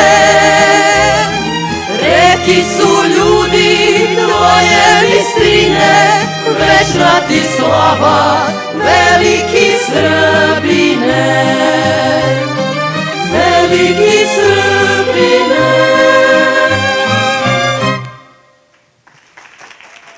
Thank you very much.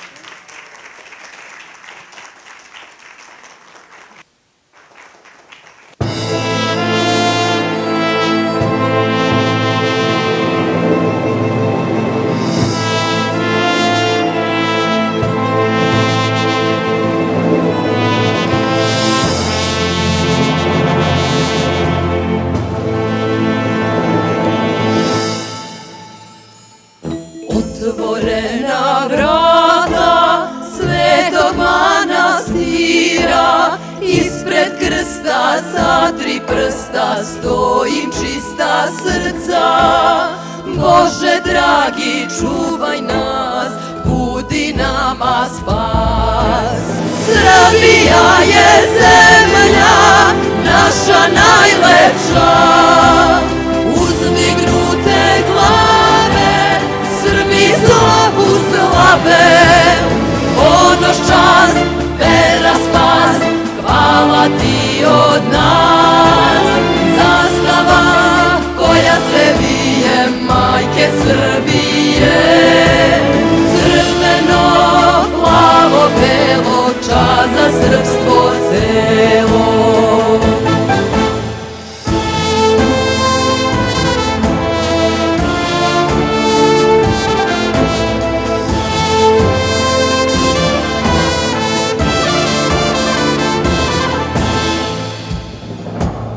Mudrost neka vlada, to je naša nada. Dobro činite, rado širite, Bogu se molite, jer za ljubav sve se može, hvala ti Bože. Srbija je zemlja naša najlepša, uzdignute glave, Srbi slavu slave, ponos, čast, vera, spas, hvala ti od nas. Zastava koja se vije, majke Srbije, crveno, plavo, belo, čast za srpstvo celo.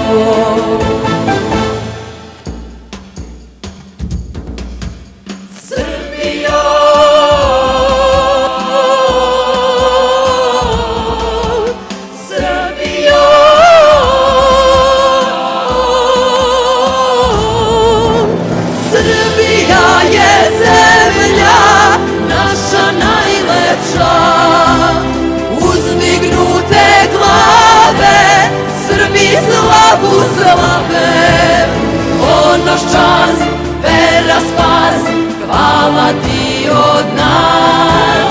Zastava koja se vije, majke Srbije, crveno, plavo, belo, čast za srpstvo celo. Najlepša je moja Srbija.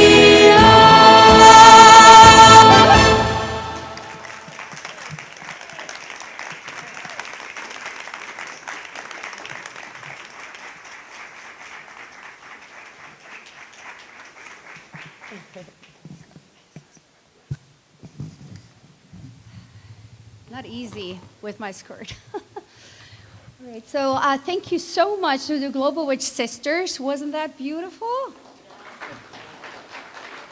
I am actually a big fan of yours. I have seen many performances online, and you're just gorgeous, and your voices are even more beautiful.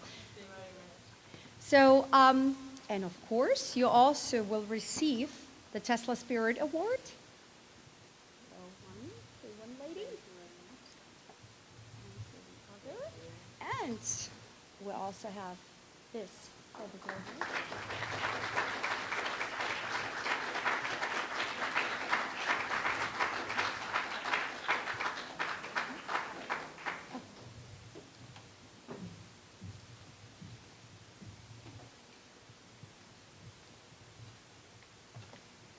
Good afternoon, ladies and gentlemen. It's a great honor and privilege to be here with you tonight. This award is especially meaningful for us because it bears the name of our greatest scientist and inventor of all time. Nikola Tesla set us all a great task, which is that none of us should ever give up on our dreams, that we strive, work, and contribute to the field we are best at. The two of us are twins. Our parents enrolled us in a music school when we were 5 years old because they noticed the gift we possessed. Thanks to them, we nurtured and perfected that gift. Every award we receive represents our effort, education, and our God-given gift. We are glad that our talent is appreciated, and we hope that we can inspire young people to follow their dreams. We think that traditional music is very popular in the world because every nation is interested in the culture and traditions of other countries. We believe that this is exactly what unites and brings together different nations: curiosity and wish to discover diverse and authentic music of various nations. We would like to thank the NIKOLA TESLA Foundation for this award and for recognizing the importance of traditional original music which we cherish. The song NIKOLA TESLA, which we recorded, describes the life of our famous scientist, celebrates his life and work through the sounds of music, which many say move the heart and soul. We would like to thank Aleksandar Ignjatović, innovator, educator, and the head of the company, Pertini Toys, whose initiative brought us here tonight.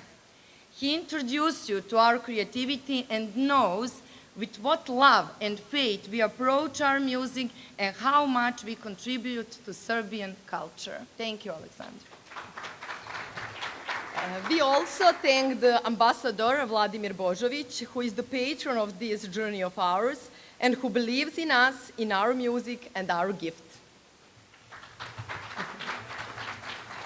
Having support is the most important thing of all. The support of family, friends, colleagues, as well as everyone who appreciates your effort, knowledge, and work. Thank you all.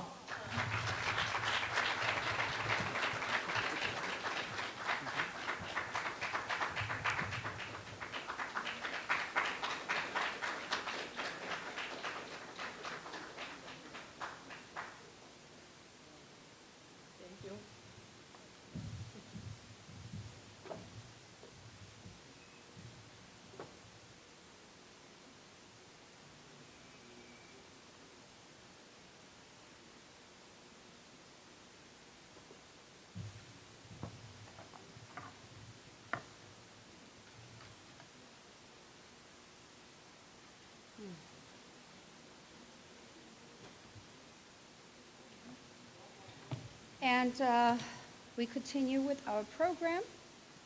And so next up will be a young lady who is going to do a sketch called My Love by Nikola Tesla by a student from Nikola Tesla Budapest. So two young ladies. Oh, okay. All right, doesn't say here, but okay, two young ladies. Two young ladies from Budapest. So could you please come up and perform, and we'll do the awards after. Thank you so much.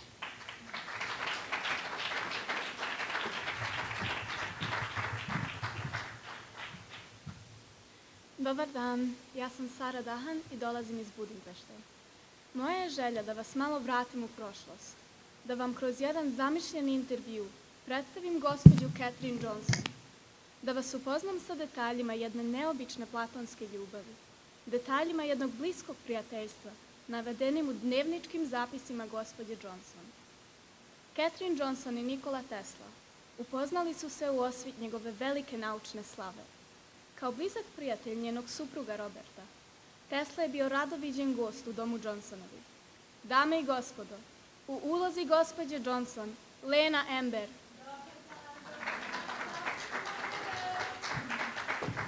Dobar dan vam želim, dobar dan. Ja sam Catherine McMahon Johnson, poreklom Irkinja, a rođena sam u Washingtonu I supruga sam Roberta Johnsona. U New York smo došli posle našeg venčanja. New York je čudesan, najava svega novog. New York naglo raste, daje mnogo, a I traži mnogo. Robert je zaljubljen u mene, a ja sam zaljubljena u New York. Hvala vam. Na šta vas asocira Nikola Tesla? Pa ja sam tu zapisivala nešto u svom dnevniku, pročitat ću vam. Nikad nisam videla čarobnjaka dok mi Robert nije ispričao zanimljivu priču. Opisivao je čarobnjaka koji je stigao iz nekog čudnog predela u Evropi, pa ne mogu baš da se setim, ali pripada Austro-Ugarskoj. Poreklom Srbin, naručnik u usponu koji vidi mnogo bolje od svih nas, pa čak je bolji od Edisona. Da li biste bili ljubazni da nam pročitate šta pišete u vašem dnevniku o tom vašem prvom susretu sa Nikolom? Upoznala sam divnog čoveka, zove se Nikola Tesla.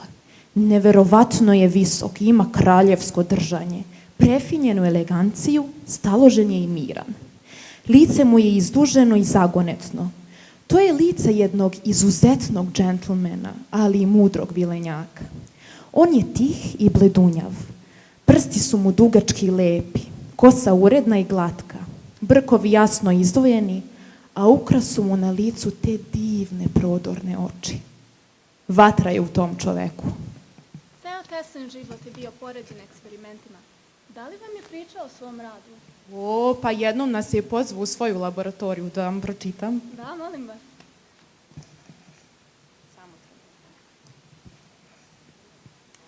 Laboratorija je bila prepuna čudnih naprava, savršeno uredna i čista. Robert i ja, kao da smo se našli u nekom drugom svetu. Ali gospodin Tesla se bešumno kretaju, pripremaju spektakle. Nikada u životu nisam videla tako nešto. Bezbroj svetlećih linika i oblika je iznad naših glava. Ne umem verno da opišem. Šuštavi, zlatni, narandžasti, plavi oblici, brzi i razigrani, leteli su nesudarajući se, a moji oči kao da su se punile nečim, svetlošću ili suncem, ne znam. Gospodin Tesla je stajao nemo, u ruci je držao veliku sijalicu.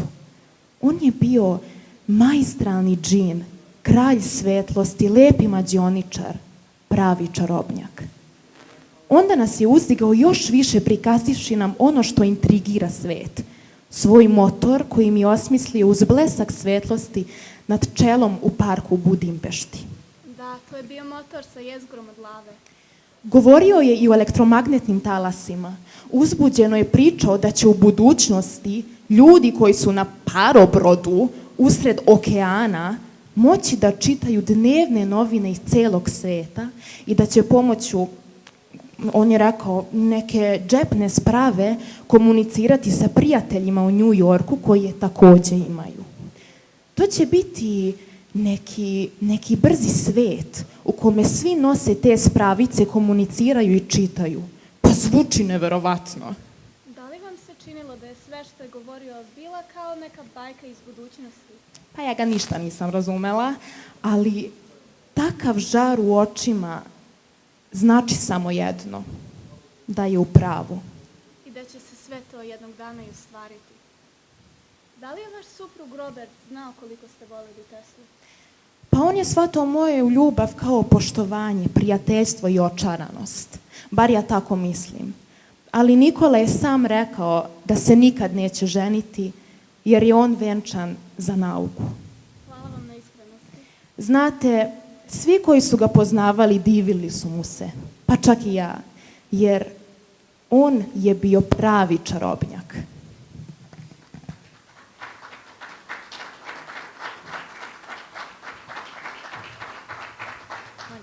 Dragi gledaoci, čuli ste detalje iz romana Ane Atanasković pod nazivom Moja ljubav Nikola Tesla. Ana Atanasković nam otkriva drugu stranu Tesline prirode, nežnog, pažljivog, duboko moralnog čoveka. O romanu piše Vanja Bulić. Ovo je roman koji u pojedinim delovima žubori kao najčistija poezija, a Tesla je upravo to bio. Dar čovečanstvu. Poezija ispisana perom prirode. Hvala na pažnji. Thank you for your attention.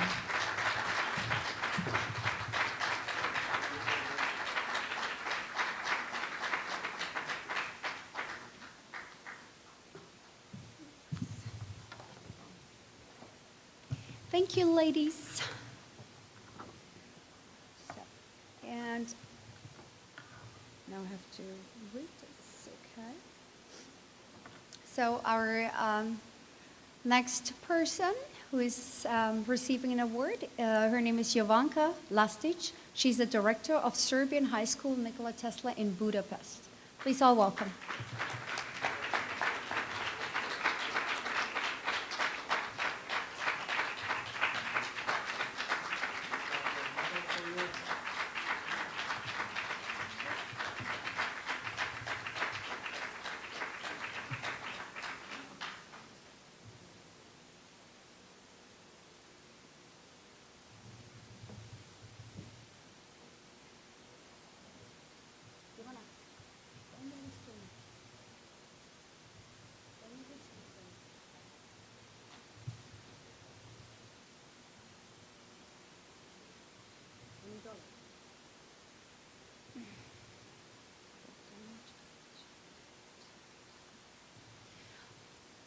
And our next,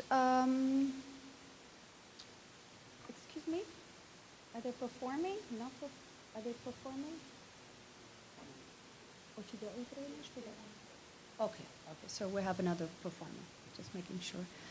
So next up is a Student Center of Excellence of Faculty of Mechanical Engineering, and it's Bogdan Charapic and David Svetkovic. Please come up.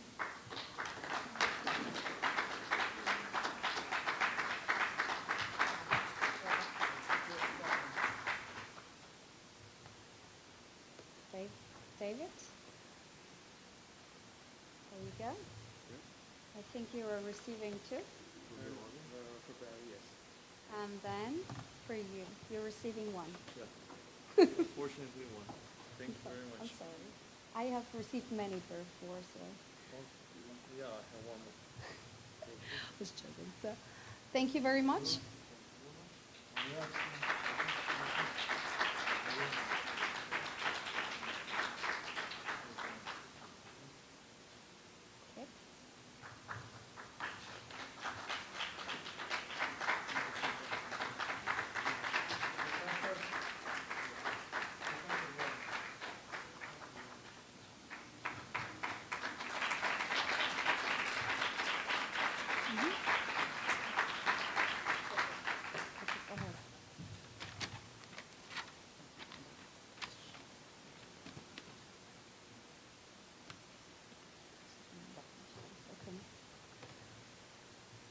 So I would like to welcome our next speaker, and who is the president of Matica Srpska, PhD Dragan Stanic. Please come up.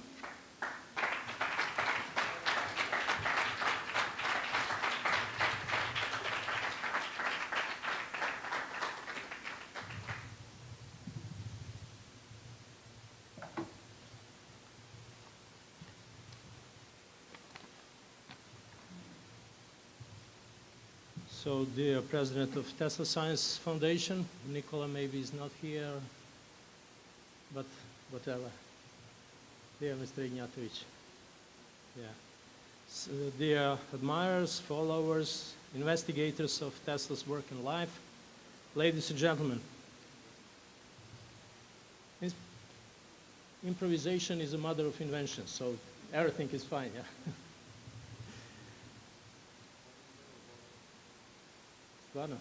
Oh, sorry. Okay, I have some presents for him and for Tesla Science. Yeah, foundation. Okay.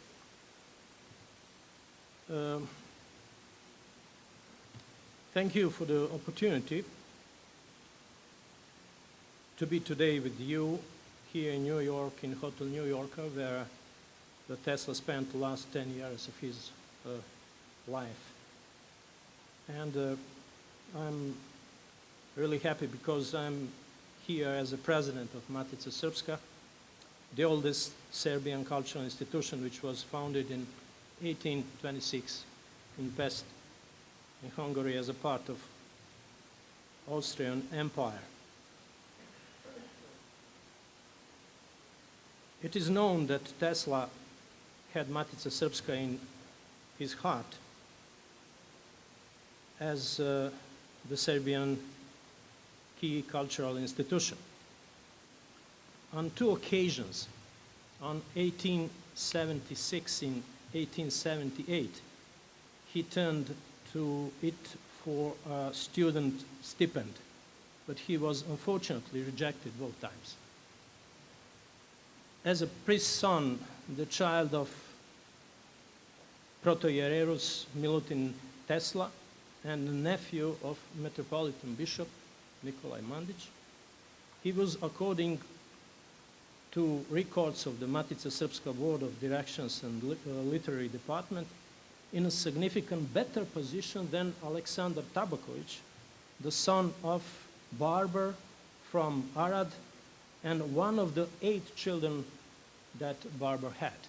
And that was the reason for that refusal.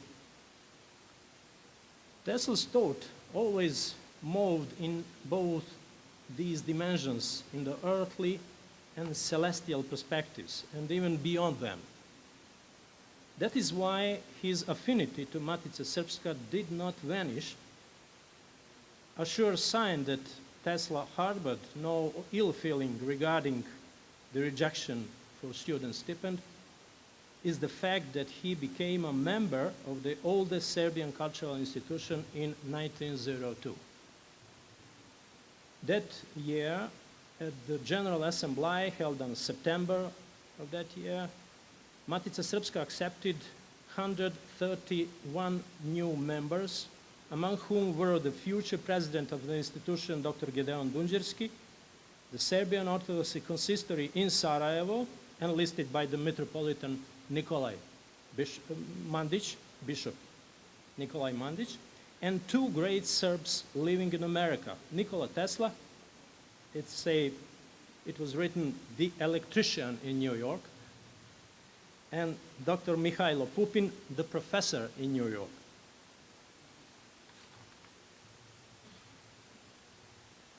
So Nikola Tesla became a regular member of Matica Srpska in 1902, but in 1927 he was elected as a honorary member, and that list is really impressive.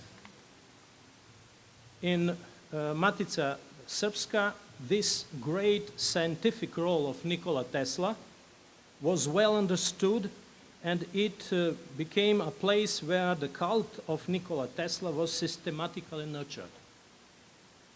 Special credit for this is due to engineer Slavko Bokšan, who in a serious text in Matica Srpska's publications, above all in Matica Srpska Hronika, Letopis Matice Srpske, and later in a series of books, the first one of which was Nikola Tesla Život I delo, was published in 1927 by Matica Srpska. And all these facts systematically brought to light the nature of Tesla's creative genius in investigative feats and scientific discoveries. That way, Nikola Tesla remained a member of Matica Srpska, honored member of Matica Srpska, that 1927. When Matica's regular assembly in December of this year, along with many other prominent scientists, writers, and authors, was elected him as a honorary member. These guys who were chosen also are, for example, Aleksandar Belić, Baudouin de Courtenay, Bogdan Gavrilović, Gerhard Gezeman, Dragutin Domjanić, Tihomir Đorđević, Jovan Erdeljanović, Mileta Jakšić, Paja Jovanović, Tomaš Garik Masarik, Antoine Meillet, Ivan Meštrović, Gabriel Millet, Milutin Milanković, Matija Murko, Vladimir Nazor, Veljko Petrović, Bogdan Popović, Uroš Predić, Mihajlo Idvorski Pupin, Nikola Radojčić, Jovan Radonić, Isidora Sekulić, Stanoje Stanović, Svetislav Stefanović, Vladimir Šorović, etc.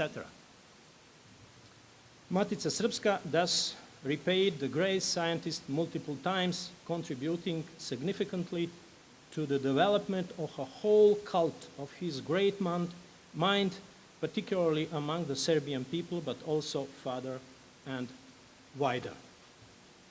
Nikola Tesla is one of the greatest examples of many Serbian gifted, talented young people who was looking for best circumstances for developing of their ideas, innovations, or scientific or artistic concepts.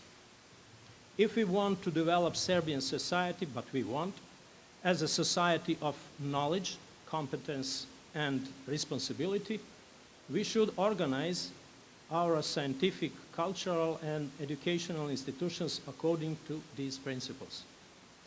I see Matica Srpska as an institution with a special feeling for creative results of many Serbian gifted, talented people living in many different countries and places throughout the world. Because of that, right now, we are finishing the process of foundation, a special board of Matica Srpska of Serbian diaspora. Our idea is to offer to all these people possibilities for showing, to present what they have done and why it is important for the Serbian society and the whole world. This form of activity could be very useful for all Serbian people living throughout the world, for Matica Srpska and whole Serbian society. That's the reason, because we recognize interesting and precious results of Tesla Scientific Foundation. Thank you to Mr. Lonchar and whole team in Tesla Science Foundation, because they done very, very interesting and important things. Ladies and gentlemen, Mr. Lonchar and Tesla Foundation give all acknowledgement, so I think that it could be one he get from any other. So Matica Srpska is an acknowledgement because Tesla Scientific Foundation as a kind of association very good collaborated with Matica Srpska and really have done very interesting things. So I want to give you some books of Matica Srpska. It's in English also, so you can offer here American guys, American men. Yes.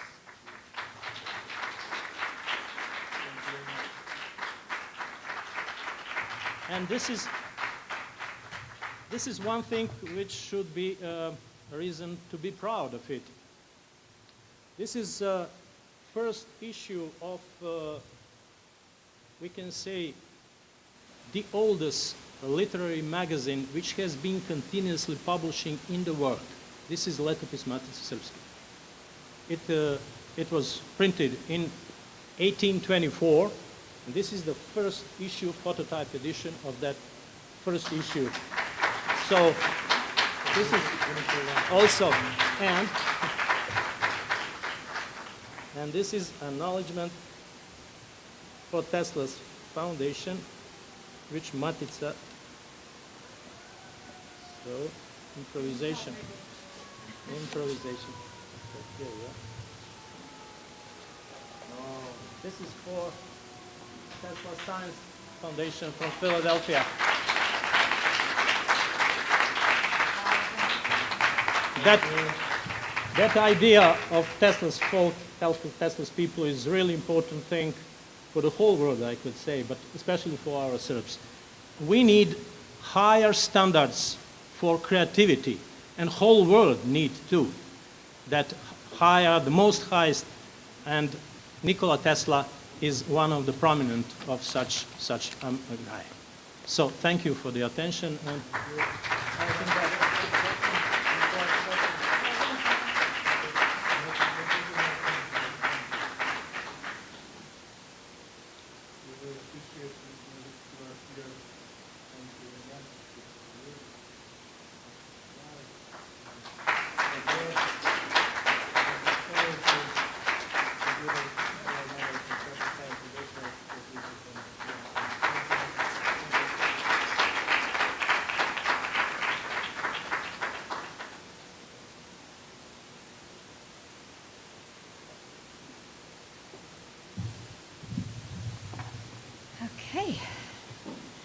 So our next, it's an acknowledgement to the Faculty of Mechanical Engineering of University of Belgrade. Please come up.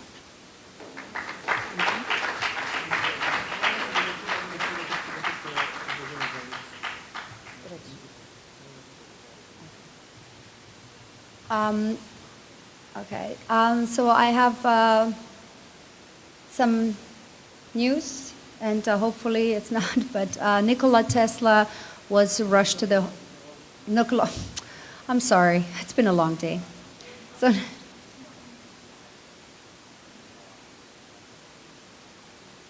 he's in the ER.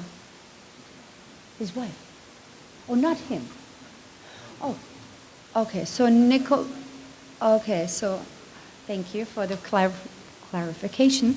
So NIKOLA Lonchar's wife is rushed to the hospital in the ER, and that's why NIKOLA Lonchar is not here. And hopefully it is not bad news. And I apologize for. Okay.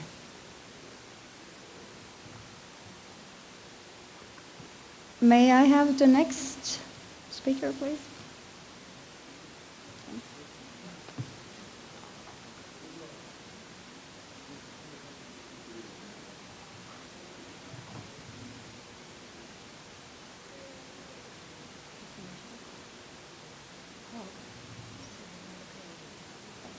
Okay. So again, we're going to have a video, and it's the Faculty of Mechanical Engineering of University of Belgrade. So we have a little presentation.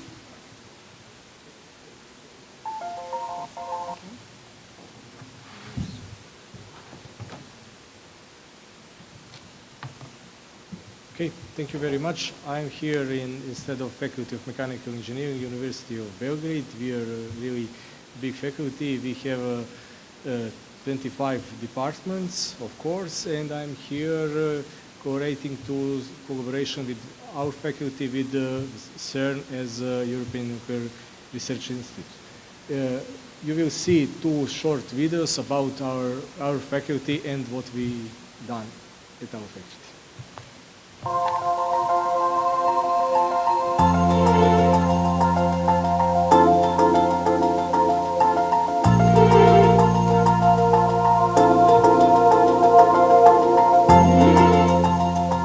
Mašinski fakultet osnovan je 1948. godine.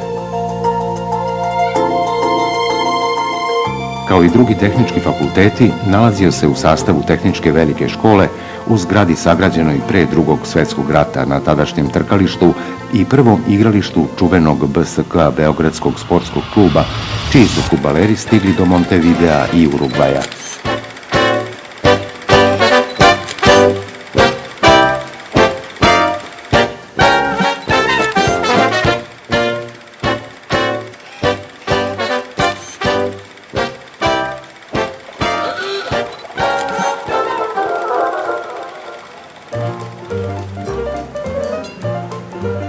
Zbog iznenađujuće velikog interesovanja studenata za tehničke fakultete, zgrada Tehničke velike škole u bulevaru Kralja Aleksandra postaje pretesna.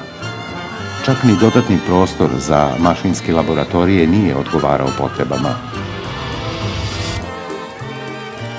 Zato je 1955.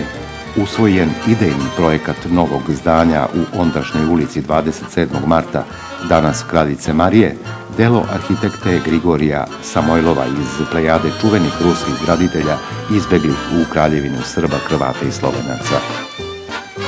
Izgradnja buduće građevine otpočela je 8. maja 1957. a 3 godine kasnije i useljavanje. Prvi dekan Mašinskog fakulteta bio je profesor Vladimir Farmakovski, konstruktor lokomotiva iz Politehničkog instituta u Kijevu, osnivač i prvi upravnik Mašinskog instituta Srpske akademije nauka i član Srpske akademije nauka. Na novoosnovanom Mašinskom fakultetu ispočetka su se izučavali opšte mašinsko, železničko-brodsko, vazduhoplovno, motorizacijsko i vojno inženjerstvo. Međutim, predmet mehanika i nauka o mašinama ili mahinama, kako je tada zapisano, prvi je put uveden u Srbiji još 1873. na Tehničkom fakultetu Velike škole, a za potrebe izgradnje železničke pruge. Bio je to jedan od 7 predmeta na Tehničkom fakultetu, iz kojeg je 20-ak godina kasnije nastao mašinsko-tehnički odsek, preteča današnjeg Mašinskog fakulteta.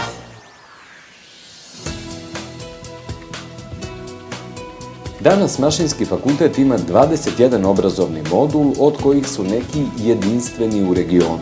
Vazduhoplovstvo, brodogradnja, biomedicinsko inženjerstvo, dizajn u mašinstvu. Od 2019. postoji novi studijski program na osnovnim akademskim studijama, informacione tehnologije u mašinstvu, a od 2020. na master akademskim studijama pokrenut je studijski program Industrija 4.0. Trogodišnje osnovne i dvogodišnje master studije imaju nemačku akreditaciju, evropsku akreditaciju za studije tehnike i najprestižniju svetsku akreditaciju u brodogradnji, koju izdaje čuveno Britansko kraljevsko društvo.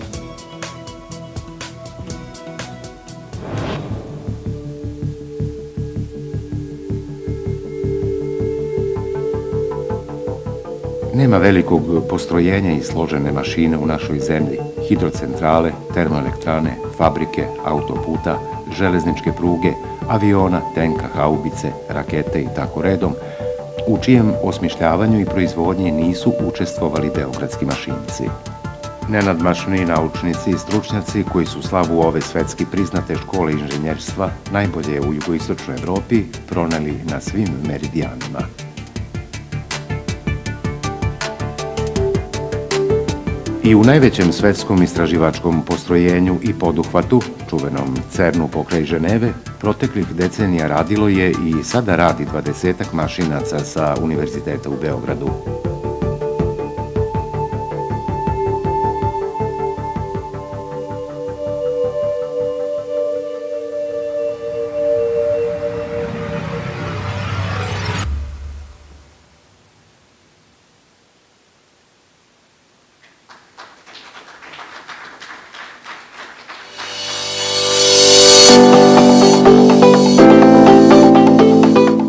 Mašinski fakultet Univerziteta u Beogradu je najstarija i najveća visokoškolska i naučna ustanova u Srbiji u oblasti mašinstva.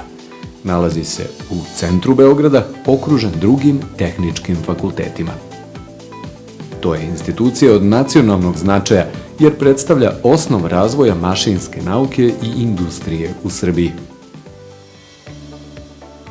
U namenski građenoj zgradi od 40.000 kvadratnih metara nalaze se 4 amfiteatra i 50 učionica, od kojih su neke opremljene najsavremenijom računarskom tehnikom, koja služi za učenje i izradu samostalnih projekata. Nastava i naučna istraživanja realizuju se u preko 30 laboratorija, od kojih su mnoge referentne u svojoj oblasti. Prostor prilagođen potrebama studenata je veliki i raznovrstan, od biblioteke preko internet kafea do sala za prezentacije, master i doktorskih radova. Na Mašinskom fakultetu ima preko 120 kabineta i kancelarija za zaposlene u nastavi i u službama posvećenim studentima i radu fakulteta. A tu je i inovacioni centar, čiji je glavni zadatak primjena naučnih, tehničkih i tehnoloških znanja, inventivnosti i pronalazaštva radi stvaranja i realizacije poboljšanih i novih proizvoda, procesa i usluga, kao pokretača razvoja Republike Srbije.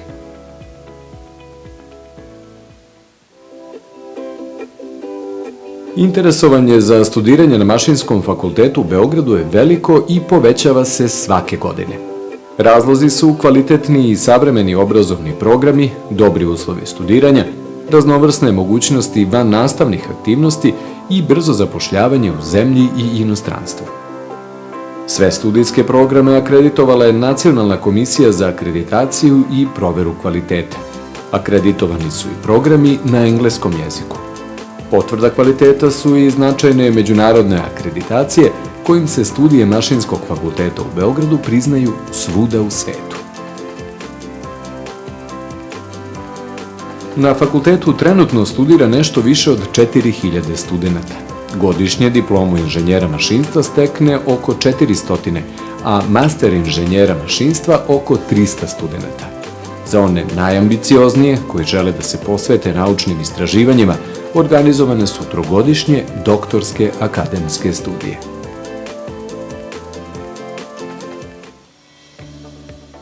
Osim naučno-istraživačke delatnosti koja se realizuje kroz brojne domaće i međunarodne projekte, na Mašinskom fakultetu se podstiču studenti da u okrilju fakulteta razvijaju svoje talente i interesovanja kroz učešće na svetskim takmičenjima u upravljanju brodova, robota, letelica ili trkačkog automobila. Za njih je na Mašinskom fakultetu otvoren studentski centar izvrsnosti, mesto na kome studenti samostalno razvijaju svoje projekte od ideje i konstruisanja do finalne izrade.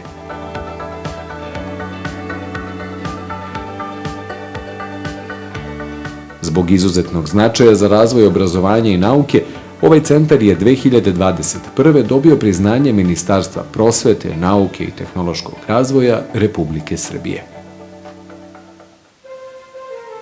Korak ispred svih. Moto Mašinskog fakulteta Univerziteta u Beogradu svakodnevno nadahnjuje studente i profesore u obrazovnom i naučno-istraživačkom radu.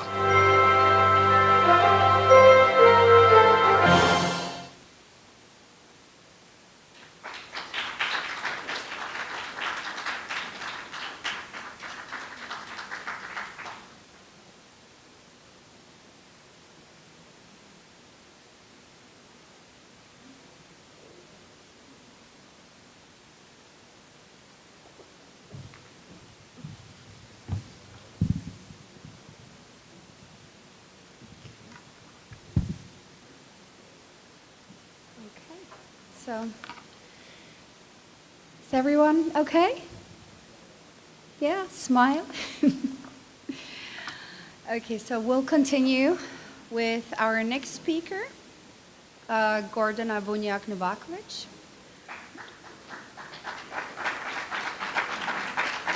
I'm going to say a little bit about you, ma'am. So, Gordana is a bioengineer appointed university professor, the highest academic rank at Columbia University, as the first engineer in the history of Columbia to receive this highest distinction.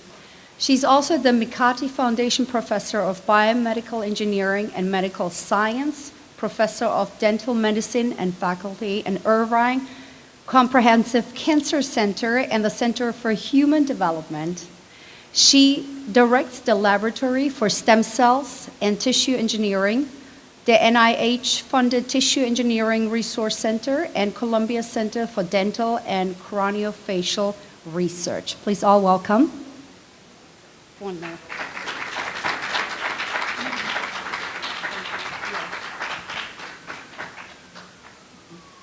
Thanks very much. So what I'm doing professionally is to work with human stem cells, human tissues for medical impact. I'm not going to talk about it. I will obviously, I choose to talk about Nikola Tesla. And the topic that I selected is what an entrepreneur can learn from Tesla. And as we all know, he was a scientist, the most brilliant scientist, not an entrepreneur. But looking into his biography, you see that there are many lessons learned of very universal nature. So the first lesson, in my opinion, is dream big and never give up. This is something that I tell my students all the time. And this is what he was really practicing in his life. He followed his dream against many adversities. He was expected for family reasons to become a priest.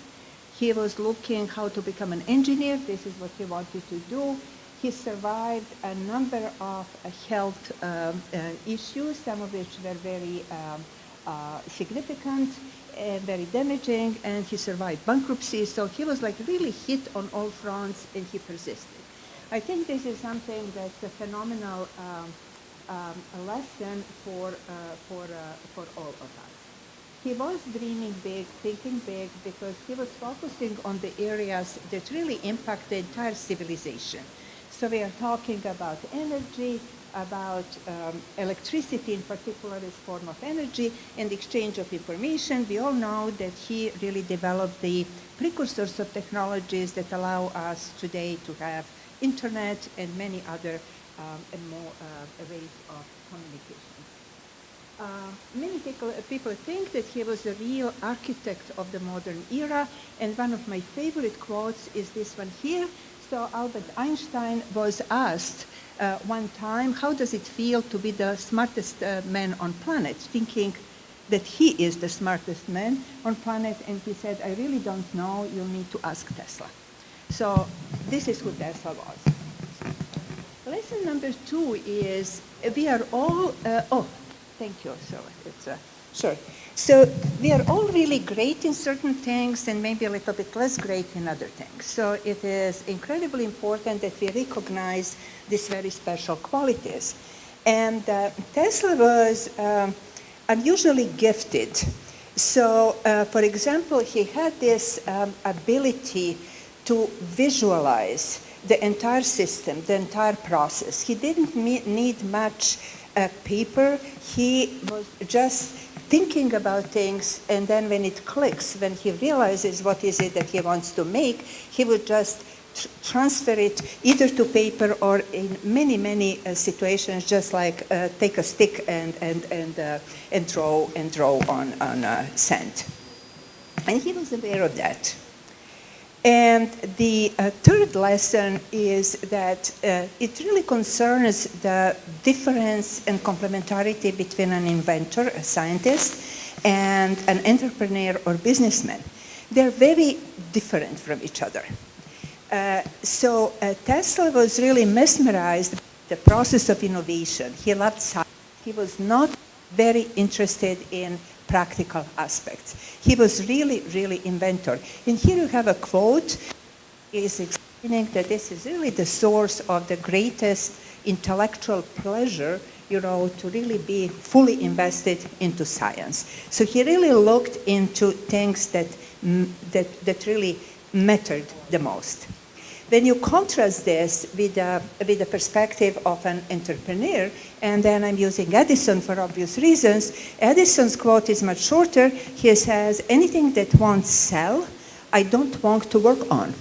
So it is a sale that is a proof of utility, and utility equals success. So we all understand, you know, that there is this huge difference. So if you are an inventor and do not have this talent for entrepreneurship, find an entrepreneur.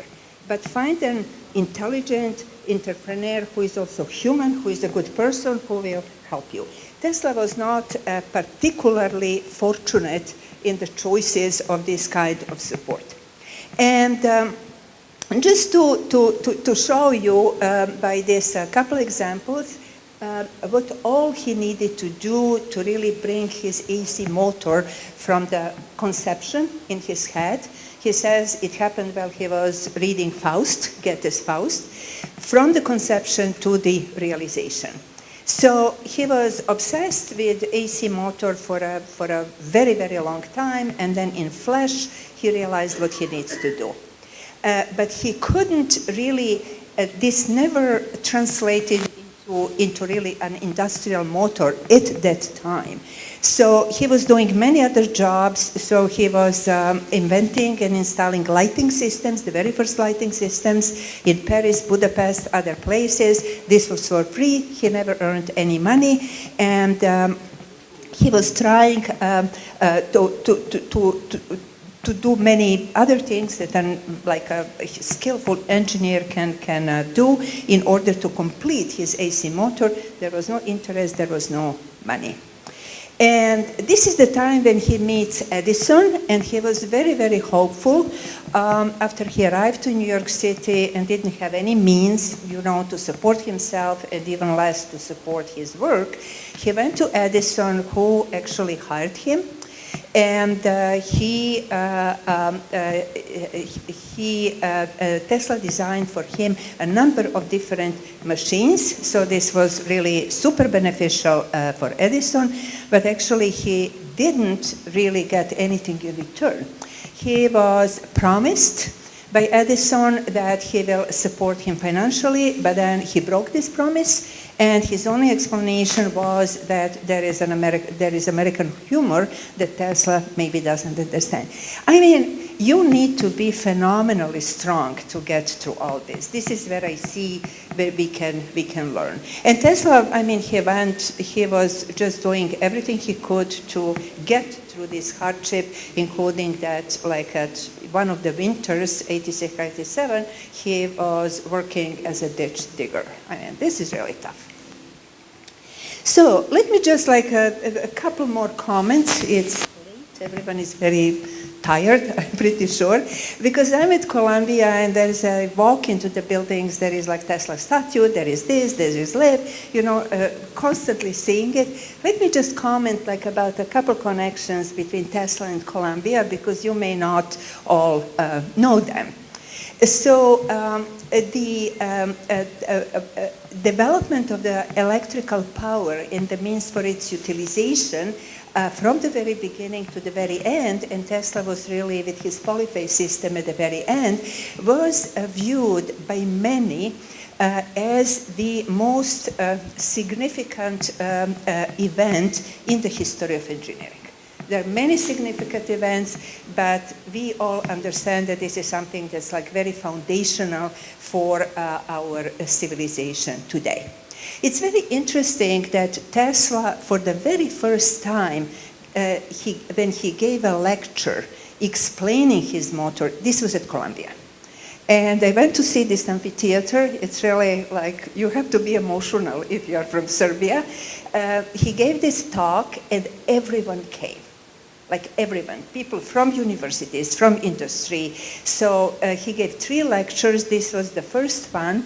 And this lecture was described by many as the arguably like most important engineering lecture of the modern time. So there are many other quotes. I will not go through them. Columbia recognized him. He had many honorary doctorates, but this was the one given to him by Columbia. So he did get some recognition. And this is my last slide. I mean, I think there is no better way to describe what he has done for the humankind. This is the famous eulogy that the mayor of New York City, Fiorello LaGuardia, was reading at his funeral, and the person who wrote this eulogy is Louis Adamich.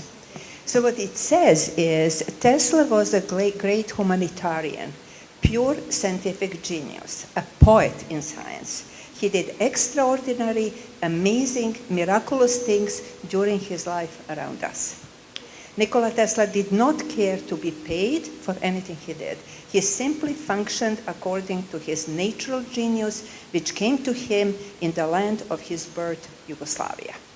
And probably the strongest statement ever, should Tesla's work be suddenly taken away, we would slump into darkness. So, I mean, I gave a number of talks about Tesla on different aspects, but I mean, I'm always just sort of rediscovering some of these truths, and I really wanted to share them with you, and I'm very grateful to be part of this meeting today.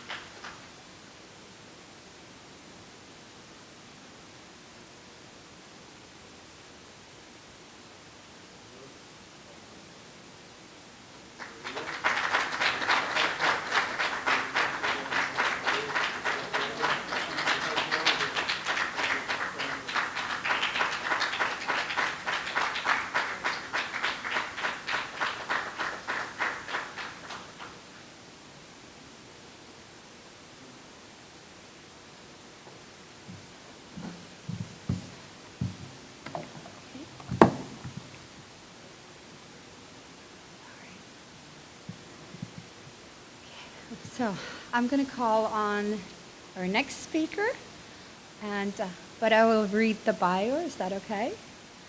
And his name is John Capello. Mr. Capello is the president of the Halyard Mission Foundation. The Halyard Mission Foundation is committed to telling the story of Operation Halyard, the rescue of over 500 Americans and Allied airmen during World War II, and the essential role of Serbs played in the success of the mission. This foundation is working on showing the close historical connection between the United States and Serbia. Please all welcome John Capello.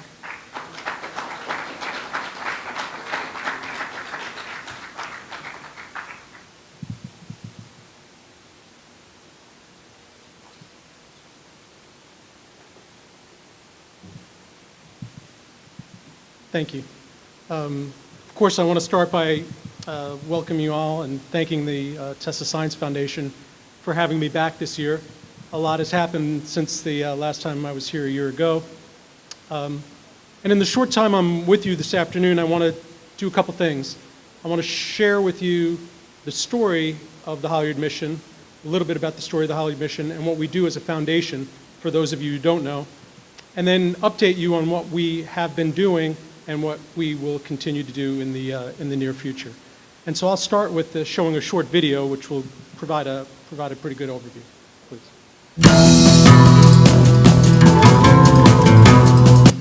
Sorry, this is going to be the end. The other video, the second slide, sorry. Oh.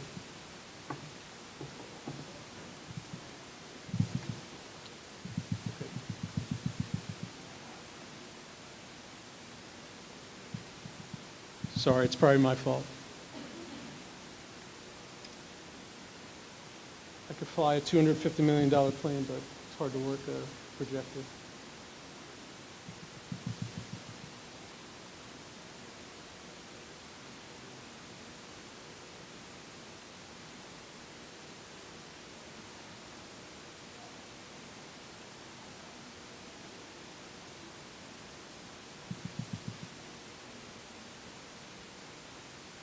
Yes. Thank you.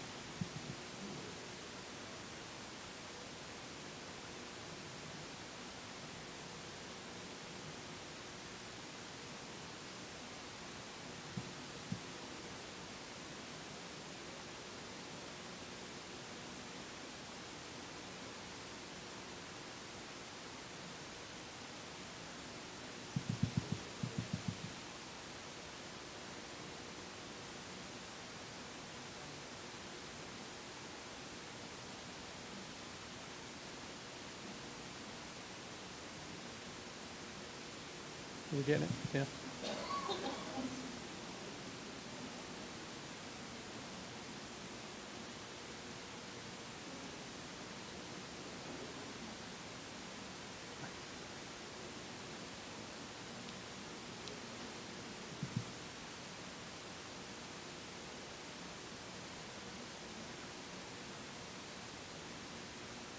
Well, what I'll do is start by telling you a little bit about why I'm standing here today talking to you about the rescue of 500 American airmen during the Second World War.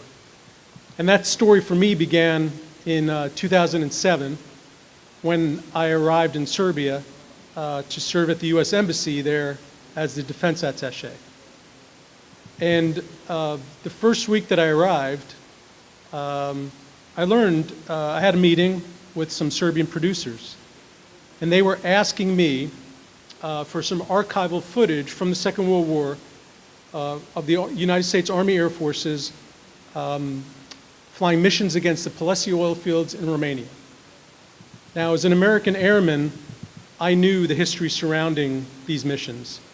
I knew that when the Allies established bomber bases in Italy, around Bari and Brindisi, we used those bases there to fly missions against targets in Southeast Europe, primarily against the Palessi oil fields, which provided the Germans over 30% of oil and lubricants for their war effort. So they were extremely important targets for the Germans, so they were heavily defended, and they were important targets for the Allies to destroy. So we used those bases in Italy to fly these missions, and I knew how hazardous those missions were. We had tremendous losses. Just 15th Air Force flew from Italy. They lost over 3,000 aircraft, right? So one aircraft, one bomber aircraft at the time, had 10 individuals in it. So if one aircraft is gone, that's 10 men, 10 airmen, either missing or dead. So the losses were staggering. People don't understand how brutal the air war over Europe was during the Second World War. But I understood this, and I knew this. I knew that losses were heavy.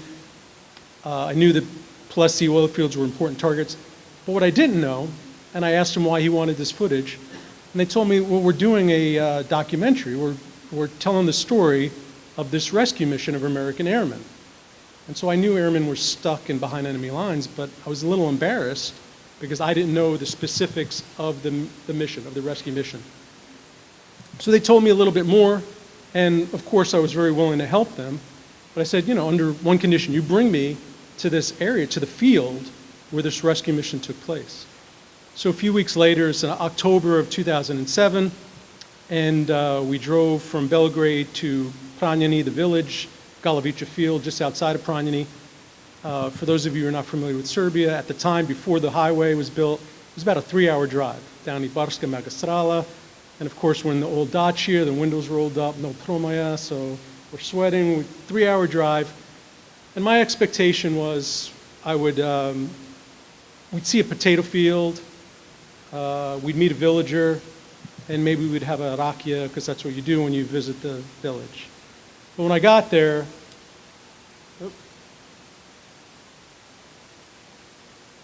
oh, this is the video? Okay, so let's do the video and then I'll pick it up on the field.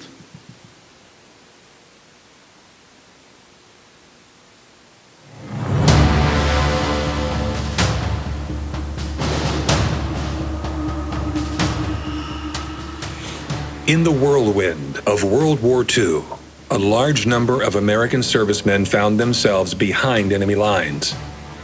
Many failed to escape capture. Yet some, thanks to the great sacrifices of local patriots, were successfully hidden.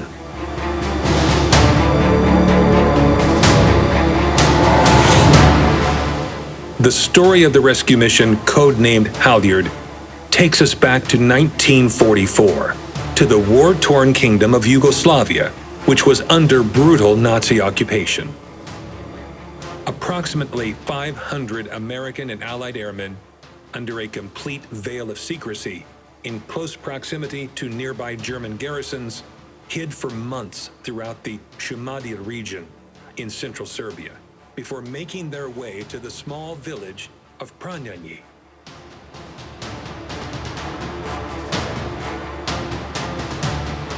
When the opportune moment came, members of the Yugoslav army in the homeland under the command of General Dragoljub Nikolović, the local population, and the Office of Strategic Services conducted the largest and most successful rescue mission of American airmen from behind enemy lines.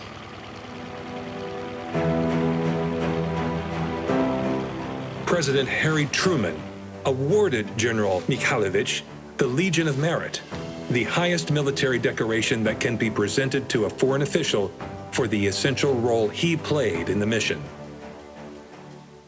This operation is considered as one of the most important conducted by the Office of Strategic Services, the predecessor to Central Intelligence Agency, and the U.S. Special Operations Command. Due to complex political and ideological reasons during the Cold War, this mission remained hidden from the public eye for over half a century. In 2007, after our first visit to the field where the rescue operation took place and meeting villagers who saved the American airmen, our mission was clear: to find a way to tell this story. Over the next 8 years, we were focused on developing a culture of remembrance. This included holding commemoration ceremonies, exhibits, and lectures. Also, we have been collecting historic materials and testimonies from American and Serbian veterans of the mission. In 2015, the endeavor was transformed into the Halyard Mission Foundation, and over the next 6 years, our activities have expanded significantly. Our goal remains the same: to pay tribute to the participants of the Halyard mission, to raise public awareness, and to engage with Serbian and American communities. That way, we contribute to deepening relations between our two countries and remembering the greatest generation who fought for freedom and democracy. One way to remember is to walk the footsteps of the airmen that landed in Serbia. We are developing a historic trail that marks areas of the mission's significance and allows us to travel where our forefathers did as they traversed Serbia and Bosnia and Herzegovina.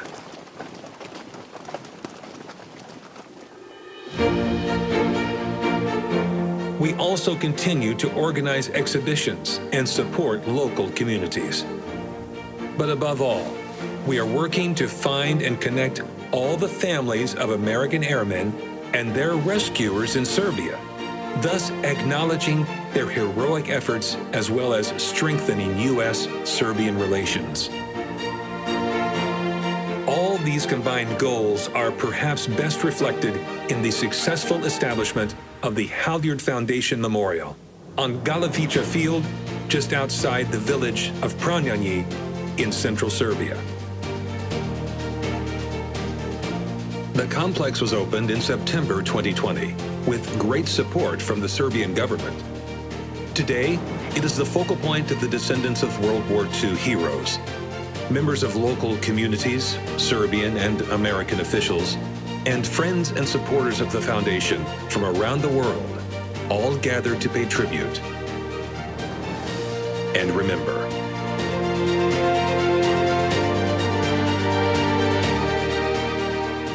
the Halyard Mission Foundation remains committed to telling the story of this amazing rescue operation and the important role Serbs played in its success. We invite you to join us in honoring the history that strengthens the relations between our two countries and epitomizes the shared values of our two proud nations.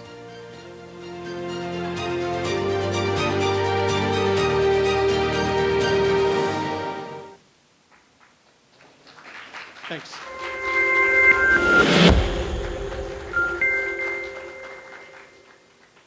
So where was I?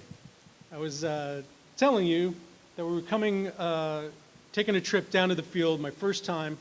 This provides some really good background about the mission.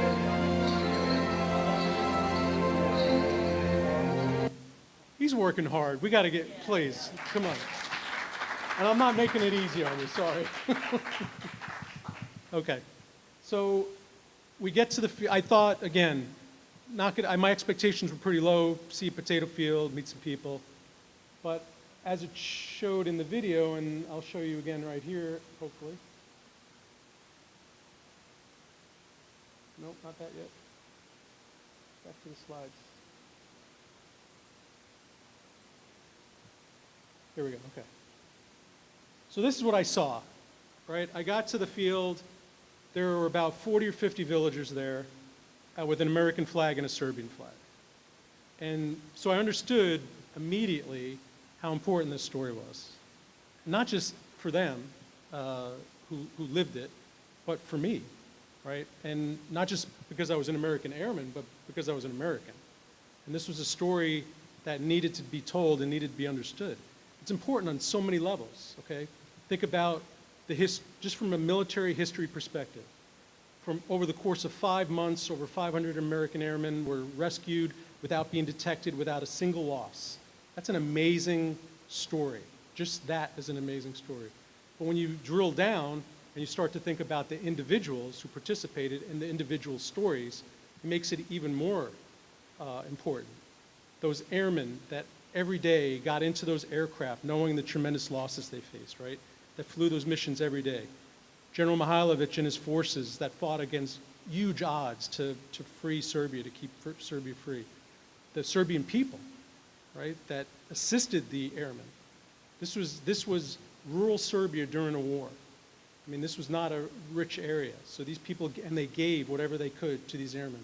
So it's a story of courage, of honor, of sacrifice, and it's something that we should know. And so we committed to do what we could, and as it started the foundation after I left government service in 2015, and these are some of the things that we've done and accomplished, developing a permanent memorial site on the field where the rescue mission took place. And what's that look like? It's like an airplane, right? Yeah, it was on purpose. We did that on purpose. And something that you don't see there is that, is there a pointer? No, it's much bigger. Did I just do something wrong? Off the nose of the memorial site, there's actually a 800-meter runway. So it's a grass strip. So it's a grass strip. So on the field where 79 years ago the rescue mission took place, we could fly airplanes again. And aircraft have actually landed on the field again. Every year we hold a commemoration ceremony. And we've done that when it was just a handful of people on a grass strip to now where we have 1,000 people come, representatives of the United States government, of the United States military, and of the Serbian government and military come on the field together to commemorate this. And this is a photo from the opening ceremony of the memorial 2 years ago. And what's important here is, again, you see the uniforms there. And I think it's important that we have official representation from the United States military who commit to come every year to pay honor to this. This was just this last year. The bottom photo shows Senia Wilkinson and her daughters, who are descendants, or she's the daughter of George Jovanovich, one of the OSS officers that helped plan and execute the mission. So getting families involved is really important for what we're trying to do. And this is, we instituted a campaign, Finding 500. So we're reaching out to find as many families as we can, include them in the activities so that they participate and connect with those who assisted them. This is from this last year. Shows a historic marker. We have 25 markers around Serbia that mark places of historic significance to the rescue mission. This is, so this gentleman right here, Steve Smith, his uncle was rescued by his grandfather, and it's depicted on the marker. There's a photo, and they're both pointing to their uncles and grandfathers. Having the opportunity, I wish I could say I was smart, but in 2009, I'm very lucky that we were able to meet with many of these people who assisted the Americans and who actually flew. So we met with 10 of the airmen, interviewed them, 2 of the OSS officers, Office of Strategic Services, that helped execute the mission. And as you might guess, they're all gone now. So we were very lucky to have captured this. Keeping their families involved now is super important. Again, I mentioned the historic markers, 25 around Serbia. We could easily do 40, and we're working towards that. As we work to tell a story, you might imagine that we became close and connected with many of the communities surrounding not just where the mission took place, but around Serbia, mostly in southern Serbia, and up in Vojvodina, Banat. This is the Ivo Andrić School in Pranjani. We have a very good relationship with them. We try to support the schools by providing smart technology. You might imagine many of the rural schools, they're still using green chalkboards with chalk. So providing the teachers technology that they could use to do their job better, motivate kids, is something that we found very effective and useful. We've also done libraries, established reading rooms and libraries, and provided books. So what's next? Over the last 18 months, we've been working hard to tell a story in the United States. So focused on how do we do that here in the United States? A country of 300 million is a much different challenge and different problem set than doing it in Serbia. And so we've established relationships with 10 different museums around the United States.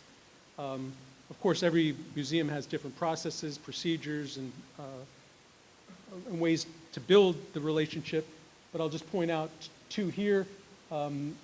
These 2 photos are from the U.S. Army Airborne and Special Operations Museum in Fayetteville, North Carolina. You see they have an exhibit from July through this month about the Halyard mission, but they've committed to institute a permanent exhibit there.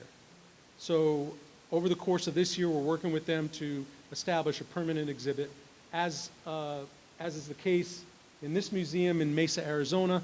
It's the Commemorative Air Force Museum in Mesa, Arizona, the Arizona Commemorative Air Force Museum. For those of you who don't know about what the Commemorative Air Force does, they refurbish old aircraft from the Second World War and use those as education tools. It's an amazing museum.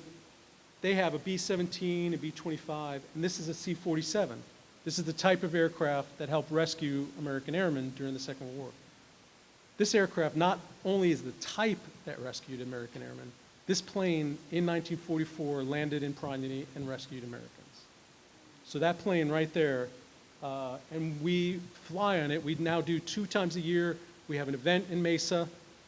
We try to bring family members. We have brought family members to fly on the aircraft that their fathers and grandfathers may have actually been on. So 2 times a year, you're welcome to join us and fly. And this is the exhibit that they have in the museum. We're working on some other I don't want to list all the museums, but we're working with an exhibit producer to produce a mobile exhibit that we could transfer around. And then we're working to develop some monuments to commemorate this. And our goal is to have these sister monuments both in the United States and in Serbia, so that people in both places could understand and see and commemorate this very important event. One of the first places we're shooting for is in Cleveland, in the Serbian Garden. We're hoping to have that in September. We're working on that. And in addition, holding an event during the air show in Cleveland in September. So, you know, as we have worked on telling this story, it became more and more clear, and we learned more and more about many other important connections, historic connections, between our 2 countries. We're talking about one today, right, with Tesla. But there are many, many other important stories. And we started a new effort, if you will, called Forgotten History. And we've established an exhibit, and I'm just going to share, this is a quick 2-minute video on some of these other stories and some of these other opportunities to tell these important connections.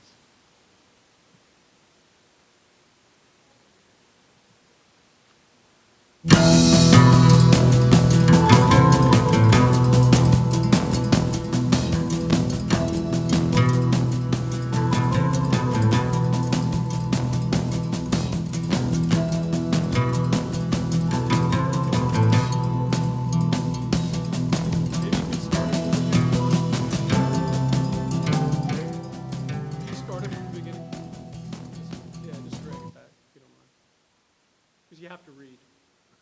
Sorry. There we go. Thank you.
Thanks. So this is something we kind of threw together to show what else there is to talk about, to show what Serbia has done, what the relationship between the United States and Serbia is really based on. You're the first to see that. It's a work in progress, so we'll fine-tune it for sure. And with that, I'd just like something the Jovanovich sisters said I think is really important about inspiring people. You know, whether you do it through music, through science, through education, through history, I think that's such an important part of what the Tesla Science Foundation is doing and does.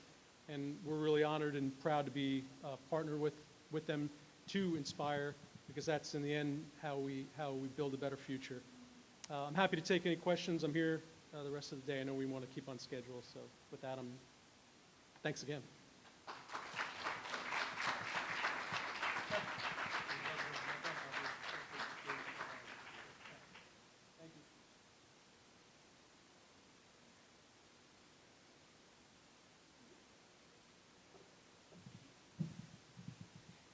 So we're going to take a little break, 20 minutes. So you can go have a drink. Don't drink too much because we need you back. See you later.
Lights up, stage right.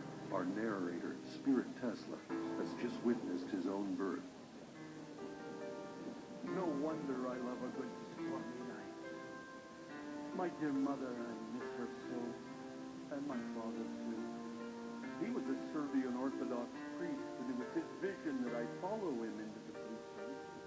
But I discovered the joy of inventing as a child, mostly from my mother, and a wish to fly.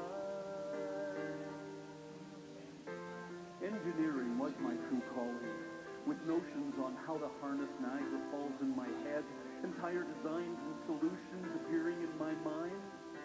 But when I nearly died from cholera, my parents were so afraid.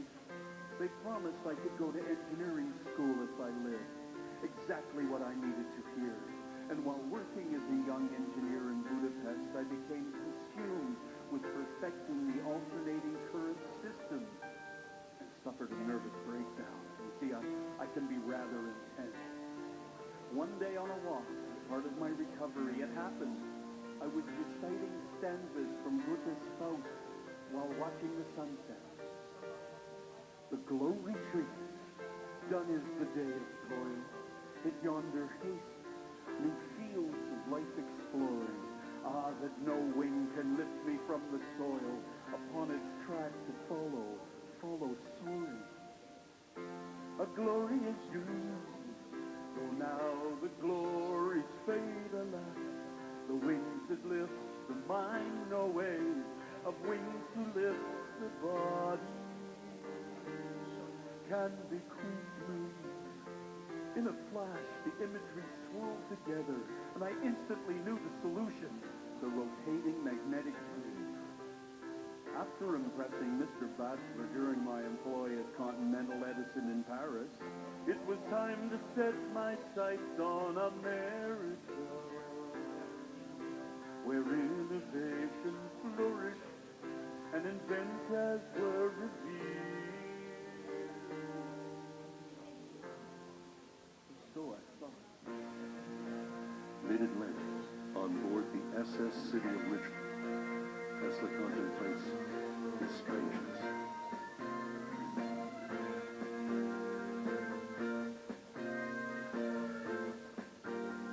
What made me like this, so socially amiss, a stranger, even to friends.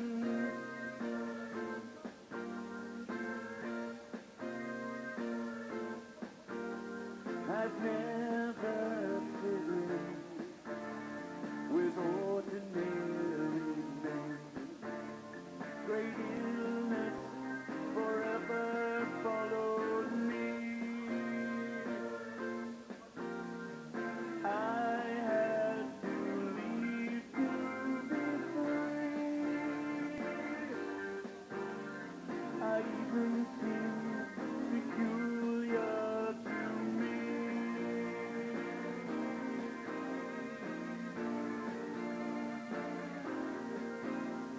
If I was to live, my father would send me to school.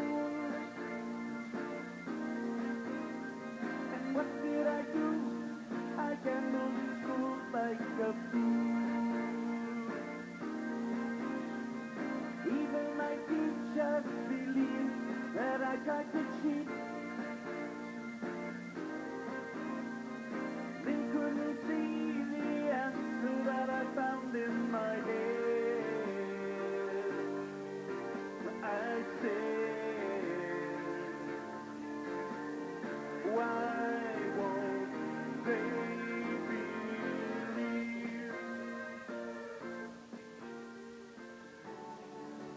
New York Harbor, aboard ship.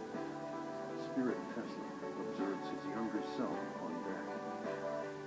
Oh, look at him, so ready to change the whole world.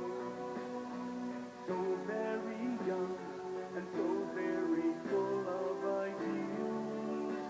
What wouldn't I give for a chance to relive some of the dreams I explored?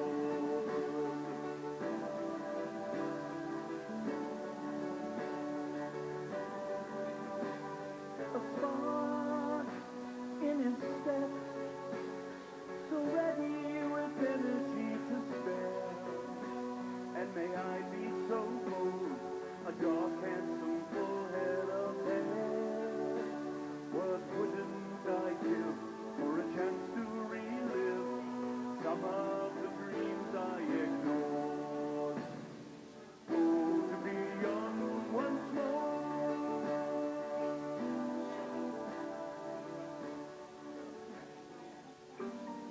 Tesla disembarks the ship, determined to make his dreams come true in America. After winding his way through the streets of Lower Manhattan, Tesla turns up at Edison Machine Works with a letter of introduction for his hero, Thomas Edison. While waiting for the perfect moment to make his approach, Tesla is enlightened about Edison.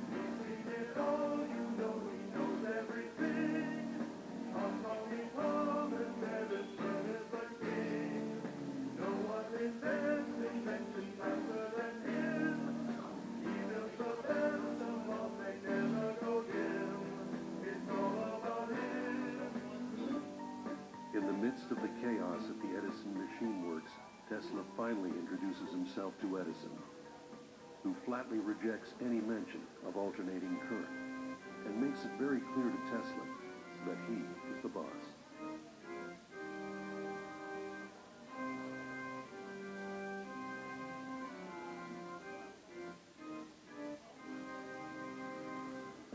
the sand was inspiration, all the rest sweat from my brow. All you see is perspiration when I get things done, that's how. You may be new around these parts, but there's something you should know. I make things, and I make things happen, 'cause I'm a dynamo. Give me the dynamo. I'm a dynamo. Edison reneges on a financial promise, calling it an American joke. Tesla quits. The present is there.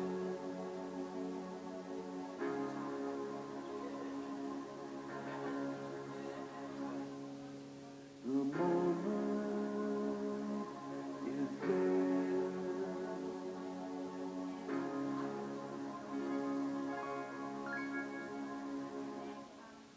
The present is there.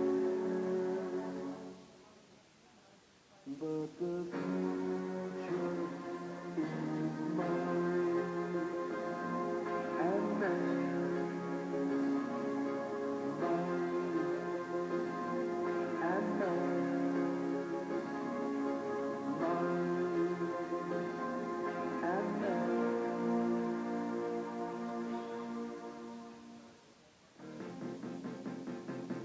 Tesla gets a job laying cable in the trenches. Rising up from down in the trenches, feeling certain about my intentions. You can't keep me down as I reach for the crown. There's a new wizard in town.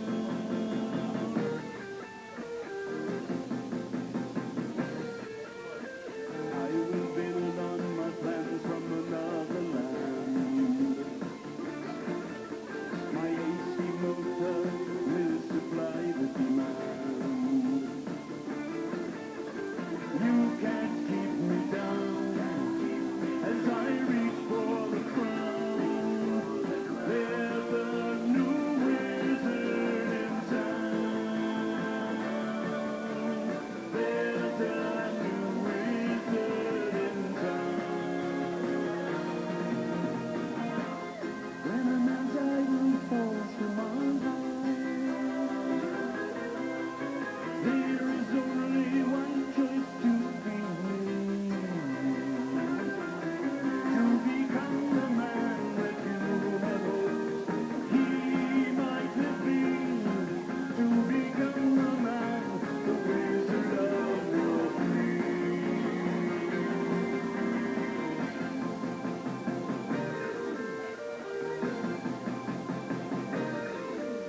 Forget about Edison, I will start life anew. Forge my destiny and make my dreams come true. You cannot keep me down as I reach for the crown. There's a new wizard in town. There's a new wizard in town.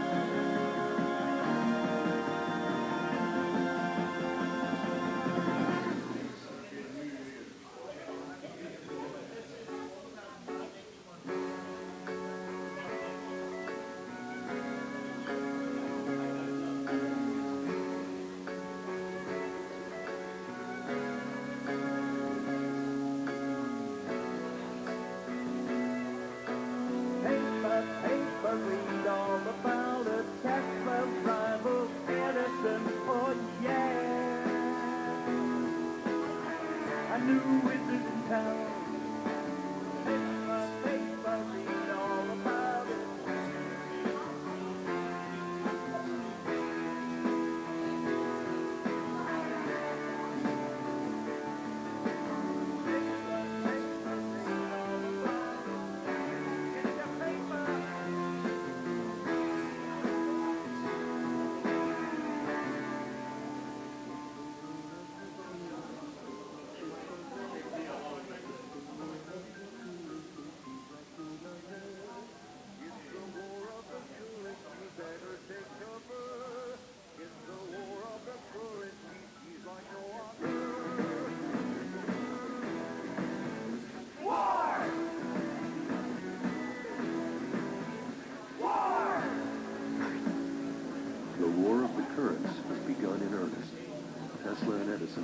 start their cases.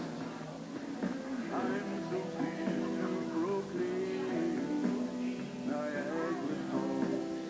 We will take the city, the factory, and lighten. My AC coil say don't be frightened. It's war. Oh, war. It's war.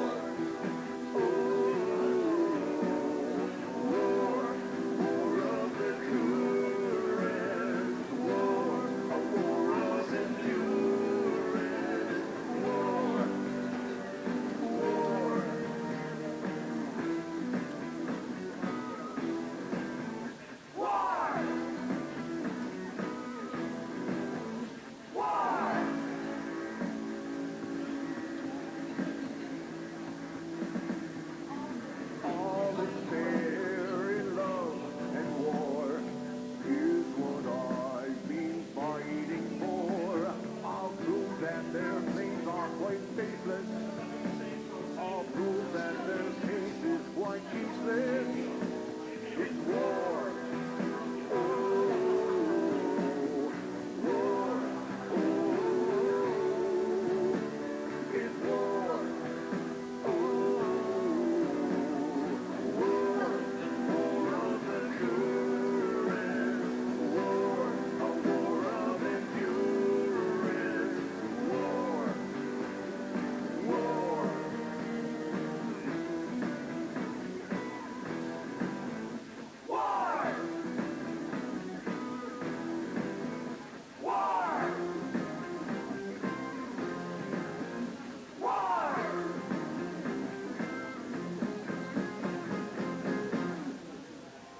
London, 1892. Spirit Tesla reflects on his European lecture tour. By 1892, my fame had grown, and both the science community and the general public were taking notice. Enormously proud to be a new American, I returned to Europe on a rather successful tour. In England, I lectured before the Institution of Electrical Engineers. Tesla demonstrates striking advances in electrical science. And then the Royal Society at the Royal Institute. The very building where Faraday explored electromagnetism and developed the first electric generator. His laboratory was my mecca. Tesla, you sit there.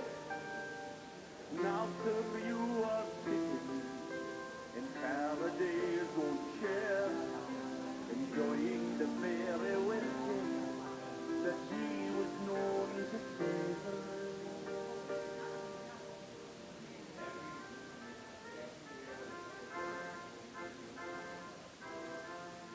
The next stop was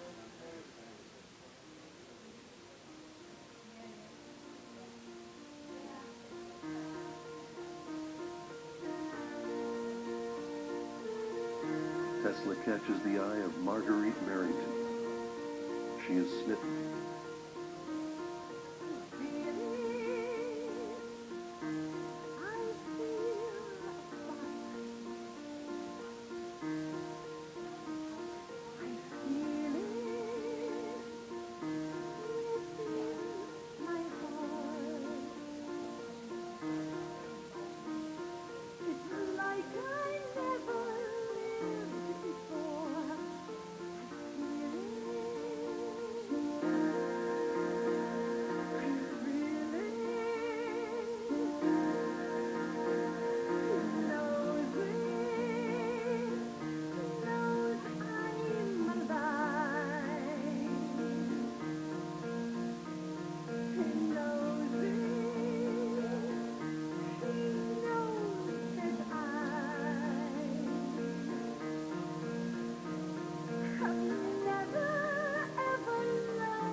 Tesla walks the ruins of his burned-out lab in New York City.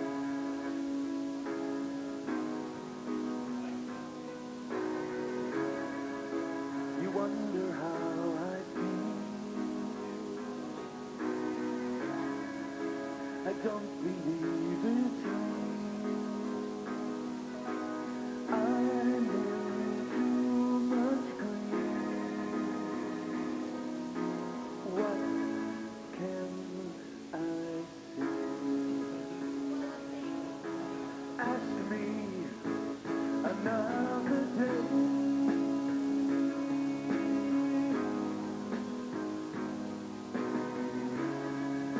My work has been destroyed.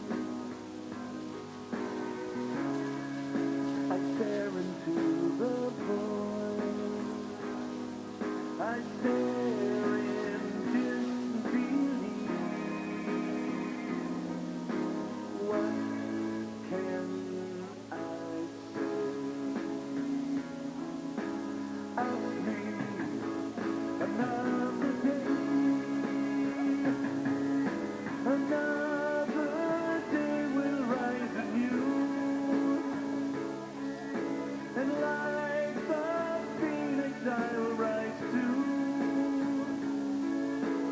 This is my vow.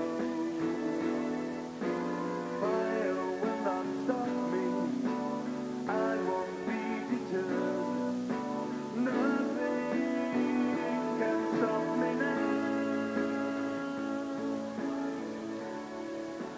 January 1897.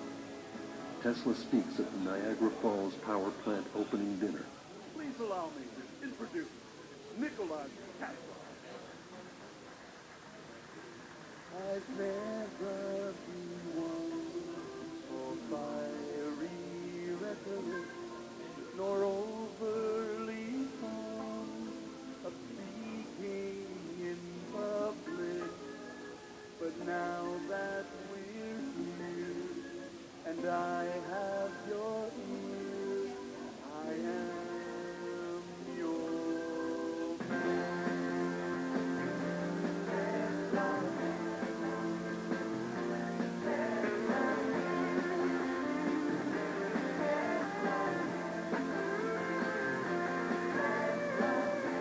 I wish I had the fire of eloquence kindled in me, that I might speak in adequate terms on the fascinating science of electricity. This electrical age, as it has been stamped with great events such as this unique occasion at Niagara, brings such progress and comfort to the minds of those who have at heart the advancement and welfare of all mankind. Back in his lab in New York City, Tesla accidentally triggers an earthquake.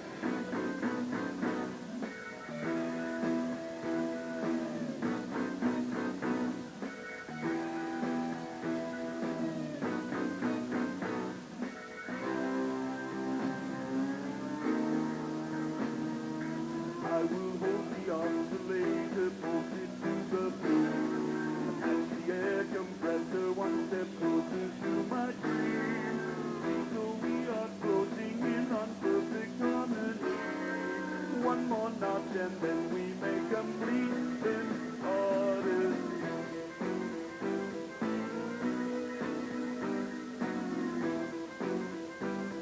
It's true, he is a most peculiar man. I hear he can shoot lightning from his hands.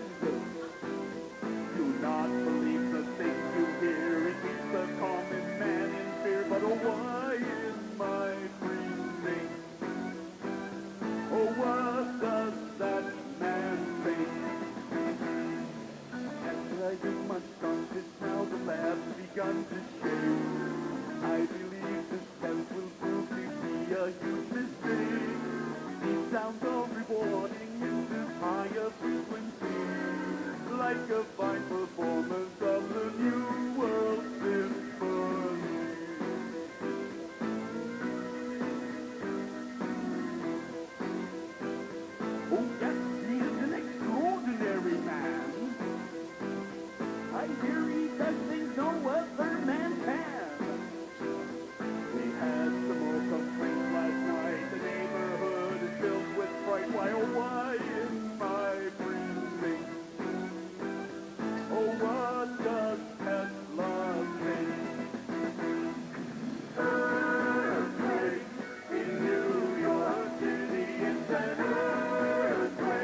Grand Central Station. Tesla heads to Colorado. My work is my life. My life is my work.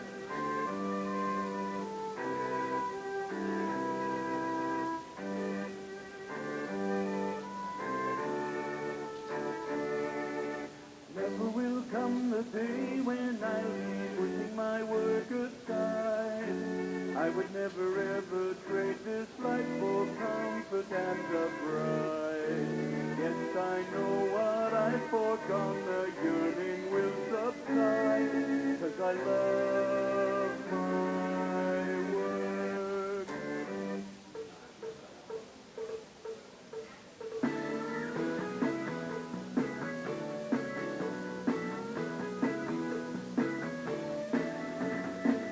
With newfound excitement, Tesla describes his vision to Robert and Catherine Johnson. Was in the year 1893 I first declared the possibility as it unveiled itself to me. And now so close to reality, we banished every bit of mystery. And here's how I will shape history. Harnessing the real work of nature. Just imagine. Can you imagine? Just imagine. The height we will reach when my tower is complete. With an instrument no bigger than a rock.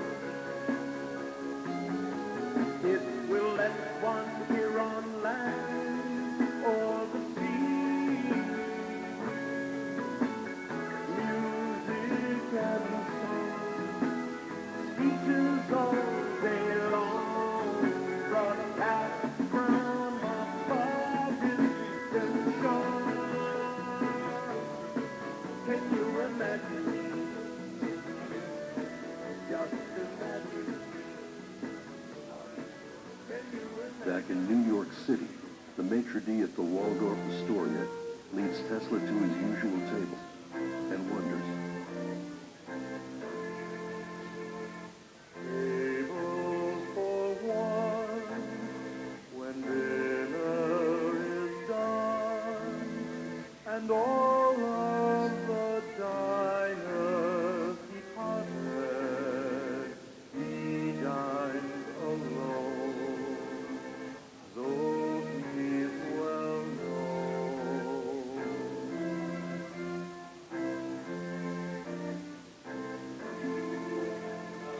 Table for one, happy much fun, he's left alone, departed, one glass of wine. He is resigned. What kind of life is life without a friend? What kind of world does he live in? J.P. Morgan and Tesla work out a deal. I must admit, I'm contemplating your design, debating in my mind your tower. As a baron of industry, collecting companies, I've become a man of stupendous wealth and power. In so many ways, the Gilded Age financier, with the fruit of my own net worth, and your skills would be a first. But do I really want to fund your tower? You possess great vision, Commodore.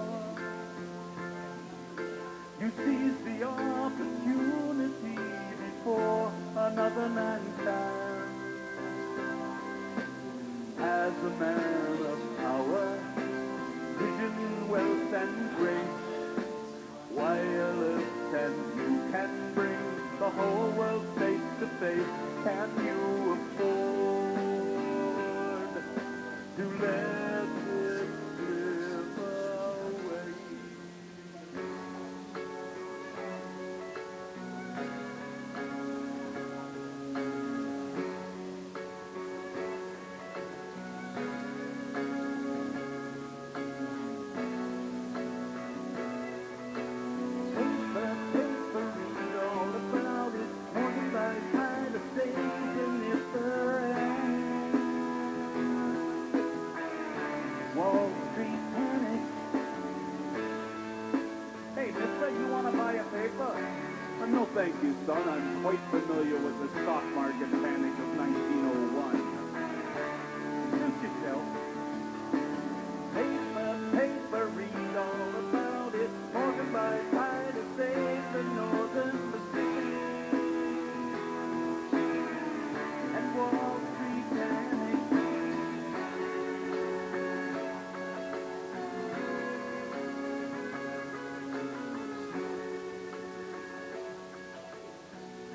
Tesla vents his frustration and anger.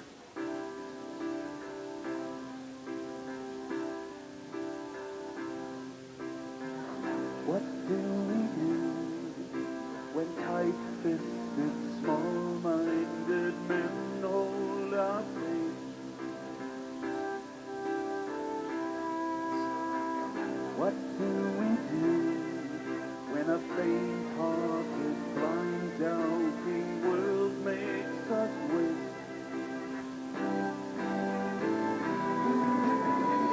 I'll show them all what we can do. I'll show the whole wide world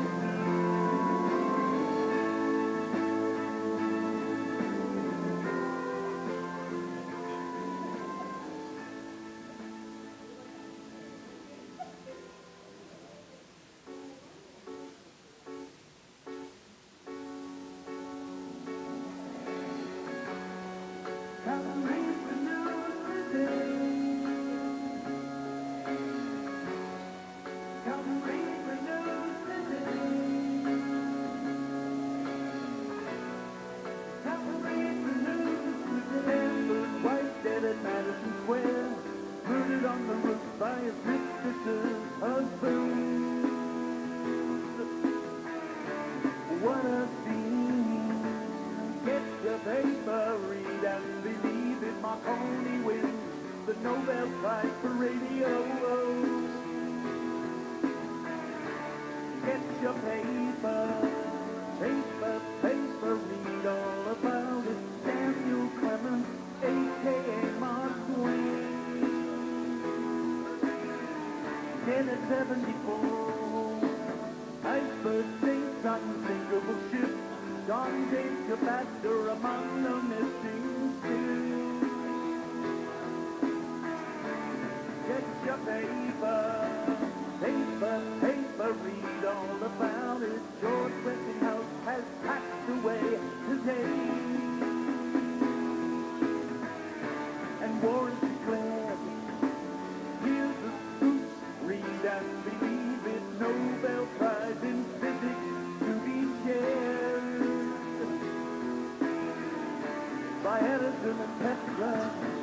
Paper, paper, pick up your paper. The New York Times gets it wrong again.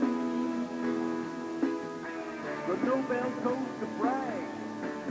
Tesla, Tesla, no money wizards want by death, but cities to receive the Edison medal.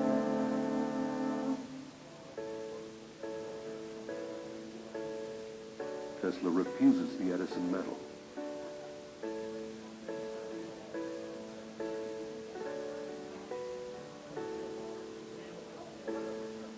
When a student is mistaken, the correction's merely taught. But the world is surely shaken to its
Read all about the new deadly death beam Tesla claims he can bring down enemy planes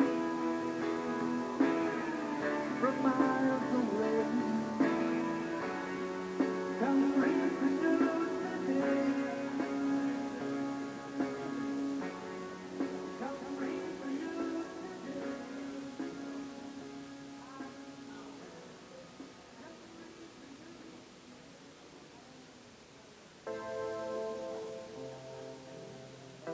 It's January 7th, 1943, and Tesla is dead in his bed at the New Yorker Hotel. Spirit Tesla reflects. All of the city at peace in the night, heads full of fear and wings to take flight. Oh, could we free once more?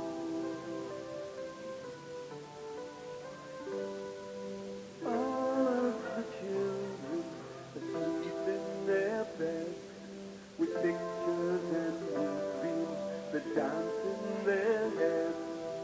Oh, to be young once more. What wouldn't I give for a chance to relive all of those dreams I experienced?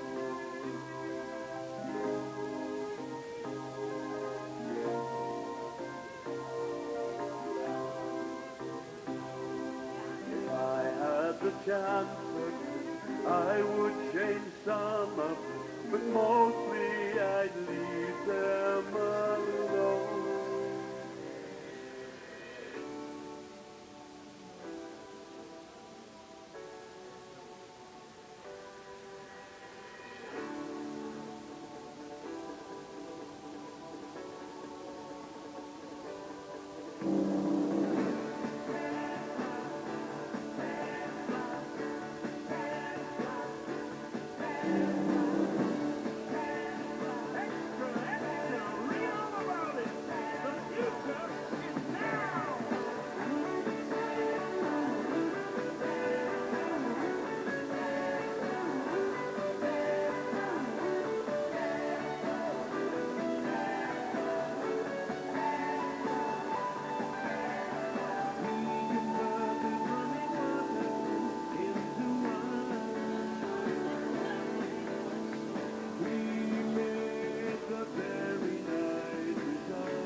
Tesla Rocks, the musical. The true story of the life and times of Nikola Tesla. Our tale begins in Serbia on July 10, 1856, at the Tesla home.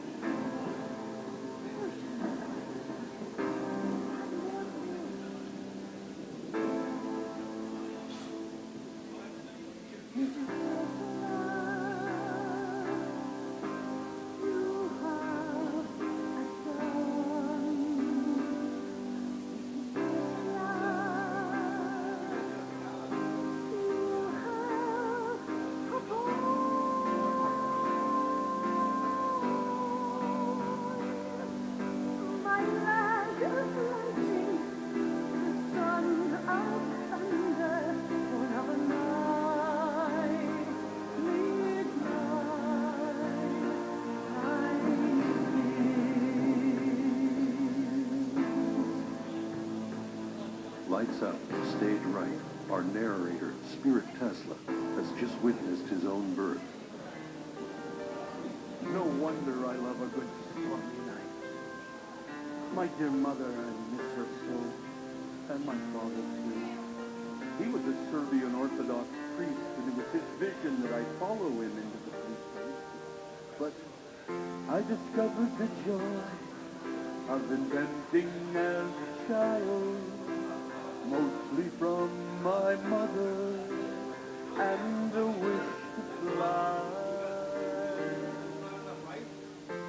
Engineering was my true calling, with notions on how to harness Niagara Falls in my head, entire designs and solutions appearing in my mind.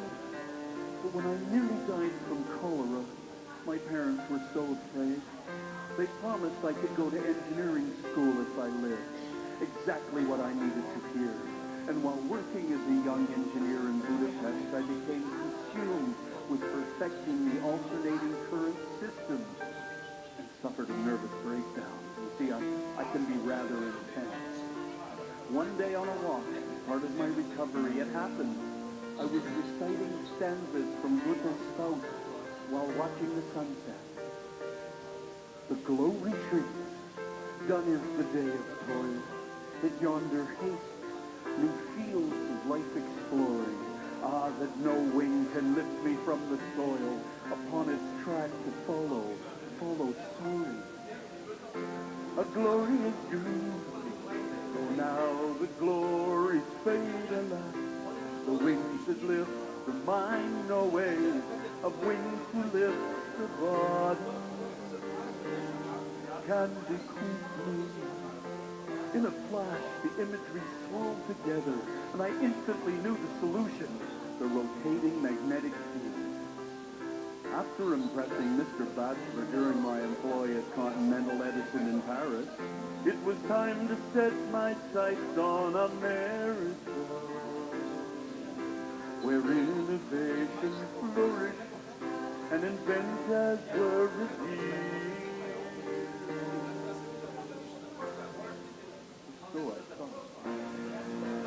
Mid-Atlantic, on board the SS City of Richmond, Tesla contemplates his strangeness.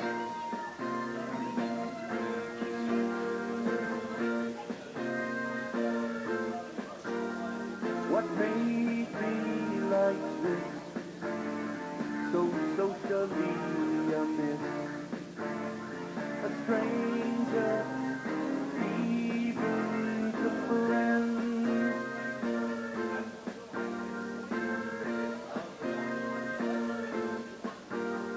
I've never fitted with ordinary men. Great illness forever followed me.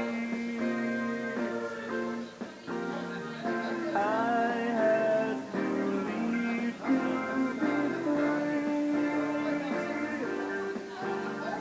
I even seemed peculiar to me.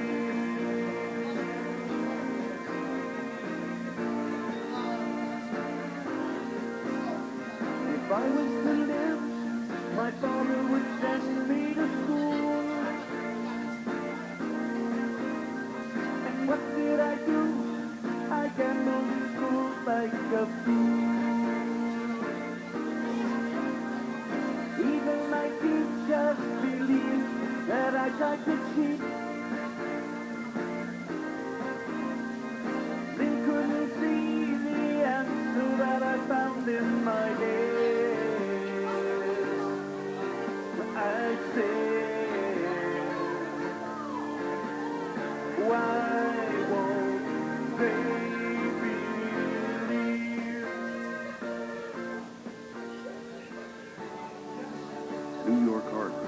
ship.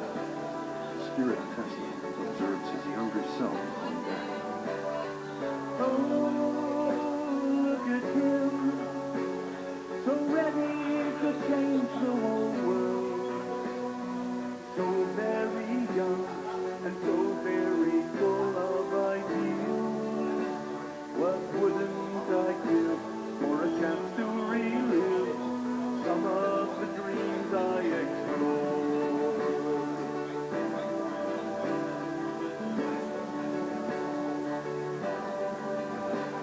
A spark in his step, so ready with energy to spare.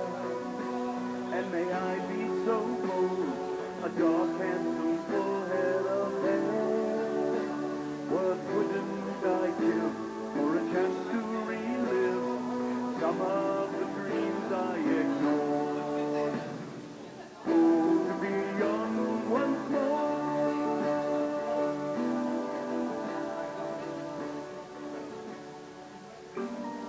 Tesla disembarks the ship, determined to make his dreams come true in America. After winding his way through the streets of Lower Manhattan, Tesla turns up at Edison Machine Works with a letter of introduction for his hero, Thomas Edison. While waiting for the perfect moment to make his approach, Tesla is enlightened about Edison.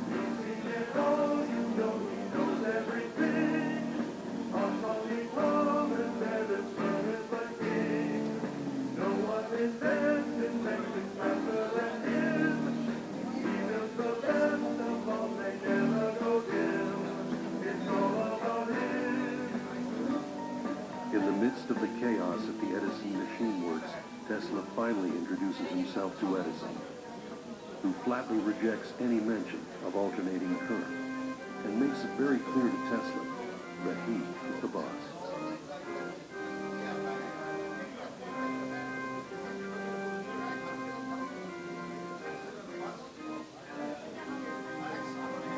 Once the sand was inspiration, all the rest sweat from my brow. All you see is perspiration when I get things done, that's how. You may be new around these parts, but there's something you should know. I make things and I make things happen, 'cause I'm a dynamo. Give me the dynamo. I'm a dynamo. Edison reneges on a financial promise, calling it an American joke. Tesla quits. The present is there.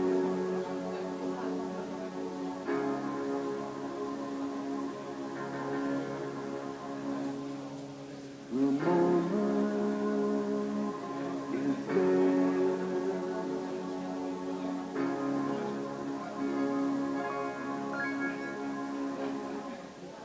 The present is yours, but the future is mine, and mine,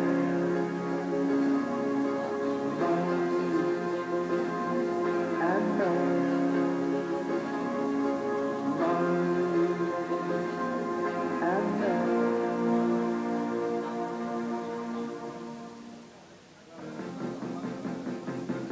Tesla gets a job laying cable in the trenches. rising up from down in the trenches, feeling certain about my intentions.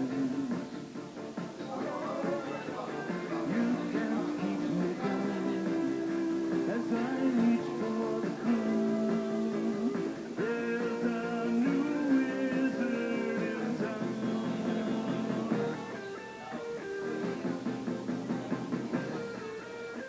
I will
new is in town.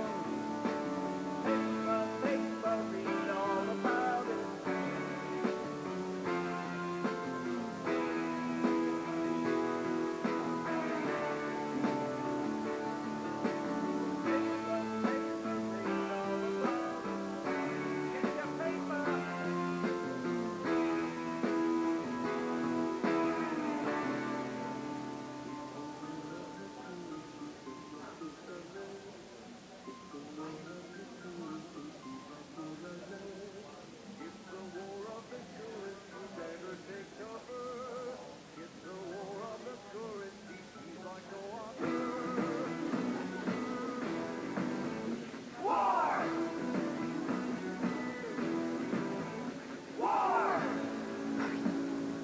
The war of the currents has begun in earnest.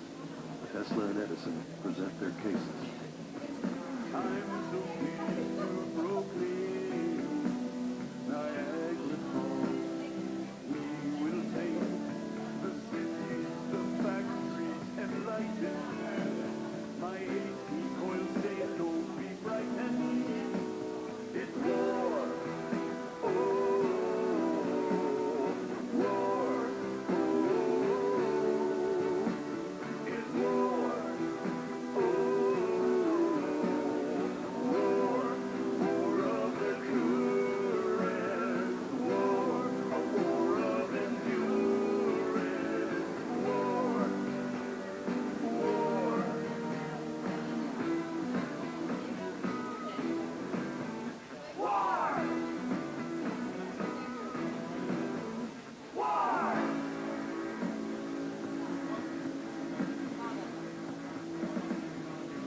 All is fair in love and war.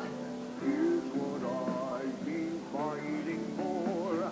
I'll prove that their claims are quite baseless. I'll prove that their case is quite useless. It's war. Oh, war. Oh, it's war.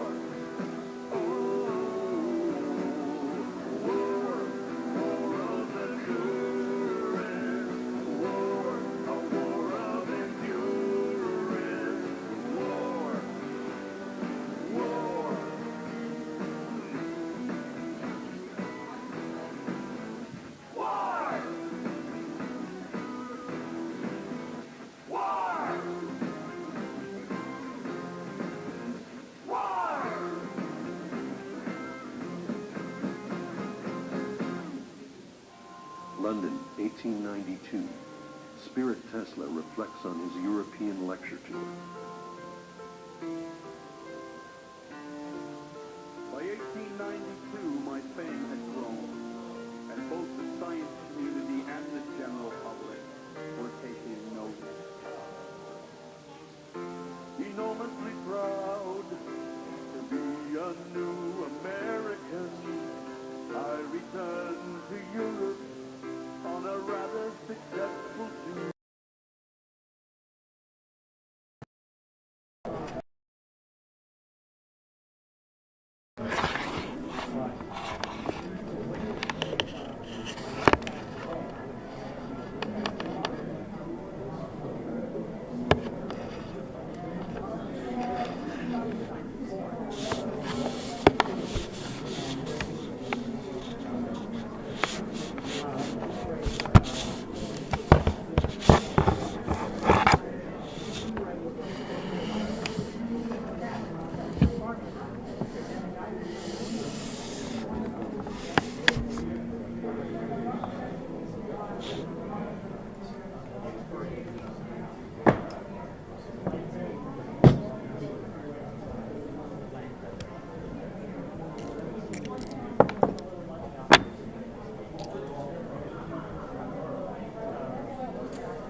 Yes.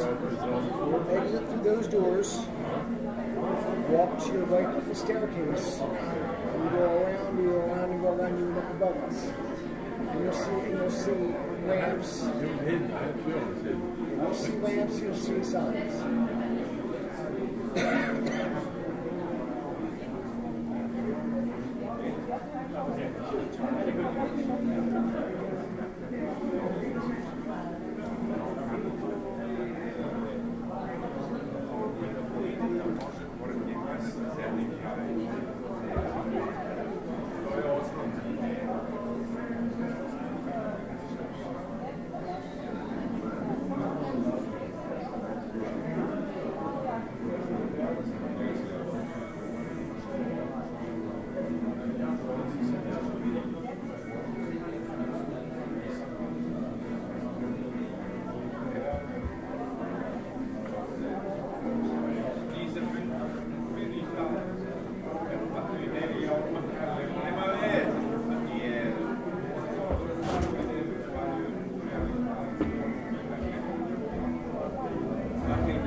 What's up, dude? Where have you been? Out to lunch, man. I had to lie down for a minute and just watch TV. You've been out to lunch, is where you've been. I wish I'd been out to lunch. Now, I'm starving. I'm starving. Is there any, is the cocktail rumor true, or that's just total bullshit? I don't know what you're talking about. Yeah, that's what I thought. What if I get a slice of pizza up the street? I genuinely don't know what you're talking about. I understand from 7 to 9 is supposed to be some cocktail hour or something, but I don't know if that means it's food. But during that, they were going to do the presentations. Well, I need to know when it's due. So, you know, I'm 2 hours away. And I gotta pack up and stuff. When do you pack up?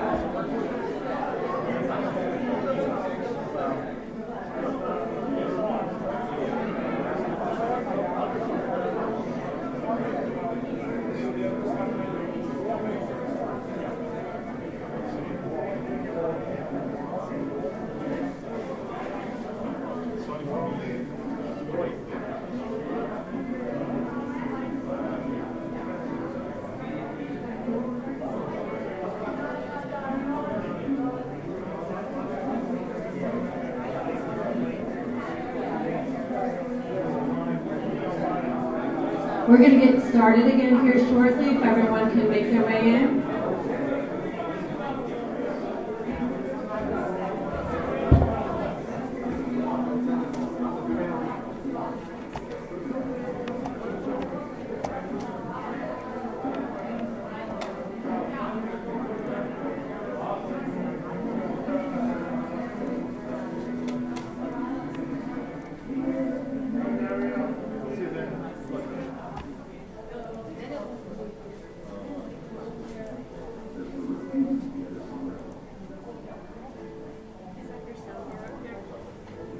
Yeah, you can just push the power button and shut it off.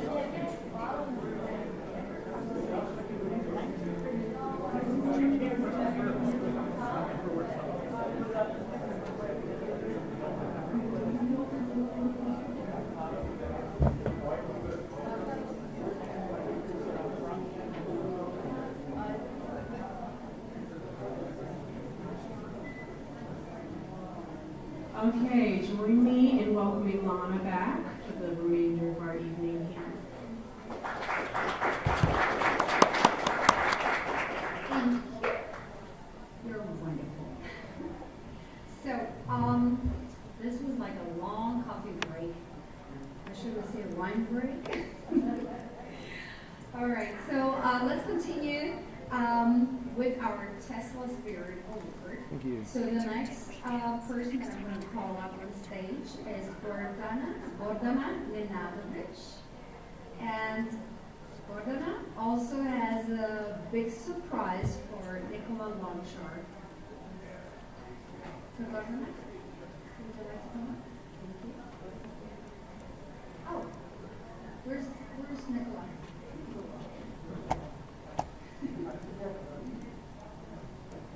No. He's back. Oh, he went. But he's still here? Okay. So, all right, Gordon. So NIKOLA is on the phone with his wife, but he'll be shortly here.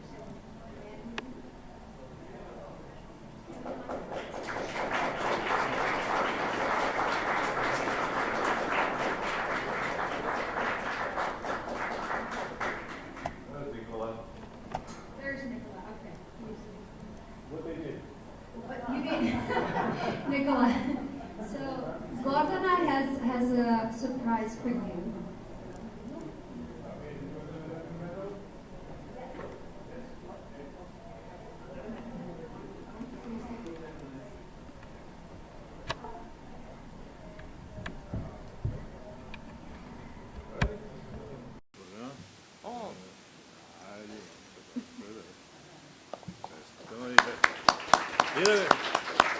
So now, Gordon, I have obligation to make at least 30 Teslas pictures, right?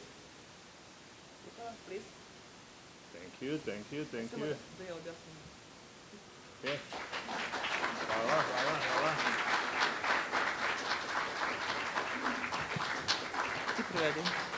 Hvala puno svima koji ste došli da zajedno uživamo u ovoj jedinstvenoj energiji koju nam Tesla šalje. Naravno, Tesla je sada među nama.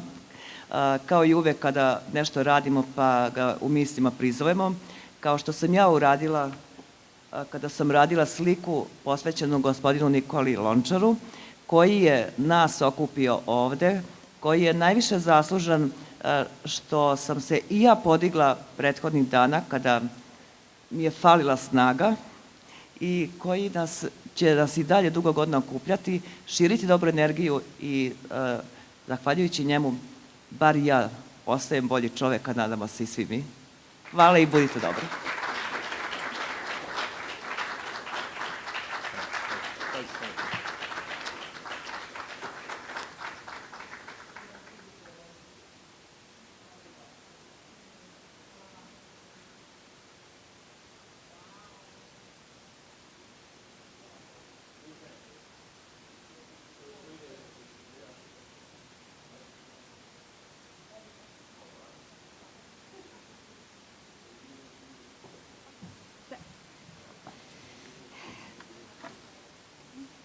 Okay, so I'm going to call on the people that we called before and they were in here, so we'll see if she's here. Okay.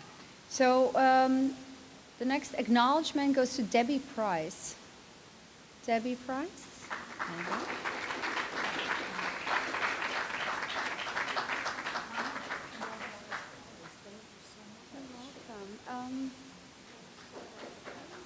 This one? Douglas Borg? Okay. Okay. So Debbie's accepting for Douglas Borg as well, who's not here, but Debbie will take this one too. Oh, and Debbie will have one more. I'm sorry. It's Mark Alessi. He's also not present, so in behalf, you're welcome.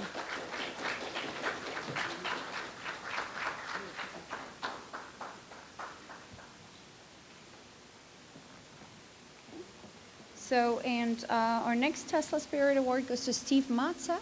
Steve Matza, is he present? Yes.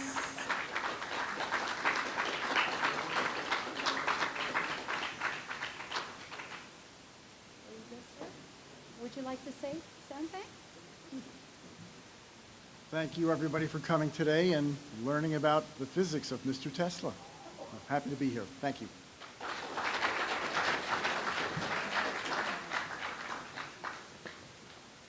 Next is Jasmina Stojkovic.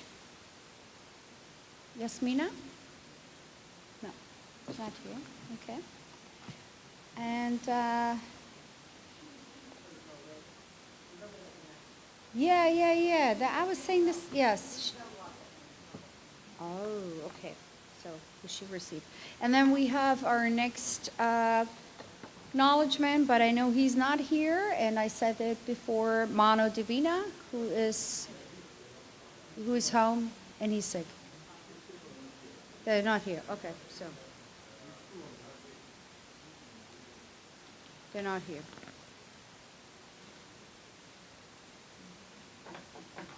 Okay, so we're going to have a new list because all these people are not here, apparently.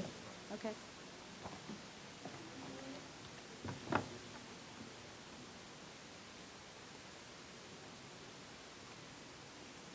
So they're not here.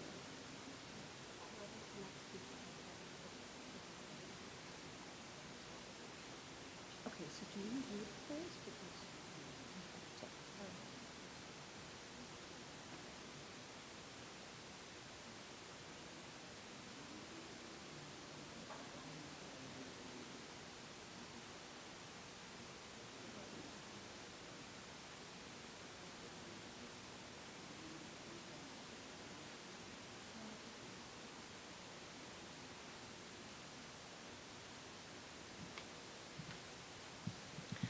Okay, we're really excited to be here today and have our keynote speaker, Dr. Mark Seifer, is here with us. He is the author of more than 100 articles and a dozen books, including the acclaimed Wizard, The Life and Times of Nikola Tesla. His latest, Tesla, Wizard at War, is an amazing book. I have read it. It is a scholarly work that is really, really engaging and intriguing. You can go down a million paths of new things to learn in this book. Having lectured at every international Tesla conference held in Colorado Springs from 1984 to 1996, Dr. Cambridge also has spoken at Brandeis University, Federal Reserve Bank in Boston, at both Oxford and Cambridge universities in England, at conferences in Zagreb and Serbia, at West Point Military Academy, the New York Public Library, and the United Nations. Featured in the Washington Post, Scientific American, MIT's Technology Review, and the New York Times, Mark has appeared on Coast to Coast Radio, the BBC, NPR's All Things Considered, and in a 5-part limited series, The Tesla Files, which has just gone out to 40 countries and played on the History Channel. Since Mark's book, Tesla, Wizard at War, has just been published, he will be signing a few copies that are for sale today. Please help me in welcoming up here the esteemed Dr. Seifer.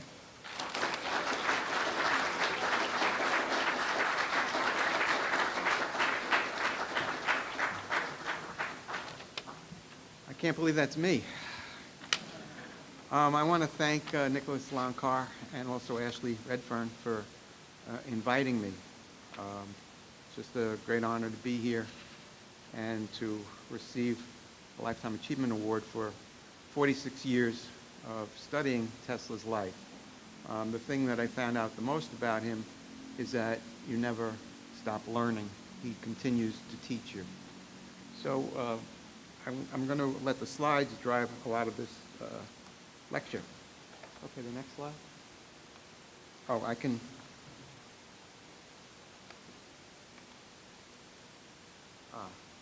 I like to start out my lectures with coming attractions. So I have a new book coming out called Ozone Therapy for the Treatment of Viruses, the Science and Promise of Healing with Ozone. And one of the reasons I have this book is because of Nikola Tesla. In fact, it's the only reason that I wrote the book. I wrote it with 4 medical doctors. Tesla in 1896, that's his patent for an ozone generator. And you can see he sold oils embedded with ozone. I won't get into it today, but ozone therapy is a good way to kill viruses, which means it's a good way to kill the COVID virus. And there are a number of the two, in particular, ozone therapists here in New York City that have helped cure over 100 different COVID patients. Okay. This was a photo taken of this guy in California, and he resembles Tesla.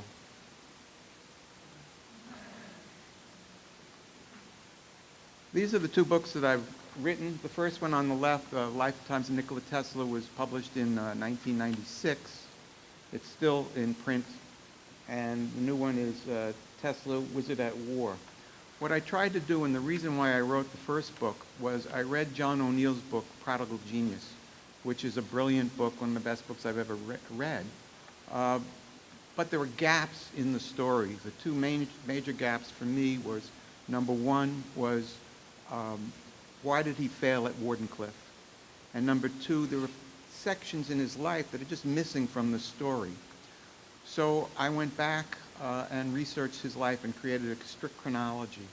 I have to thank Leland Anderson and John Ratzlaff, two forefathers of mine. You know, I stand on their shoulders because they did a tremendous amount of research, which enabled me to get a lot of papers, articles covering 50 years of Tesla's life.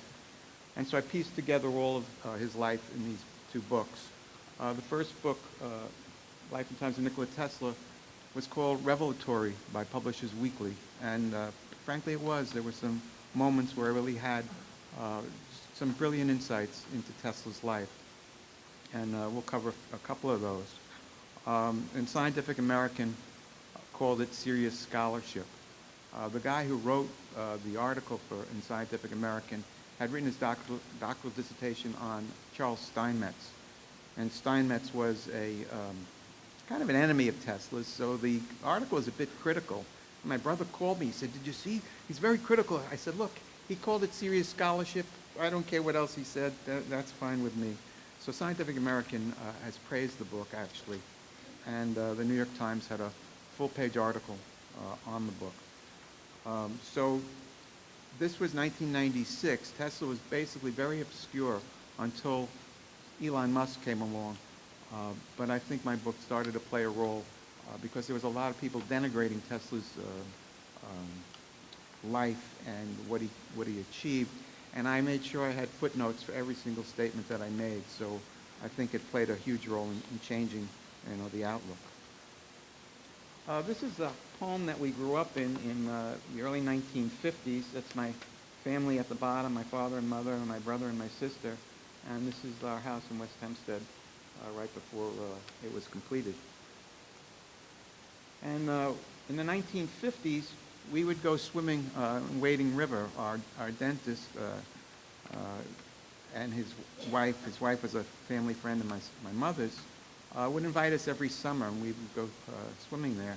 My sister's here today, and this is my sister and me, and my grandmother and mother. Very recently, in the last 4 or 5 years, I discovered that Tesla had a house on Long Island Sound. That house, from that house, you can see this beach. So for many years, we would go right by Wardenclyffe, and I had no idea that Wardenclyffe existed. But that's how amazing, my life was, how linked to Tesla. My father was a TV repairman.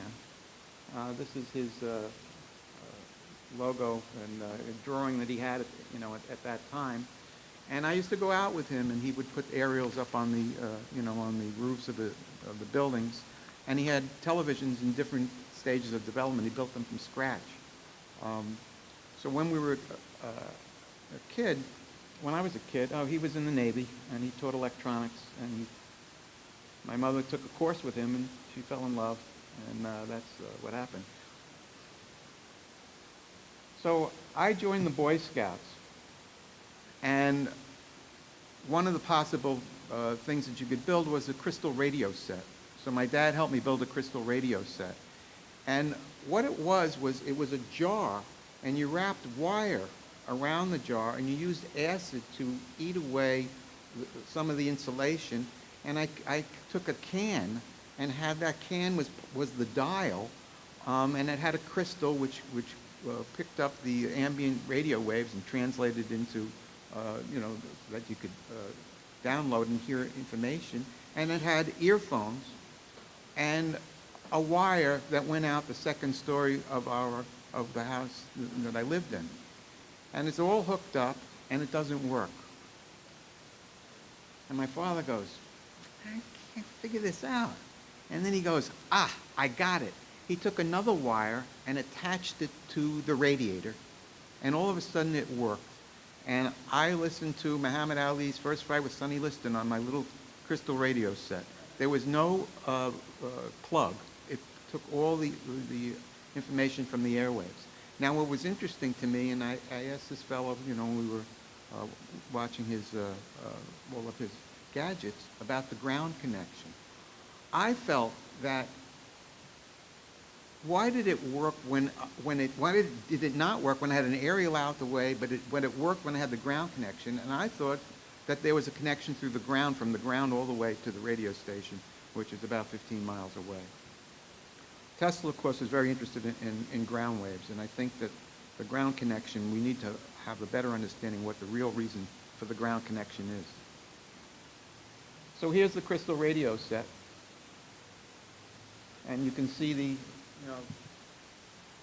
tube with the wire wrapped around it. This is a photo I took off the internet, but mine looks very much like this. And if you have kids, I think you should build them with the kids. I mean, they're really magical. And my idea here was, here you see the airway, and here's the ground connection, some type of circuit. And Tesla was saying basically that radio evolved in the wrong way. We sent it all out through the air, and we should have be sending it through the earth. It was much more efficient.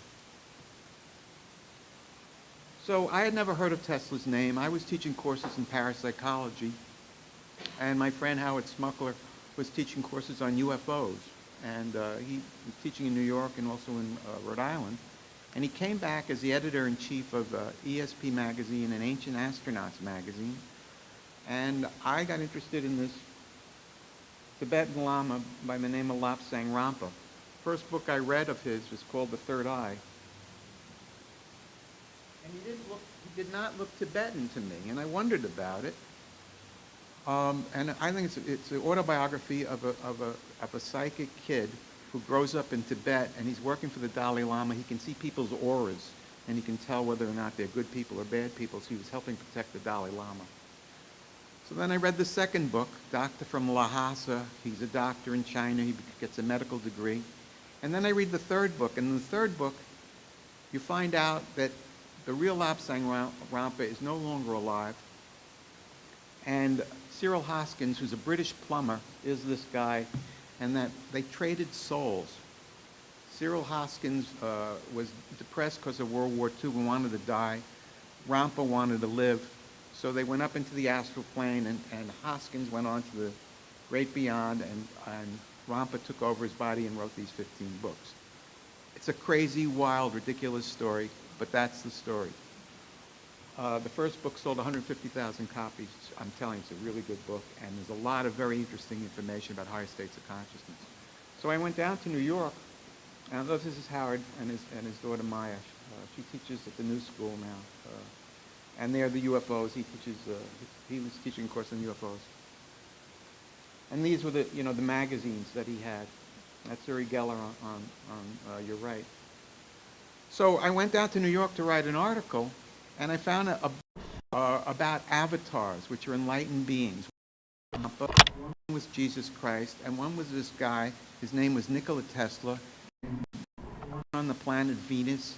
He was raised by Earth parents in the mountains of Croatia, and he came to the Earth to give us fluorescent and neon lights, remote control, wireless communication, robots, fluorescent and neon lights. And I thought the Rampa story was crazy, but this is ridiculous. Because if this guy had lived, I certainly would have known about him. My father taught electrical engineering. He fixed televisions. So I'm in the library, New York Public Library, and I find an article that he wrote about high-frequency phenomena, and I come back, and Howard gives me 2 books. A guy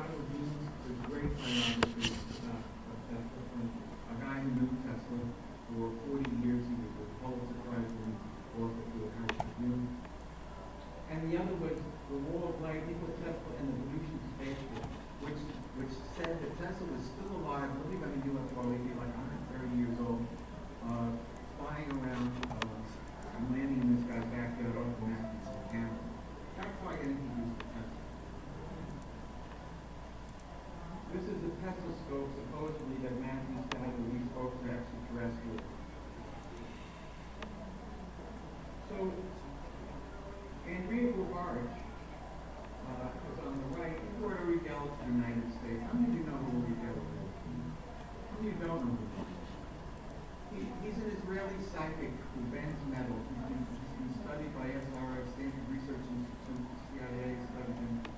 He's a good friend of Vesna. He's a super psychic. And Dr. Bajich, a medical doctor, and he brought Geller to the United States. He had just gone up to visit North America to find out whether Matthews really had a Tesla scope. So we went and we interviewed Andrea Bajich. Here is a book called Return of the Dove by Margaret Storm. This book is a biography of Tesla that suggests that Tesla was indeed an extraterrestrial who landed on the Earth. And she's the one who wrote the book about the avatars. I'm working on it, Tim. Got to give me a minute. The Man Fell to Earth, which was written by Nicholas Rowe, the movie. And David Bowie plays the extraterrestrial in the movie, but it's really a takeover of Tesla's life.